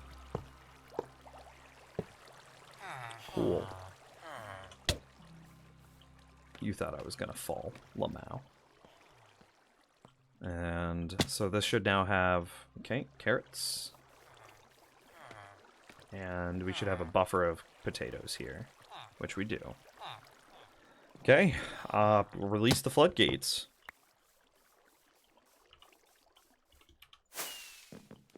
And so now we should have, yeah, potatoes just flowing in.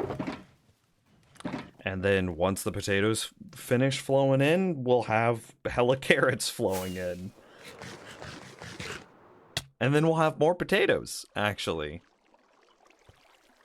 Yeah, because it's potatoes now, then carrots, and then carrots, and then potatoes. Yeah. And I just want to stand over here and see if I pick anything up. Like right here. Right? And this will tell me, if we just give it a minute, right? This will tell me if anything is skipping its filter. Can't confirm it's 1:22 in the morning. Where are you from? How do you say your name? Heels? Hiles? 1:22. Yeah. Sweden. Oh, okay.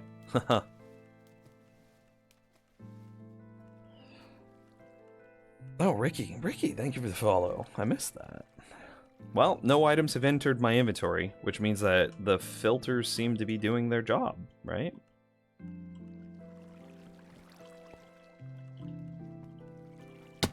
Oh, well, this is...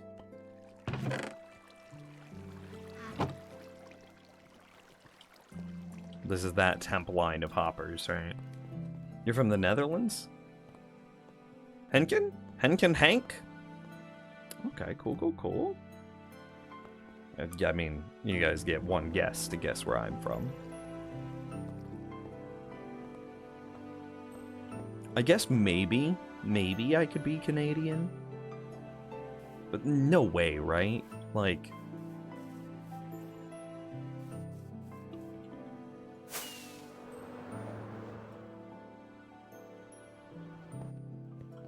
Yeah, no way I could be Canadian. I don't have any Canadian accent, and even I think like the more like Chicago Canadians still would sound very different than I do. I need more diaphragm again, and I'll say enough. That could be changed.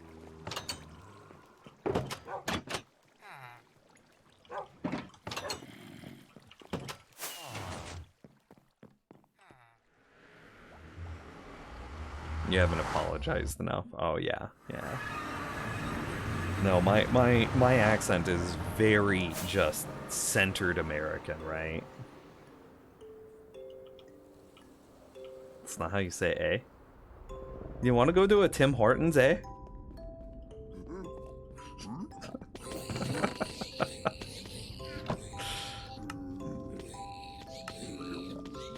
I'll just grab some more quartz while I'm here.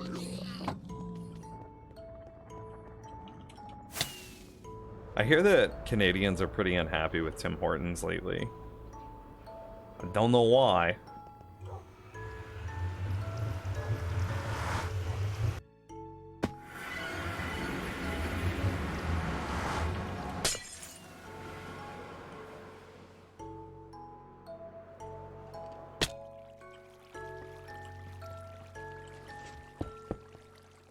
Something.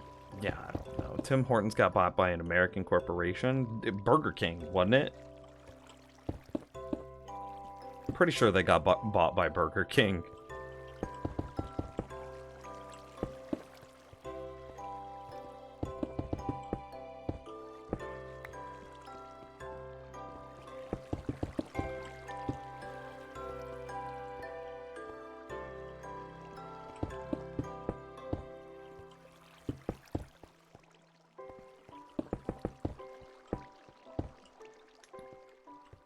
It's that Horton has been spying on people with their app. Oh, was that what it was? I knew it was something.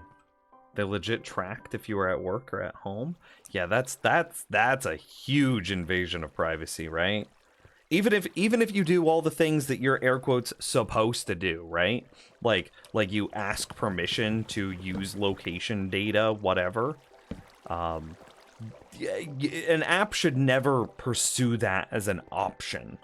Even if they got air quotes consent, because nobody reads the T's and C's of any app they download, right? Who has the time availability, the energy, and the education to read the legalese inside of terms and conditions? No one, absolutely no one. Like, so why? That is real scummy. That is real. I mean, yeah, they all do to some extent, but like most of them have stuff that says they can only track you whenever the app is open, right?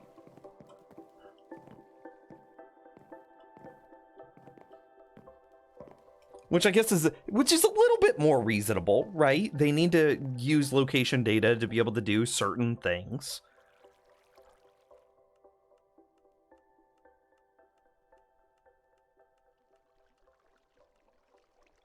Ayo, that's like my job. They're trying to make you download an app to report if you'll be out, but get this, it's not on the App Store, and they make you download a third-party. Whoa, that's yikes. Yeah, I've sideloaded apps before on Android. I've done that. I used a sideloaded app for Pokemon Go. There was Pokemon Go has like statistics in the game, and those didn't used to be immediately available to the user. So you had to use these third-party apps to figure out how powerful your Pokemon were. Well, Pokemon Go didn't like that people were doing that, so they issued cease and desists to all the apps that were helping you effectively data mine how good your Pokemon were. Well, a cease and desist only gets you removed from the Play Store, but you could still download it directly. And so that's what everybody did back in the day. Yeah, no, it is ridiculous. No, well, it's only ridiculous if it's tracking you in the background. If they're tracking you as the app is open, sadly I think that's I don't think they need it. However, I get it if they do. Because, like, they could offer promos and deals based on your location. Like, is the pricing of a burger in, I live in Kansas City. I live in the Midwest, right? One of the lowest costs of living in the entire United States. Is the price of a burger from Burger King the same in Kansas City as it is in, say, like, downtown LA? It might not be. It might not be. To which end, they need location data in order to properly serve pricing in my area, right? And like Candy actually works in, yeah, IV checkers, exactly. Candy works in marketing, so she would probably be able to tell you this even better than I would. But I would imagine that there's even more regional stuff that they would need in order to justify having location data. But like, there's no reason to track you. There is no reason to track you to a home versus work location. That's unnecessary. All they need is like a zip code, say, in order to be able to deliver correct location-based data. So tracking you is really invasive. But they probably do legitimately need some location-based data. There's a promotion on the BK app a while ago that if you open the app near McDonald's, you'd get a buy one, get one free coupon, but you had to open the app near McDonald's. I Yeah, that's a coordinates tracking, but yep.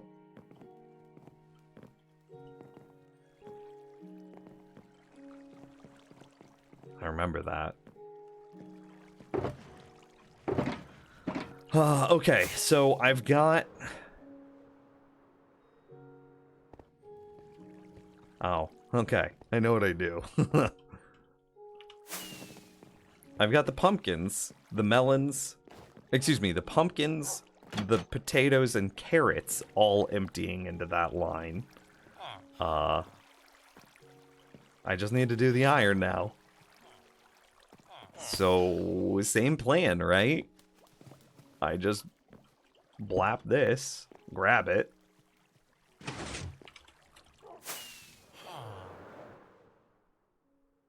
Nims hear me out next stream. Warden hunt? I don't feel like I'm ready for that. Deep enough to allow a buffer. And see, so now all the potatoes or whatever's in that shulker will buffer right here. Carrots. It's carrots in that shulker. Oh, hey, this shulker's empty.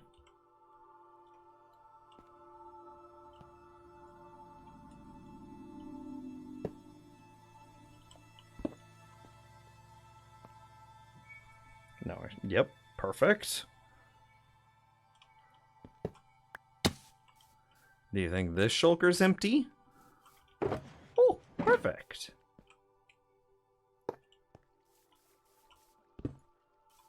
Oh, even easier.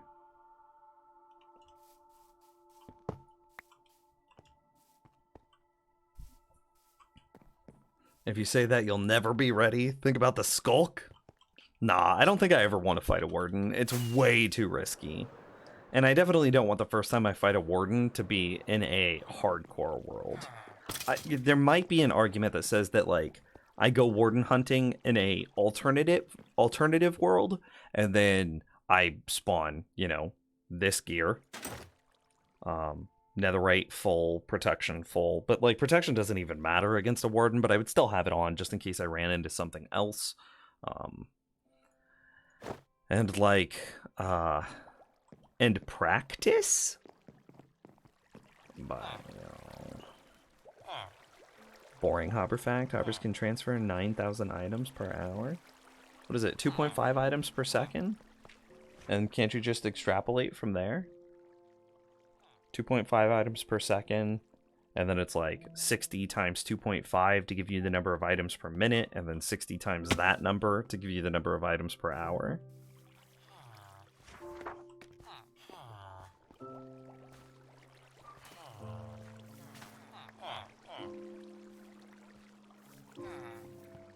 Hi, Frank. Yeah.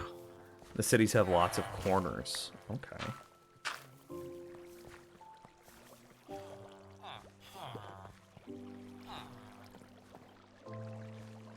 Interesting.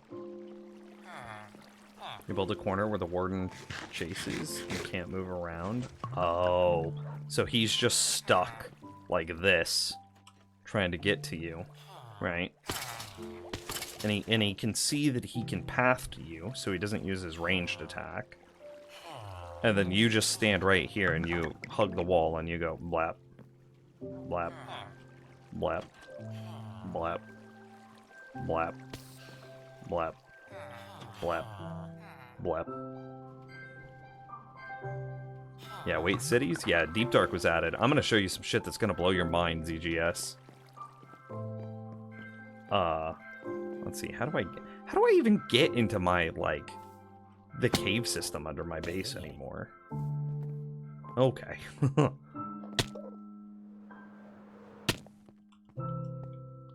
All these dirt blocks I've been bringing down here. My god. Okay, this used to be the bottom of the world, right? Down here, this used to be it. Y12? That was damn deep. We are now in negative Y coordinates.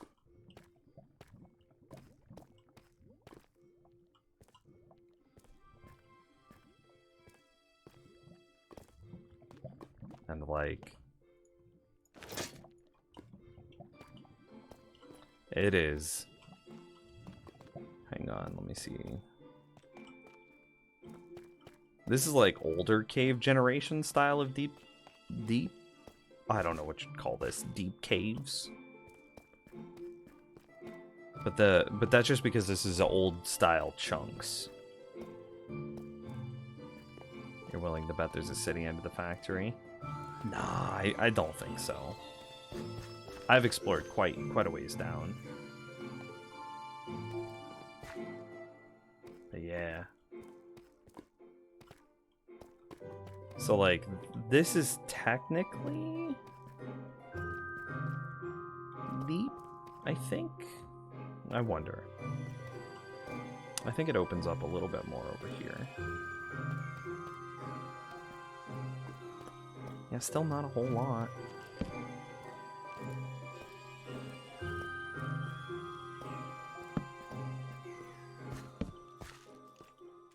Oh, I've been here. Okay, yeah, it did open up a bit. But see, like, I'm pretty well centered under my base, and like, there's nothing.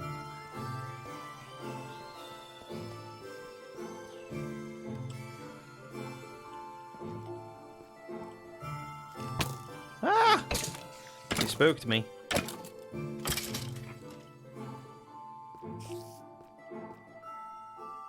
What about skulk sensors, though? Yeah, I do want some skulk sensors. That's how you get me. But like, oh buddy, how do we find one?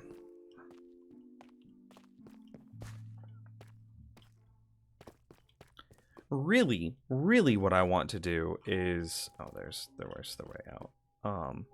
Really what I would like to do is I want to build the new fishing farms. I want to build a skulk sensor based fishing farm that can get treasure drops again. Right? Yeah, dude. Deep Dark. It's in the game. And, like, that's not even a good Deep Dark because it's built, like, it's generated in old generation. If I had new Deep Dark, ooh, buddy, it's real cool. Just strip mine at, like, y-32 in a direction? Okay. Where do I get that limp flight sometimes?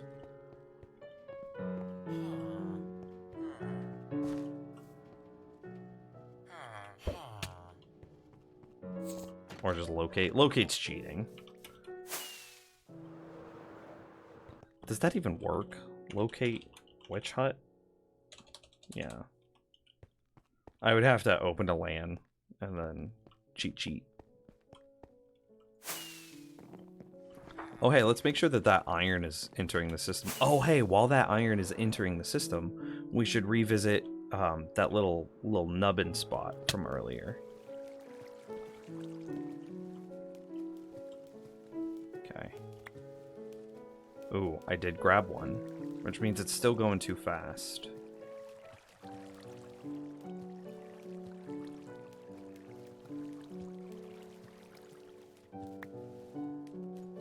Oh, but it's because it's entering here.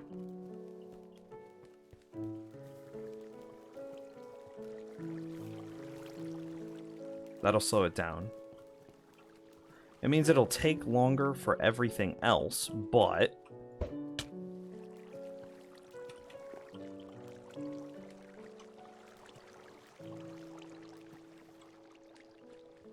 Now let's see, do we get iron in our inventory? Create the world again and easier creative and locate there? I mean, I could, right? But isn't that the... Oh, there's just a deer in my front yard. Isn't that the same thing as just opening to LAN and then doing a locate command? It's just the same thing with more steps. Hey, buddy.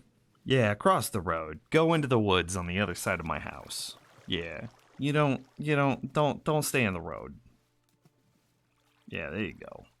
Just have a good woods. Oh, it just pooped in the road. Oh, well, it kind of fell into the ditch. It's all right. What a good deer.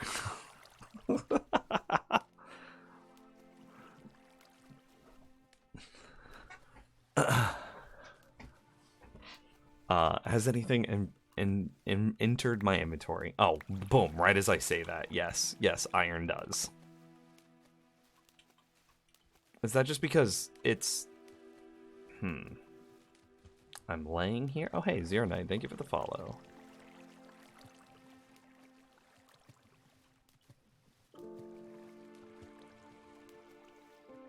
Yeah, iron's definitely flowing in. Can you just put a hopper one block in front of the other? Facing the other way, so then you have two hoppers? I mean, well, this is a filtered hopper, so I'd have to build a second filter.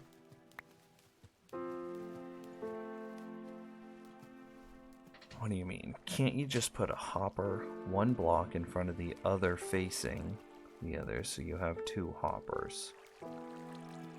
Yeah, no, this one's a filtered hopper. It's not just a regular hopper.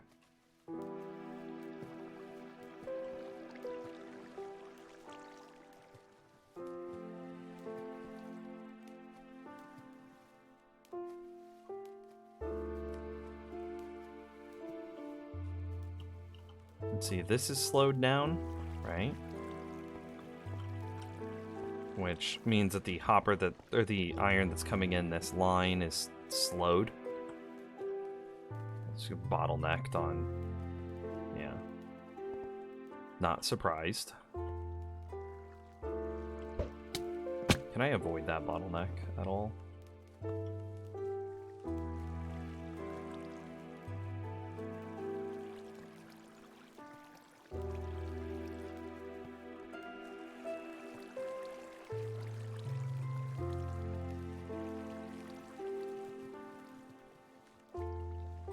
That's fine. I'm gonna say you don't know love until someone offers to make your green tea after a midday nap. Does coffee count? I don't know anybody that likes tea.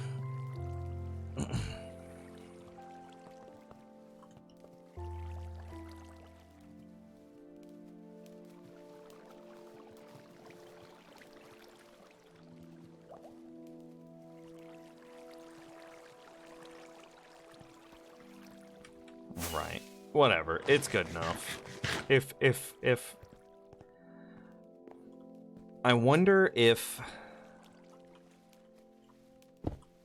say I removed the ice from right here, would that slow my iron down enough? Oh, better yet, what if I just made that a waterlogged block? Would that keep my iron lower and make it better? What if I did both? Ooh. I could be so big brain.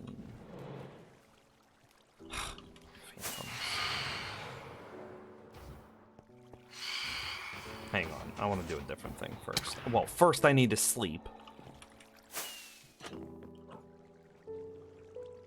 Nims, you love TT as your entire life? Blood? Oh god, no. Wait, isn't it just dirt water? No, it's leaf water.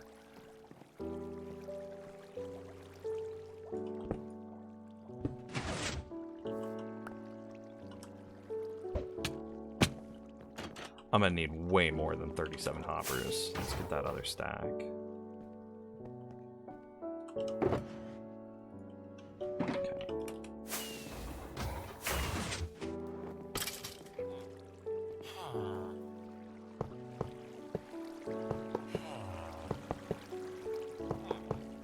This is all just temporary hoppers. We don't actually care about this.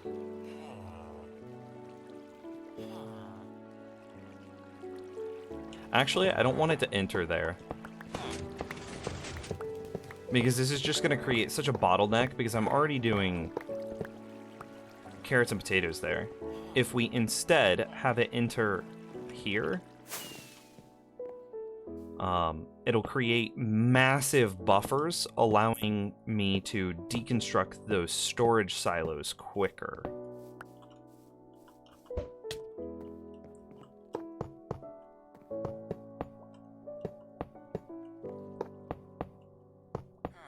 Bro, I wish I had Swift Sneak so badly. Like, here's how you get me to go to the Deep Dark, Yuffie. You don't try to sell it to me based on Skulk Sensors, you sell it to me based on Swift Sneak. Do I have a shulker farm set up? No, I do not. It's on my to-do list. However, well, that hopper's just gone forever. However, I'm kind of chilling, at least so far, with the number of hoppers that I have.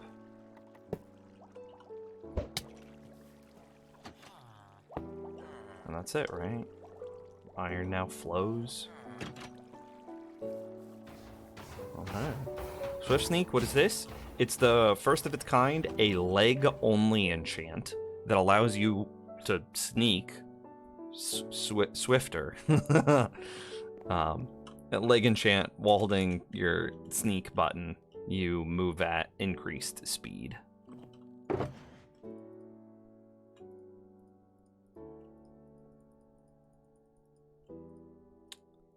Yeah. Yeah.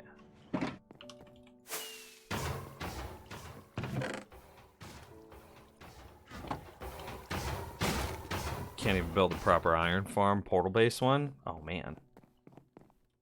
I believe in you. You could do it. You just gotta set your mind to it.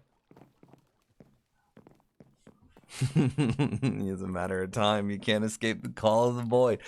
I mean, it's gonna have to happen, right? I need skulk sensors if I'm gonna do the upgraded fishing farm. I just need. How does one get this? They seem really useful in the dark cities. Oh, hey, there's the hopper. That hopper was not gone forever. We recovered him. Wow. This guy thought he was dead? No, we pulled him back from the brink. Yeah, it's the Deep Dark Cities, Ancient Ruins, Deep Ruins, something like that. Yeah. Oh, get that skulk sensor back, or shulker too.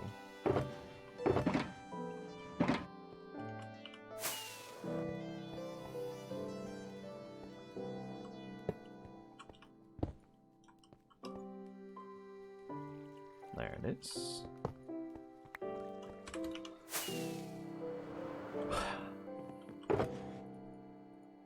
Oh, can't put a shulker inside a shulker.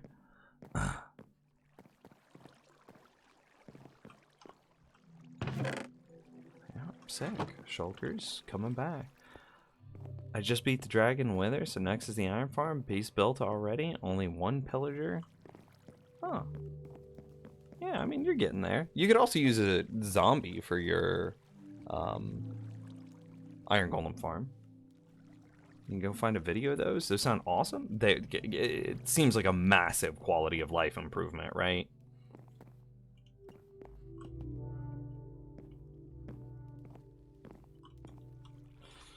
Well, everything is now wired up, right? Iron should start flowing.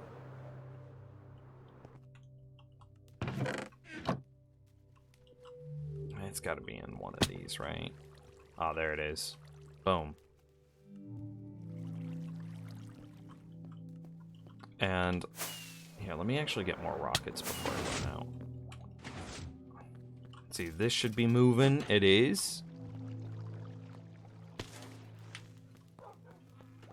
Works with the zombie too. Saw comments above the video. People said can't replace the pillager.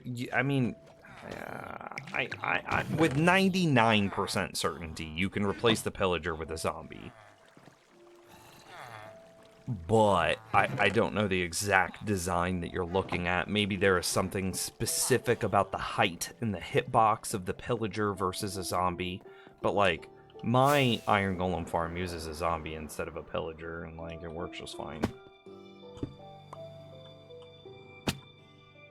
Oh no, I can't replace it. Ah, that's fine.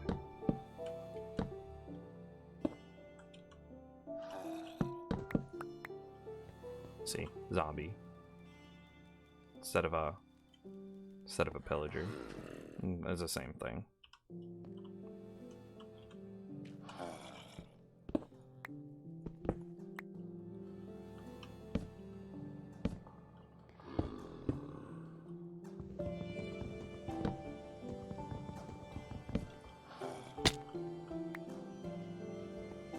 Oh, I didn't mean to double fall. Here I was being all smooth with like perfectly getting up there and perfectly breaking blocks, and then I just fell off a small ledge. Like an idiot. Difference between the pillager and zombie is that the scare range is 2 blocks larger. Oh, okay. So then it might be necessary to have a pillager. It likely is necessary to have a pillager. Okay. I wanted to take a look and see if I could figure out this. Like if I pull out that ice block and slow down how quickly the items skim along the top of that hopper, could I once again gather more of my iron? Because having a high rates iron farm just to lose it because my hopper can't keep up feels kind of dumb and bad.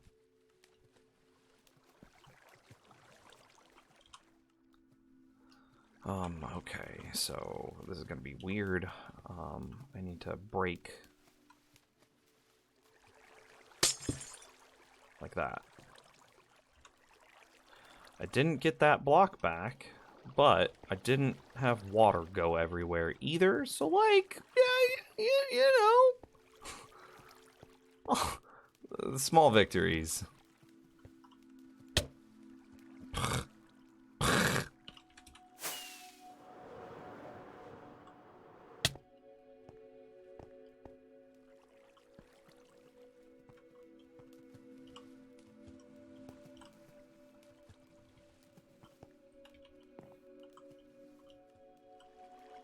Here, hang on.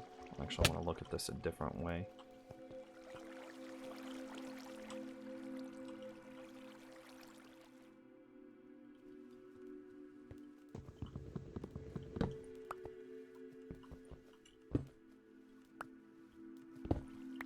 Okay.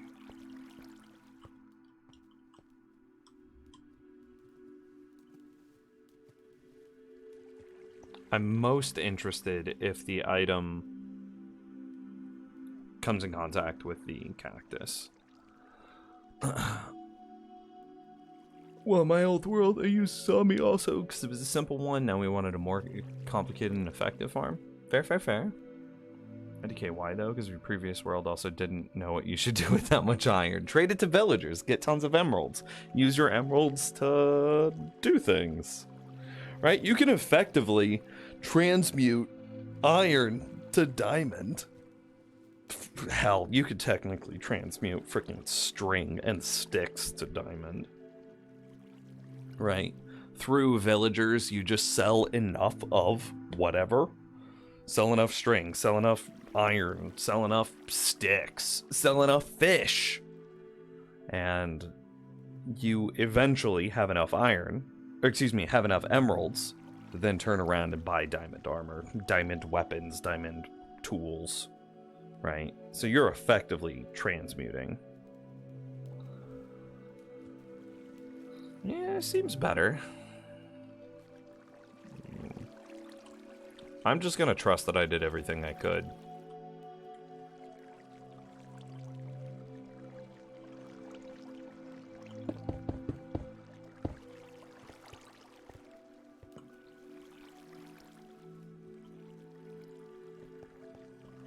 And this is still schmoving.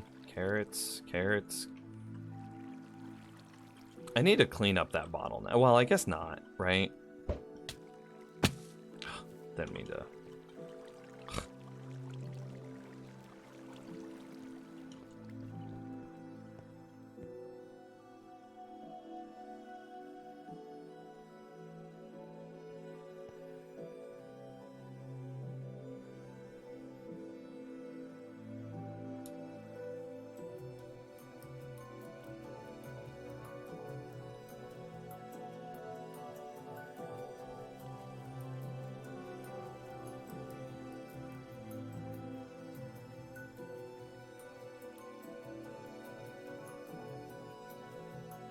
Why do certain items move faster? Do you see this? Like, look at how slow those items go. And then sometimes there's an item that comes in that's just like, why do that be?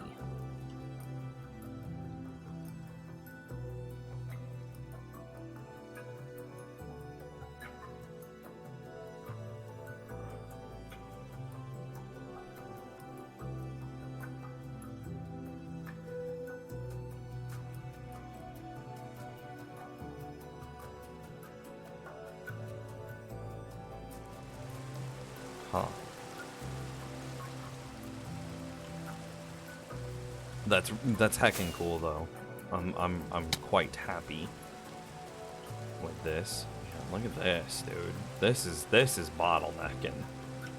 Whoa, no way. No way it's this many carrots. Okay, thank God.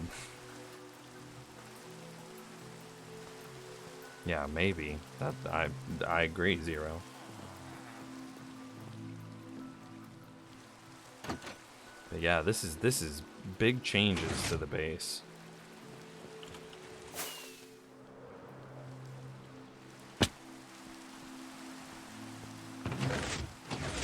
Wow. We got a lot of time here. A lot of time here. Well, I do think I'm going to call it a stream here. We're just kind of at a point where we're just bottlenecked on the transfer speed of hoppers, which who knew that 2.5 items per second was slow? We are kind of bottlenecked here, but it'll be nice because I can, you know, as we do the outro of this stream and the intro of next stream, we'll basically be just adding a bunch of free time to the world, to allow those hoppers enough time to do what we need them to do. Is the shulker farm set up yet? No, I don't have a shulker farm. Flap. Step in here. So yeah, I think I'm gonna call it a stream there. Thanks for watching. You guys have been absolutely lovely. Now, before you go, we need to put forward some good energy into the world, right? We got a 90-person raid earlier, and you know that of course is going to fall scale back over time, but we're gonna make sure we keep that good vibes going.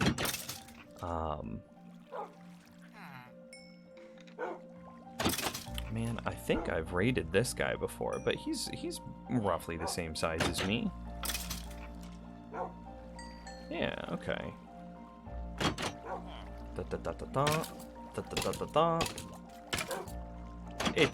Oh my god, their stream is so cute. I hate it. I hate how cute this is. Holy shit. Okay. Anyway, we're gonna go raid. I'm a Shep. So thank you guys again very much for watching. You guys have been absolutely lovely.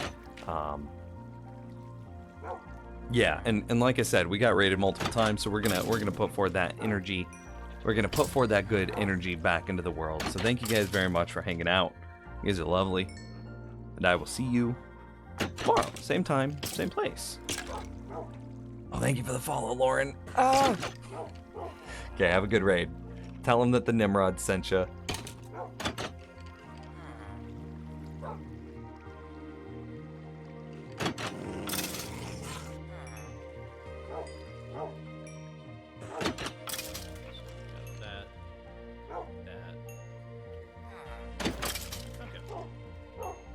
So, hello Nims, how's the streaming? What are you guys doing today?